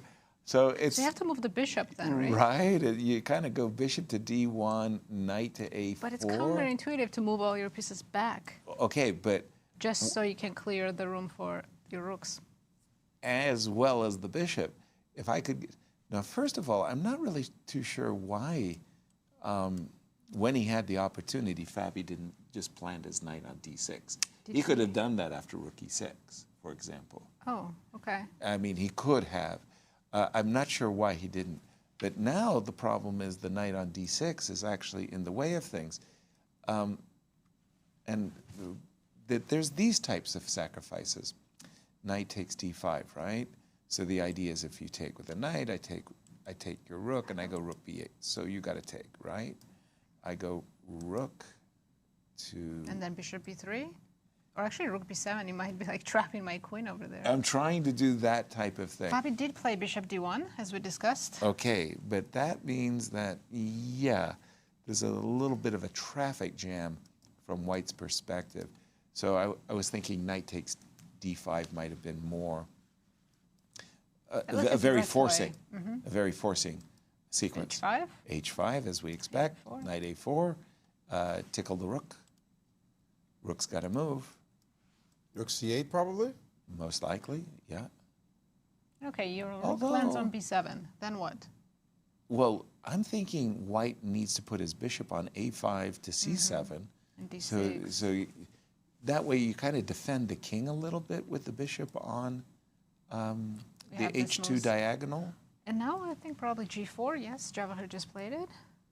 And they've got to play This Javokhir. is a 3-result game. Yes. Javokhir has to play it a little bit quicker because, well, he's the one with 5 minutes on the clock. By the way, this bishop on d1 makes a kind of sour impression. It's like, what But do it you... wasn't better on c2 or b3, so d1 was the best choice. Okay, so what do we do about bishop c7? So if we go bishop to c7, I'm take threatening... h3. Oh, sorry, I'm going to have to include hg, aren't I? Are you sure? I don't know. Because that's not pleasant either. Okay, I do it. I close my eyes. Actually, the engine is saying you have to allow captures on h3 because if you do this now, knight takes is virtually equal. Wow, Because the rook comes to g6 so fast. I get you. Okay, Whoa, whoa, this we have does moves not. h4 and g3. This did not happen because h4, g3 instantly before Fabi could Close everything fix up. the structure himself. What if we just take now on g3, you put the knight on g4, right? Yes, he's going bishop h6. Knight g4, bishop h6. I'm telling you, and I use that word dynamician, this kid is all about it. He trusts activity over everything else, and he understands I'm defending, but you're going to crash through at some point. You're going to put too much pressure on me. I can't just sit here. Let me just start being super aggressive, sacking pawns. You can have it, whatever. Take the pawn, please. Because I'm just going to open up some lines, compromise your structure, and go for broke. And it's not go for broke in a way that's just horrible and nonsensical. No. He actually has some play, and there's Fabi now.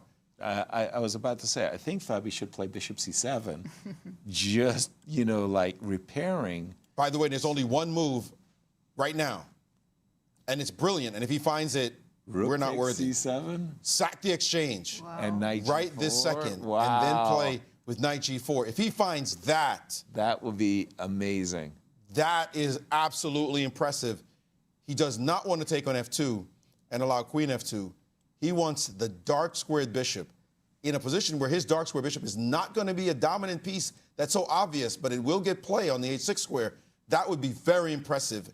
right now if he plays an exchange sack on c7. But he would also be allowing white 2 rooks to end up on the 7th. Exactly. Right. It's not like you're just sacrificing an exchange. You're sacrificing the position. No, but remember, 2 rooks on the 7th won't do anything. I remember Emery Tate doing this, and he's found the move. Bravo. Yo, this kid is balling. Wow. Listen, I remember Emery Tate showing me this, the late, great Emery Tate, showing 2 rooks on the 7th rank, meaning nothing. Remember, if a rook goes to f6, those rooks don't do anything on the 7th at all. So he just needs now to break. He can watch the rooks. I don't think Fabi even wants the double rooks because he'll be taking his rooks out of the game. Rook f6, and suddenly there's rook f2. The e3 pawn is dropping. That was amazing, amazing conception in the defense. And he is not completely out of the woods, but he is playing chess with great chances right now. For a rapid game, this is remarkable. This is a fabulous. A knight on f8, by the way, protects everything. So the dark squares are ultra covered around his king. He's got no fear back home. What he's worried about now is his own attack. I mean, I'm in awe. So cool. That is just, that's brilliant. I mean, no question about it. That is just, well, world class. Just applaud, yeah. Yeah, you just, It was gorgeous what just happened. Wow. And now, Fabi, the other thing is your emotional state as somebody sacks an exchange and a pawn on g3 and suddenly says to you, I don't know, but your king looks a little airy. I'm sniffing around. I'm going to start taking all those pawns. Wow. You have to play defense. Rook b3, the only move in the position to hold any sort of edge. Anything else, you're just dropping e3. So he has to play it, but he's resisting. As you see here, he's just pausing to take a look before playing the move. He's shocked by what just occurred, actually. And see it in his posture. Yeah. As like another problem, by the way, with the move rook b3 is the move queen a8. The knight on a4 is a little airy, isn't it? And the queen will start to penetrate in on the a1 squares. The dark squares are falling apart. Black has no worries back on the home front because those dark squares are well defended. The king is perfectly safe. But you let the queen come in, the rook go to f6, he'll just sit there and watch you. You have no attack whatsoever. This is crazy. Scary. You're going to have to start playing very precise moves if you're white. That knight on g4 is stronger than any rooks, right? Yeah, at the moment, it just like it. And here I'm thinking from Fabi's point of view, the moment he plays queen e1 and eliminates that knight, the king is safe. Yes. The white's king is just, and my kingdom for a tempo. I just need one tempo. And we do have one result. It was a draw between Levon, Aronian, and Awonder Liang. Levon and Awonder. Yeah, but this game, my goodness, what a beautiful exchange. The whole conception is just totally remarkable. And I think I said Sindarov has 5 minutes about 10 minutes ago. He still has 5 minutes. Because once he decided to play rook c7, he just went bang, bang, and he probably gained a minute. No, knight that g5, was when he bishop started a6. with g5. Since then, he's been blitzing. Wow. Queen a6. Whoa. Giving up the e3 pawn, and the eval bar just Dropped to equality. That's just took us a dive. Okay, but I understand. Check, right? Well, but I understand Fabi completely. Fabi is probably thinking that knight on g4 is terrifying. If I can take it, then my king will be cocooned, right? So, okay, here we go. We're going to take with a check, right? Oh, yeah. Oh, yeah. Hard to resist.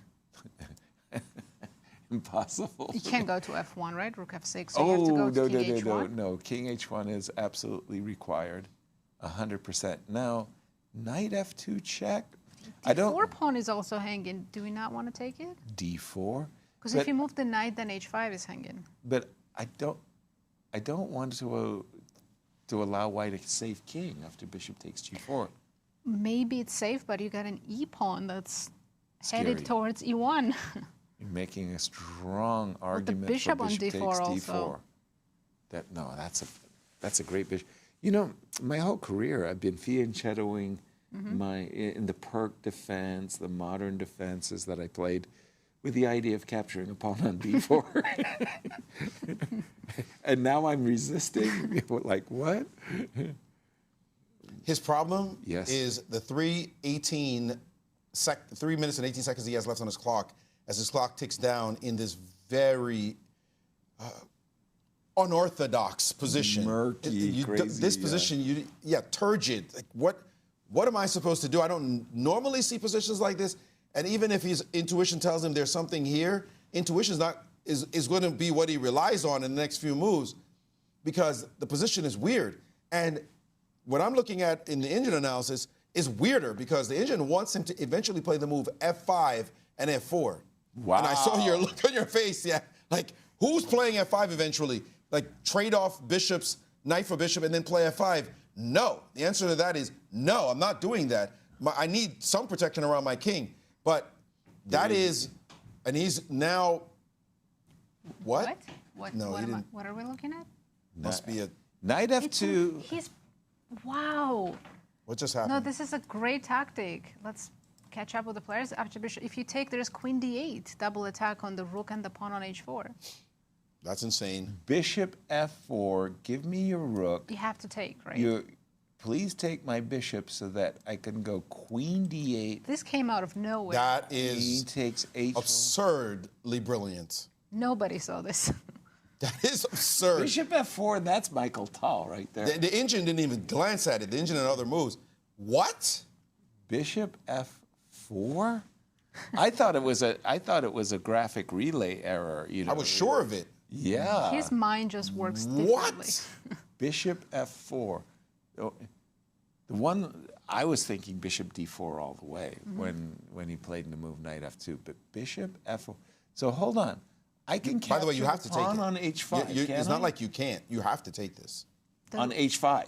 No, no, the rook's hanging. Is hanging. Oh, excuse me, my rook. Your rook's hanging. Of course. No, I understood. Yeah, so it's a force. Force You move's a literally force move. have to, because rook c8, queen e7. So now queen d8, and you simply have to deal with G3. You have to play g3 and give the rook back. Queen He got the material back, and he has a protected passer on e-file. That's a good deal. It's a big improvement. Yeah. Bishop takes just to make the knight a little bit uncomfy. I don't know. It's unfortunate that pawn on h5 is hanging, because if you could keep that pawn and go knight g4, Then it would be over. What an amazing conception. Bishop F4. Seriously, I was so focused on the pawn on D4, it didn't. That was extraordinary. It really was. How the heck?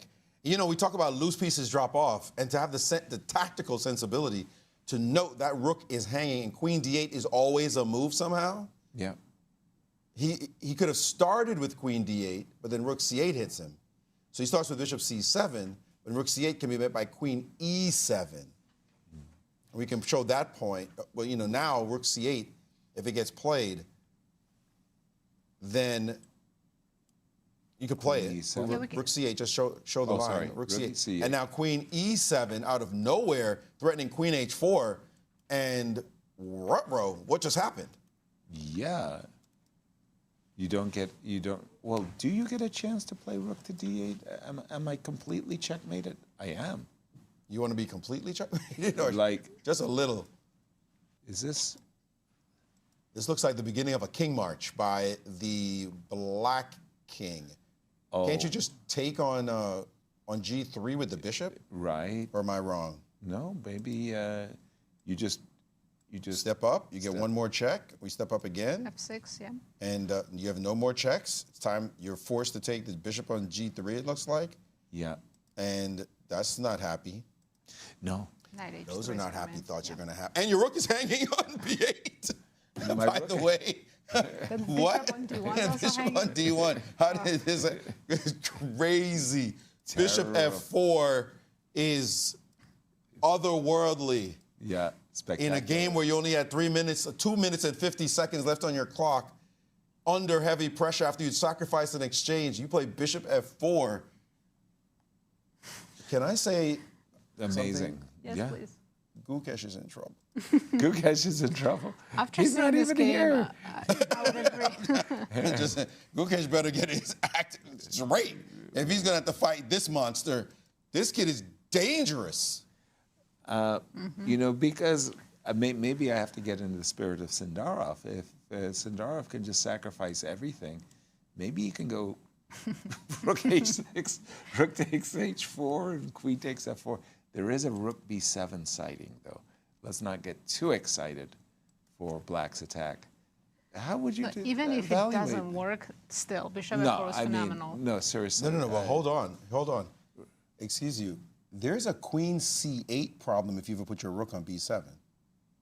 You get pinned? Meaning, for example, rook f6 to threaten rook takes f4. Okay. And if you think, oh, I'm just going to play rook b7 and mess with you, and then he plays queen c8, and now queen h3, and you're going, wait, when did this happen?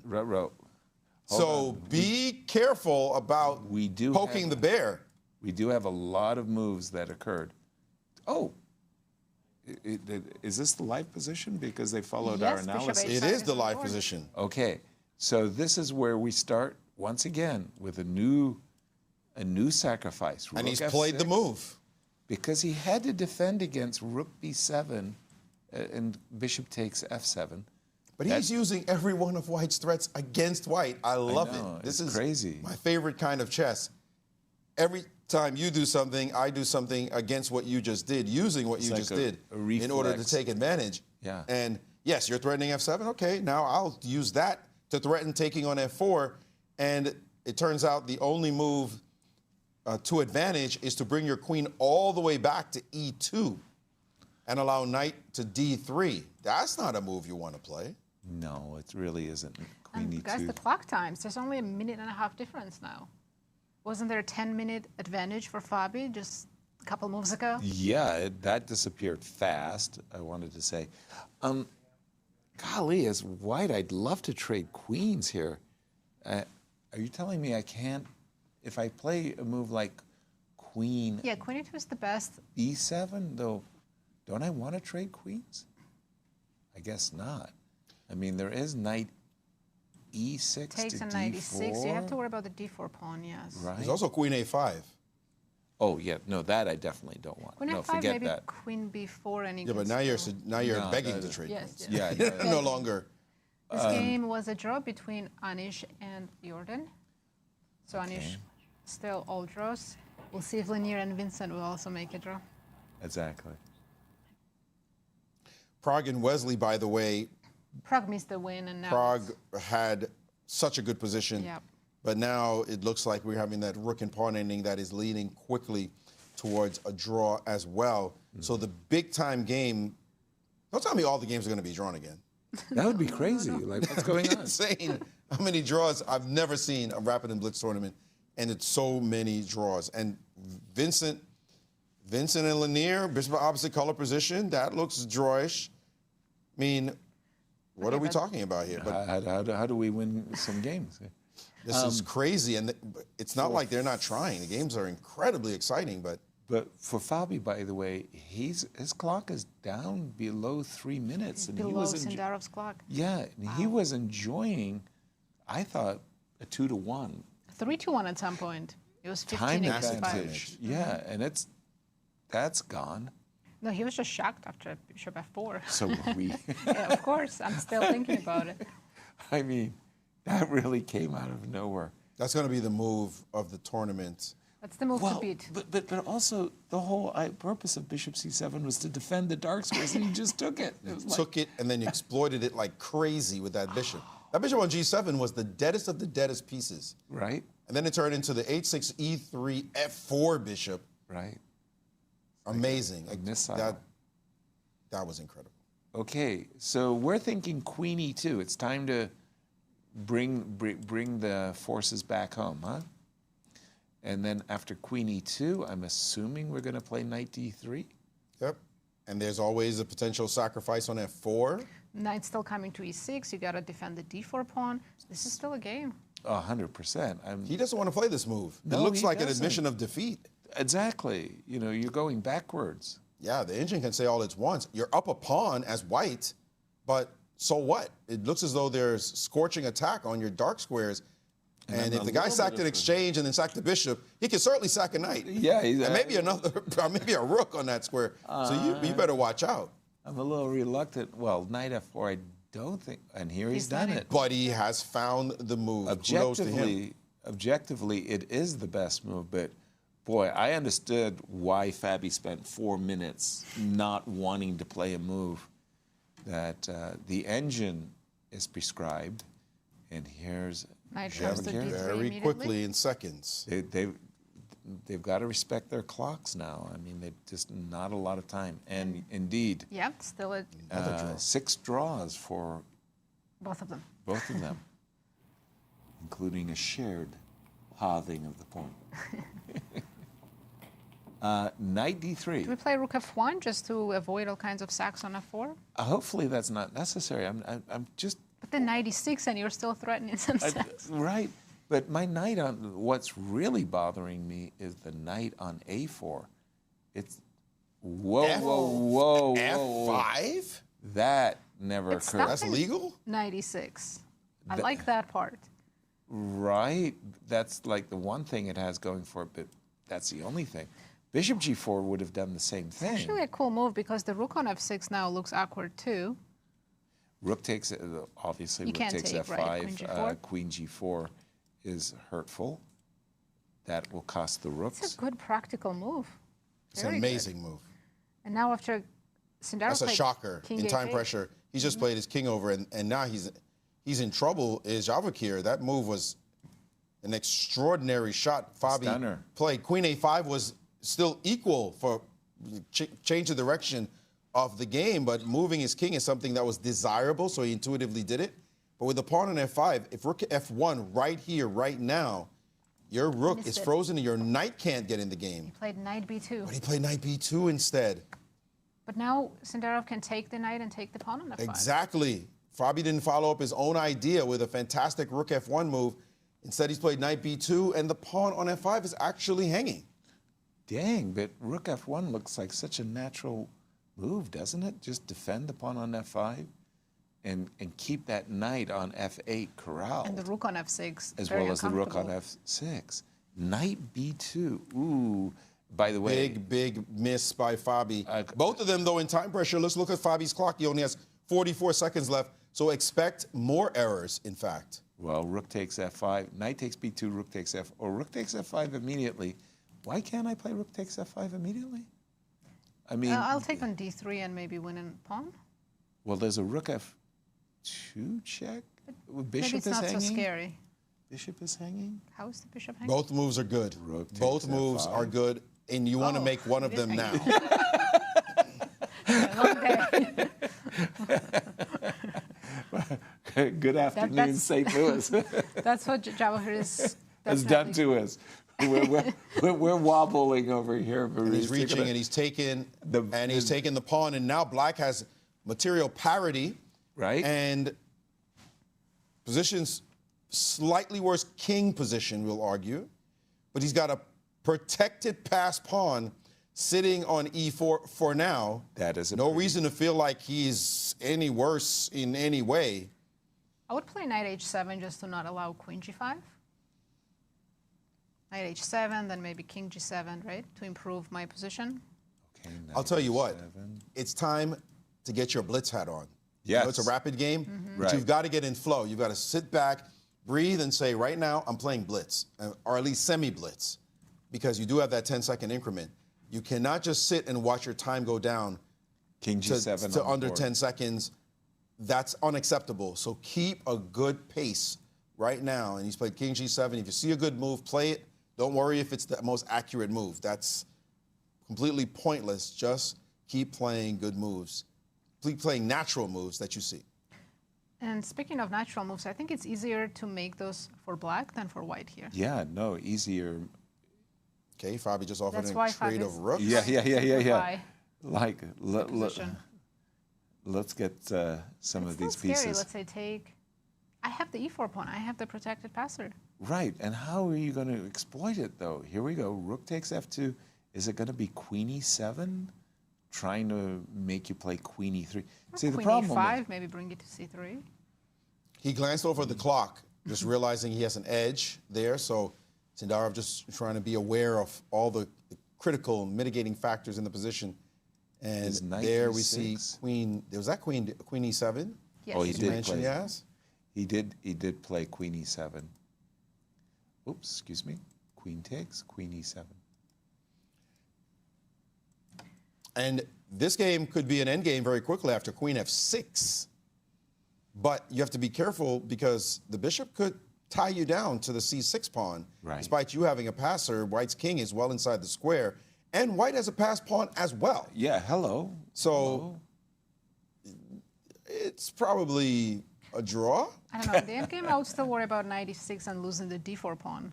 Well, at the moment, how... And And he's you're offered about the to end say. game. Knight comes to e6, and you have to take, right? Is the pawn end game for sure a draw?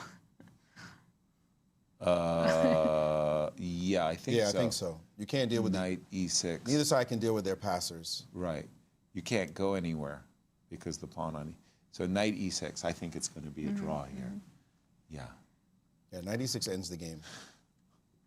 Wow.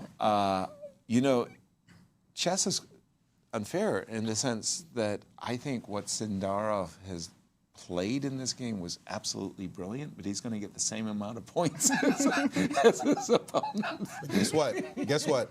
The opening, he didn't play so great. No, he and didn't. He was He in did. trouble. He did. What he did to save this game It was brilliant. was brilliant, and he's managed to do it. And here we go. When we can expect f5 draws, well, f5 forces Fabi to play g5, and then his pawns are too dangerous. f4, and then h5, king f7. How many F5. connected pawns do we And have? g5. And Yeah, how many connected pass pawns? Yeah, they both have passers, F4. and there's no funny way for black to bring his king up and get the pawns down. They'll both get pawns on g6 and their respective, the opponent's respective third ranks. Right. And that will be that. So Exactly. an amazing game. Truly. Absolutely amazing game. Just it was so entertaining with so many twists and sacrifices. Wow. And then rook takes c7 and then bishop f4. And here we go. With repetition. Yes. Absolutely fantastic. Wow. Scintillating. Any word you want to pull to give this young man credit, Sindarov. And he's not at his best yet. He might be getting better. He's only 20 years old. He's only 20? You mean he has 5 to 10 years to become a better chess player than this? I know, it's quite the thought. We have Turning one our game still going attention on. to Prague and Wesley, you know, it's extraordinary to me. I mean, now as a chess grandmaster, I would have thought in my youth, you know, just this must be winning. I'm a pawn up. Double Double the pawns. pawns, split pawns, dead It's frustrating. draw. Just nothing. But that's Nothing. rook end games for you. It's crazy because if you could play, you know, f3, well, there's rook takes e3, but if you could play f3 and, you know, go after this weak pawn, but the moment you play rook f5, well, rook e4 check forces rook and 4 versus rook and 3. Prague down to 5 seconds, have I got that Let's not right? forget about his clock. He made that move with 3 seconds on his clock. And I'm thinking rook e4 check draws on the spot. Well, draws on the spot is strong, just Yeah, Prague looks forces the trade of rooks. definitely unhappy. He had winning chances many times in this game. And Wesley saving it. Tricked him. Boy, Maybe he'll trade rooks. do it on my terms. No. Pawn takes would have been ugly. Okay, rook check, rook e4 check. Let's Wow, go. we are about to see 5 draws, but that was one of the most exciting rounds we've had. 100%. Have we ever seen 5 draws followed by another 5 draws in a Rapid and Blitz Nothing. event ever? No, I It mean, wasn't in a row, so last time we had 5 draws was in round 4. And then we had 2 decisive games in the last one, That's true. even though we were expecting 4. Still, 2 decisive games out of 15 games in Rapid and Blitz? well, What is again, the world coming to? it just goes to show the tenacious They don't lose. ability of these players Yeah. to save. I mean, and let's face it, if Wesley does save this game, he saved a very awkward game. Like this was not. But- this was an opening gone wrong. Yeah, that trade on f6, though, knight takes f6, That was- allowing this kind of endgame, increasing the draw potential of a position by trading when you have that slight advantage was not necessary. And he's paying the price here for that decision. Wesley. Is Prague. Yeah. Is Prague for trading knights on f6. But even after that, he got another chance. There was a moment, there was +3, but he missed it. And then Wesley's very good at endgames. Very good. I don't think he can make any progress here, Prague, that is. Well, in a sense, To he's even actually change up the position. maximized Yeah. his position. He's got the zenith of what he can achieve, and Wesley's just going to drop his rook on e4 back to the e5 square and say, okay, I'm just waiting for you to do something. So we saw 15 games and 2 winners. Prague, who's in first, and Jorden, who was all the way at the back of the Right. field, Beat Wesley. beat Wesley Yeah. Right. for a big turnaround, big effect on the tournament. And nobody else won a game today? No. Three rapid games you play, you don't win a game? And you no got- one? Fabiano, Levon, Aronian. I mean, in that Javokhir. Javokhir, and He that didn't win a mix game. of In fact, he was on the edge of death 2 games. He could have exactly. lost. No, he's going to sprint out of the tournament hall feeling like, oh, that was a lucky, lucky day at the office. Yeah. Well, Just he was amazing, though. winning The chess against that was played was spectacular. Levon until he was losing. Until he was losing. That is Yeah. true. Yeah. 20 seconds for Prague, but there are no ways to break through. I am absolutely in just such shock and awe, though. What I saw, rook c7, knight g4, bishop and then h6, bishop f4. rook f6. You live for So moves like many that. moves. Yes. So many moves he came up with. You literally live to see moves like that. Yeah. As a commentator, as a chess fan, Exactly. there's not much you can ask for when someone in seconds finds moves like that. And it really was like, you know, Garry Kasparov, Michael Tal, Veselin Topalov lighting up the screens with their brilliant conceptions. Alexei Shirov, Yes. another absolute tactical wizard. That's the right word, wizardry. And, I use the technical term, dynamician. Dynamician. Somebody who plays dynamic chess. Maybe it's not technical, maybe I made that up, but Okay. the idea that he loves the feel of crazy, wild, unorthodox positions, Chaos. and he relishes them. Literally, Tal would be smiling, and Kasparov, of course, we can ask him, and he'll say, I love that. Yeah. The Alekines of the day, those kind of, you mentioned Shirov, the Shabalovs, those players who Fantastic. have no reluctance whatsoever to sacrificing material. They didn't back down, that is for sure. And that was... Wesley recognizing that if his opponent hasn't done anything different, so he just keeps playing ultra quickly so that Prague really doesn't get a chance whatsoever to build up any time on the clock. And clear what very, Prague's very, supposed to very do. impressive by Wesley to maintain that. By the way, at a certain moment, you start to worry about h5, h4 as a way of forcing trades. I think rook wondering if g1 was designed to stop would, that. Prague would play g4 at some point. I know it's not improving the position, but at least Right. it's changing it a little bit. Well, he But it's fixing Black's pawns. So. exactly. But if you don't do that, I don't see how we can try anything.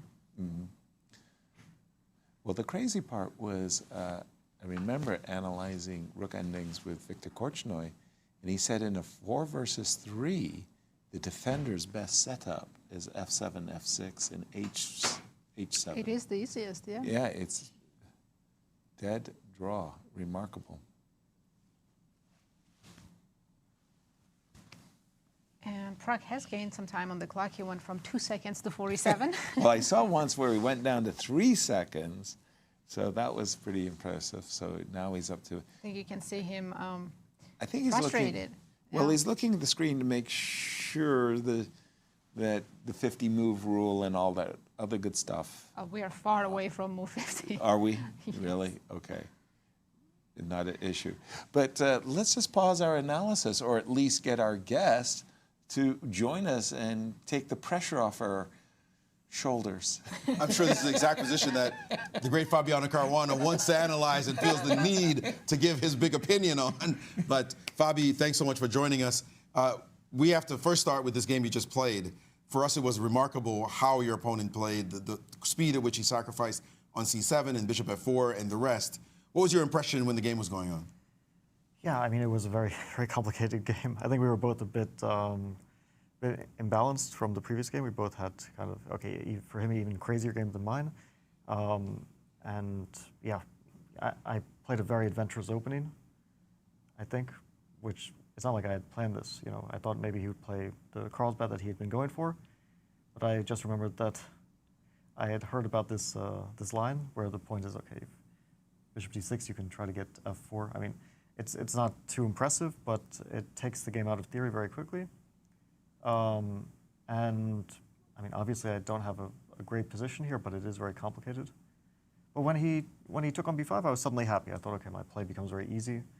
And at some point, I think I was just like very close to winning, and all my play was coming very naturally. And I think I was also playing pretty well. Yeah, I mean, I think rook b7 is natural, g4. He mentioned that like g3 to stop his counterplay made sense, but I was wondering, like, after rook e7, how do I continue it? Because now rook b7 is a trade of rooks, and it's a lot less attractive. So I think this isn't such a big mistake.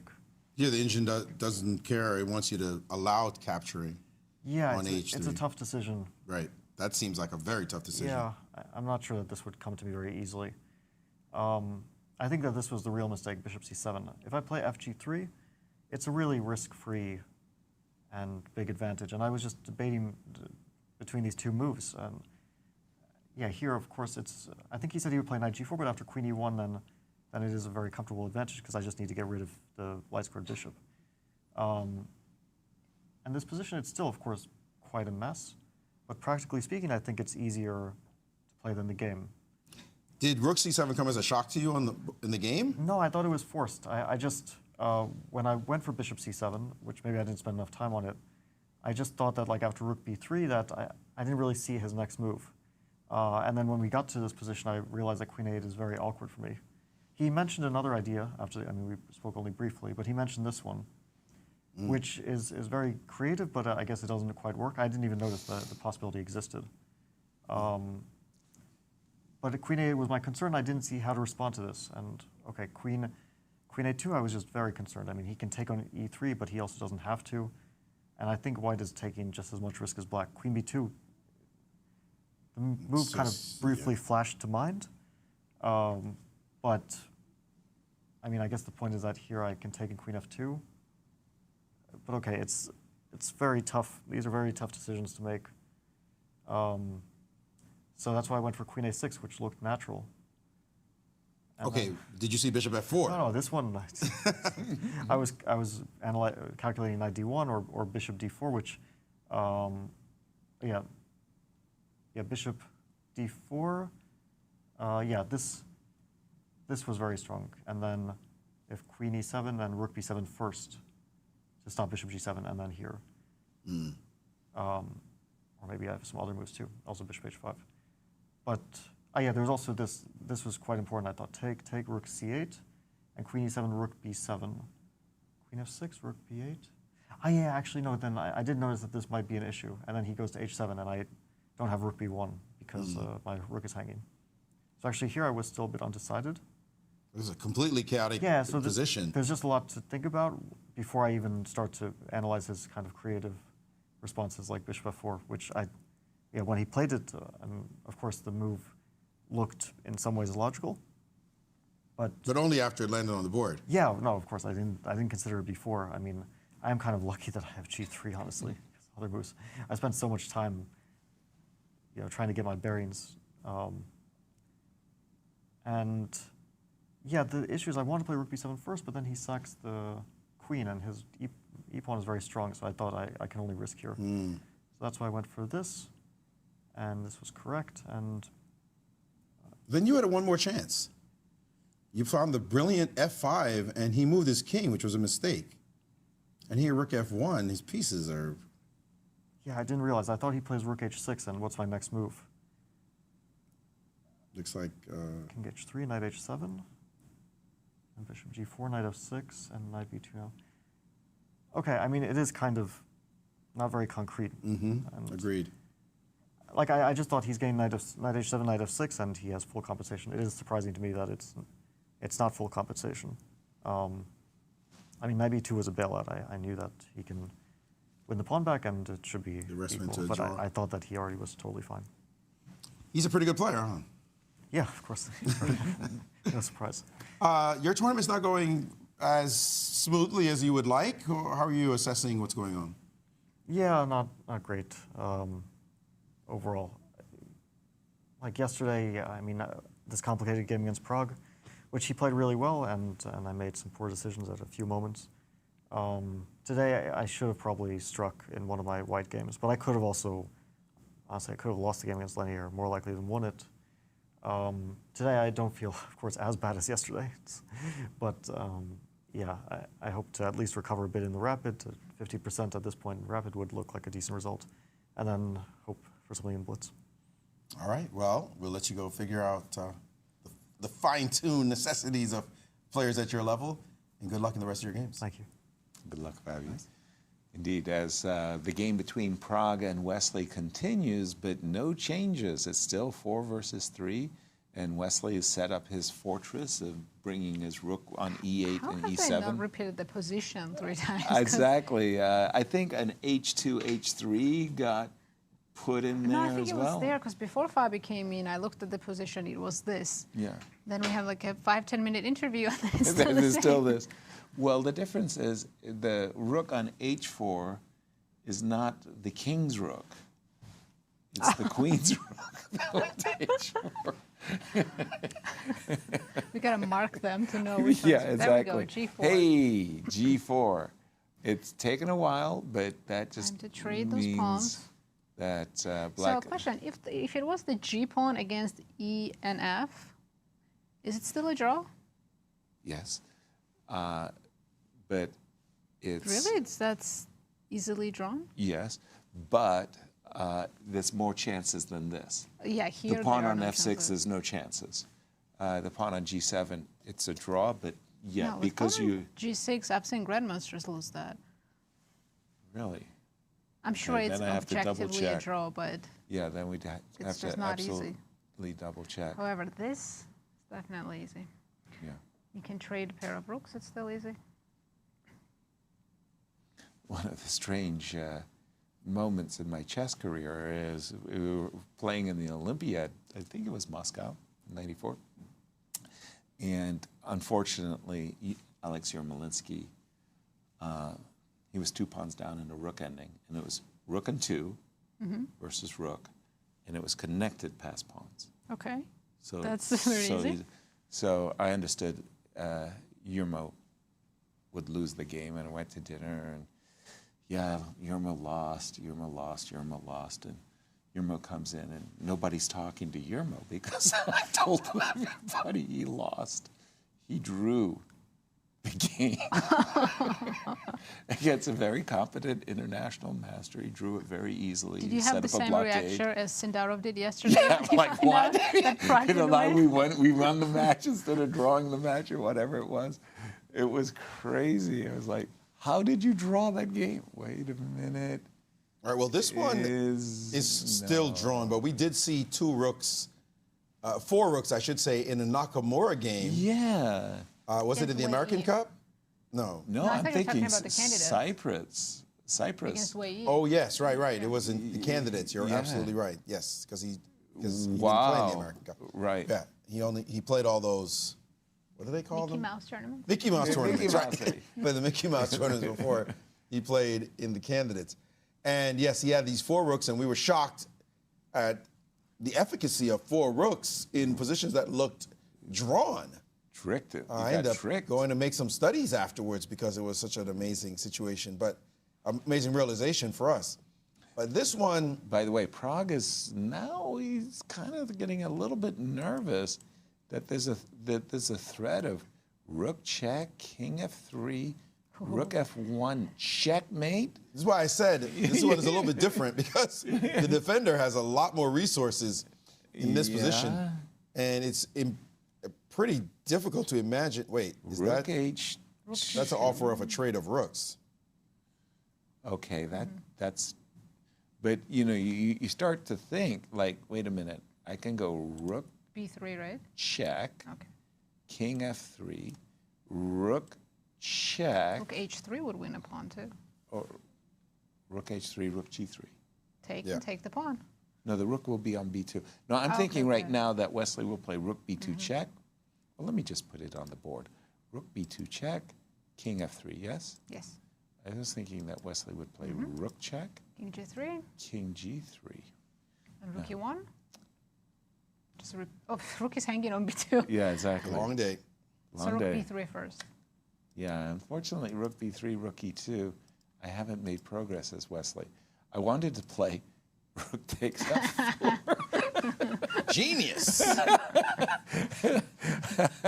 And it would work, except for one small issue. Just one small, yeah. One small issue. Rook Okay, B2, let me King F3 is on the board. let me refresh the board. So Hey, they're following our line. Let him not follow Yasser's rook f4. Thank you. Or mine okay, Rook E1, right? okay, we just traded the rooks and said, okay, Yeah. 2 versus 1, There is no progress to be made here Check. ever. ever. Check. Your king is the only thing that can help the pawn push. There is a You almost feel like king e4. No, but king e4, rook a4 check. I just have to go back. But there was a moment there where you go king e4, and you start thinking I could checkmate the white king. King e4, rook b2. that's a lot. You never checkmated the white king. I know, I but your understand. king might be checkmated or stalemated on that square, given the right conditions. Yeah, a stalemate. I'm trying to think of some studies that would make Yeah. it work. I don't see how. A study like moves at least. I don't see how we could fashion a stalemate. So check, King king e4. e4, that's an automatic right there. When you see that opportunity of posting up absolutely Threatening with H2, powerful, you have to There we check the go. king back. Now it's And a they're draw. repeating. He's accepted that it is a draw. Wow.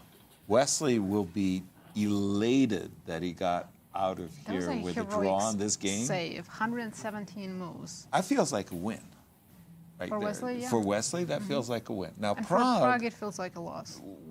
but you know, But he's he's still in leading, first so place, he's so it feeling doesn't good. feel terrible. He's up 2 Yeah. points. Yeah. Also. Could have been up 4? Three. 3. I 3 think, points. 3 Yeah. points. But But a big 3 save. points is a lot of points. Big save. I The way mean, he's playing. Ben Underwood would have had a lot of fun with the, statistically speaking, what would have happened if Prague had an extra point. But after you know 2 what? He rounds of- got an extra point today. That is, he was only leading by a point over the field. Right, at the start of play. He made a win in 2 draws. Yeah. Sindarov made 3 draws while Wesley lost. Right. So he separated himself from both of them. And we have a clear first, a clear second. I'm not sure what the score is in third. It might be a tie between Wesley and others. Maybe just stay on Let's the listen to their analysis. and then wait for you to play here. Yeah. Yes. It's still a draw. Which is here. Yeah, maybe you shouldn't have allowed me to put the pumps. No, rook c5 was bad. I should just get the rook here. Where? Somewhere here. I mean, I forgot that you can just chase the rook. What was bad? And remind us all, how did our day go?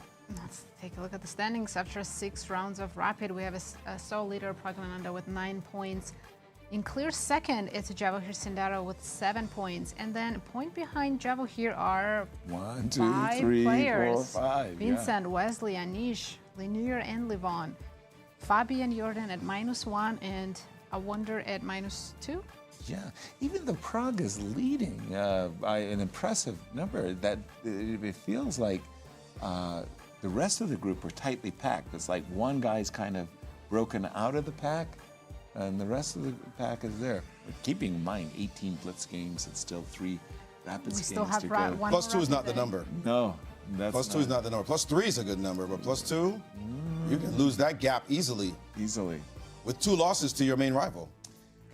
And let's We're just feeling see. pretty good for now. Yeah, We're all respects, doing well, except respects. for You and Irene Var and doing Nastya. fantastic, fantastic. I don't know, Maurice. But I okay, feel tomorrow- pretty good. Our guy is coming up with insane moves. Rook. Yeah, our guy's playing better than you. I mean, we got to give ourselves Okay, okay. a lot of credit. Even though he's behind by Yeah, 2 our guy points. is amazing. But listen, it was an extraordinary day. Extraordinary because there were so many draws with all this fighting chess. I don't know what to say. That was a great fight. It was incredible.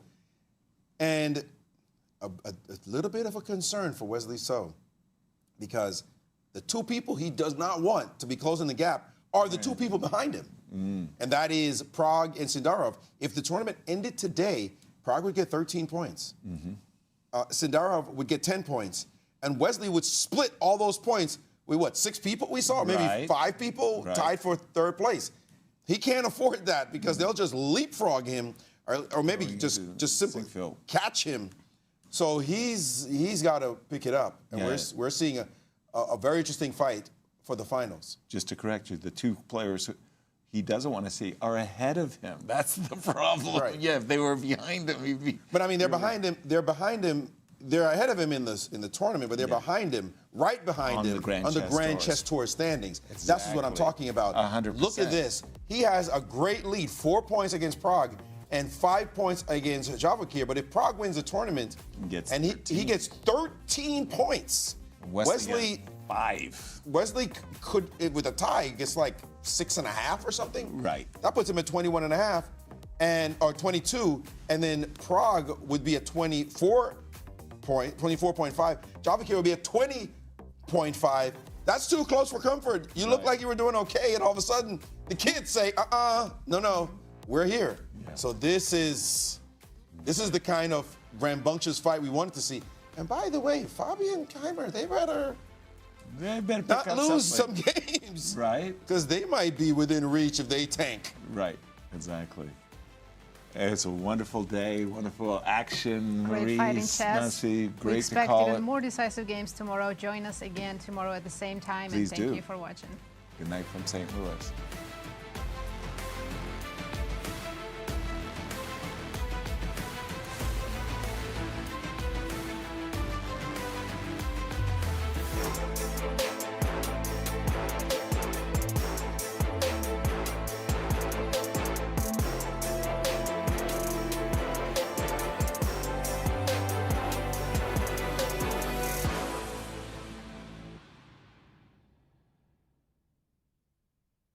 This has been a presentation of the St. Louis Chess Club. Any reproduction or distribution of this content without the express written consent of the St. Louis Chess Club is prohibited.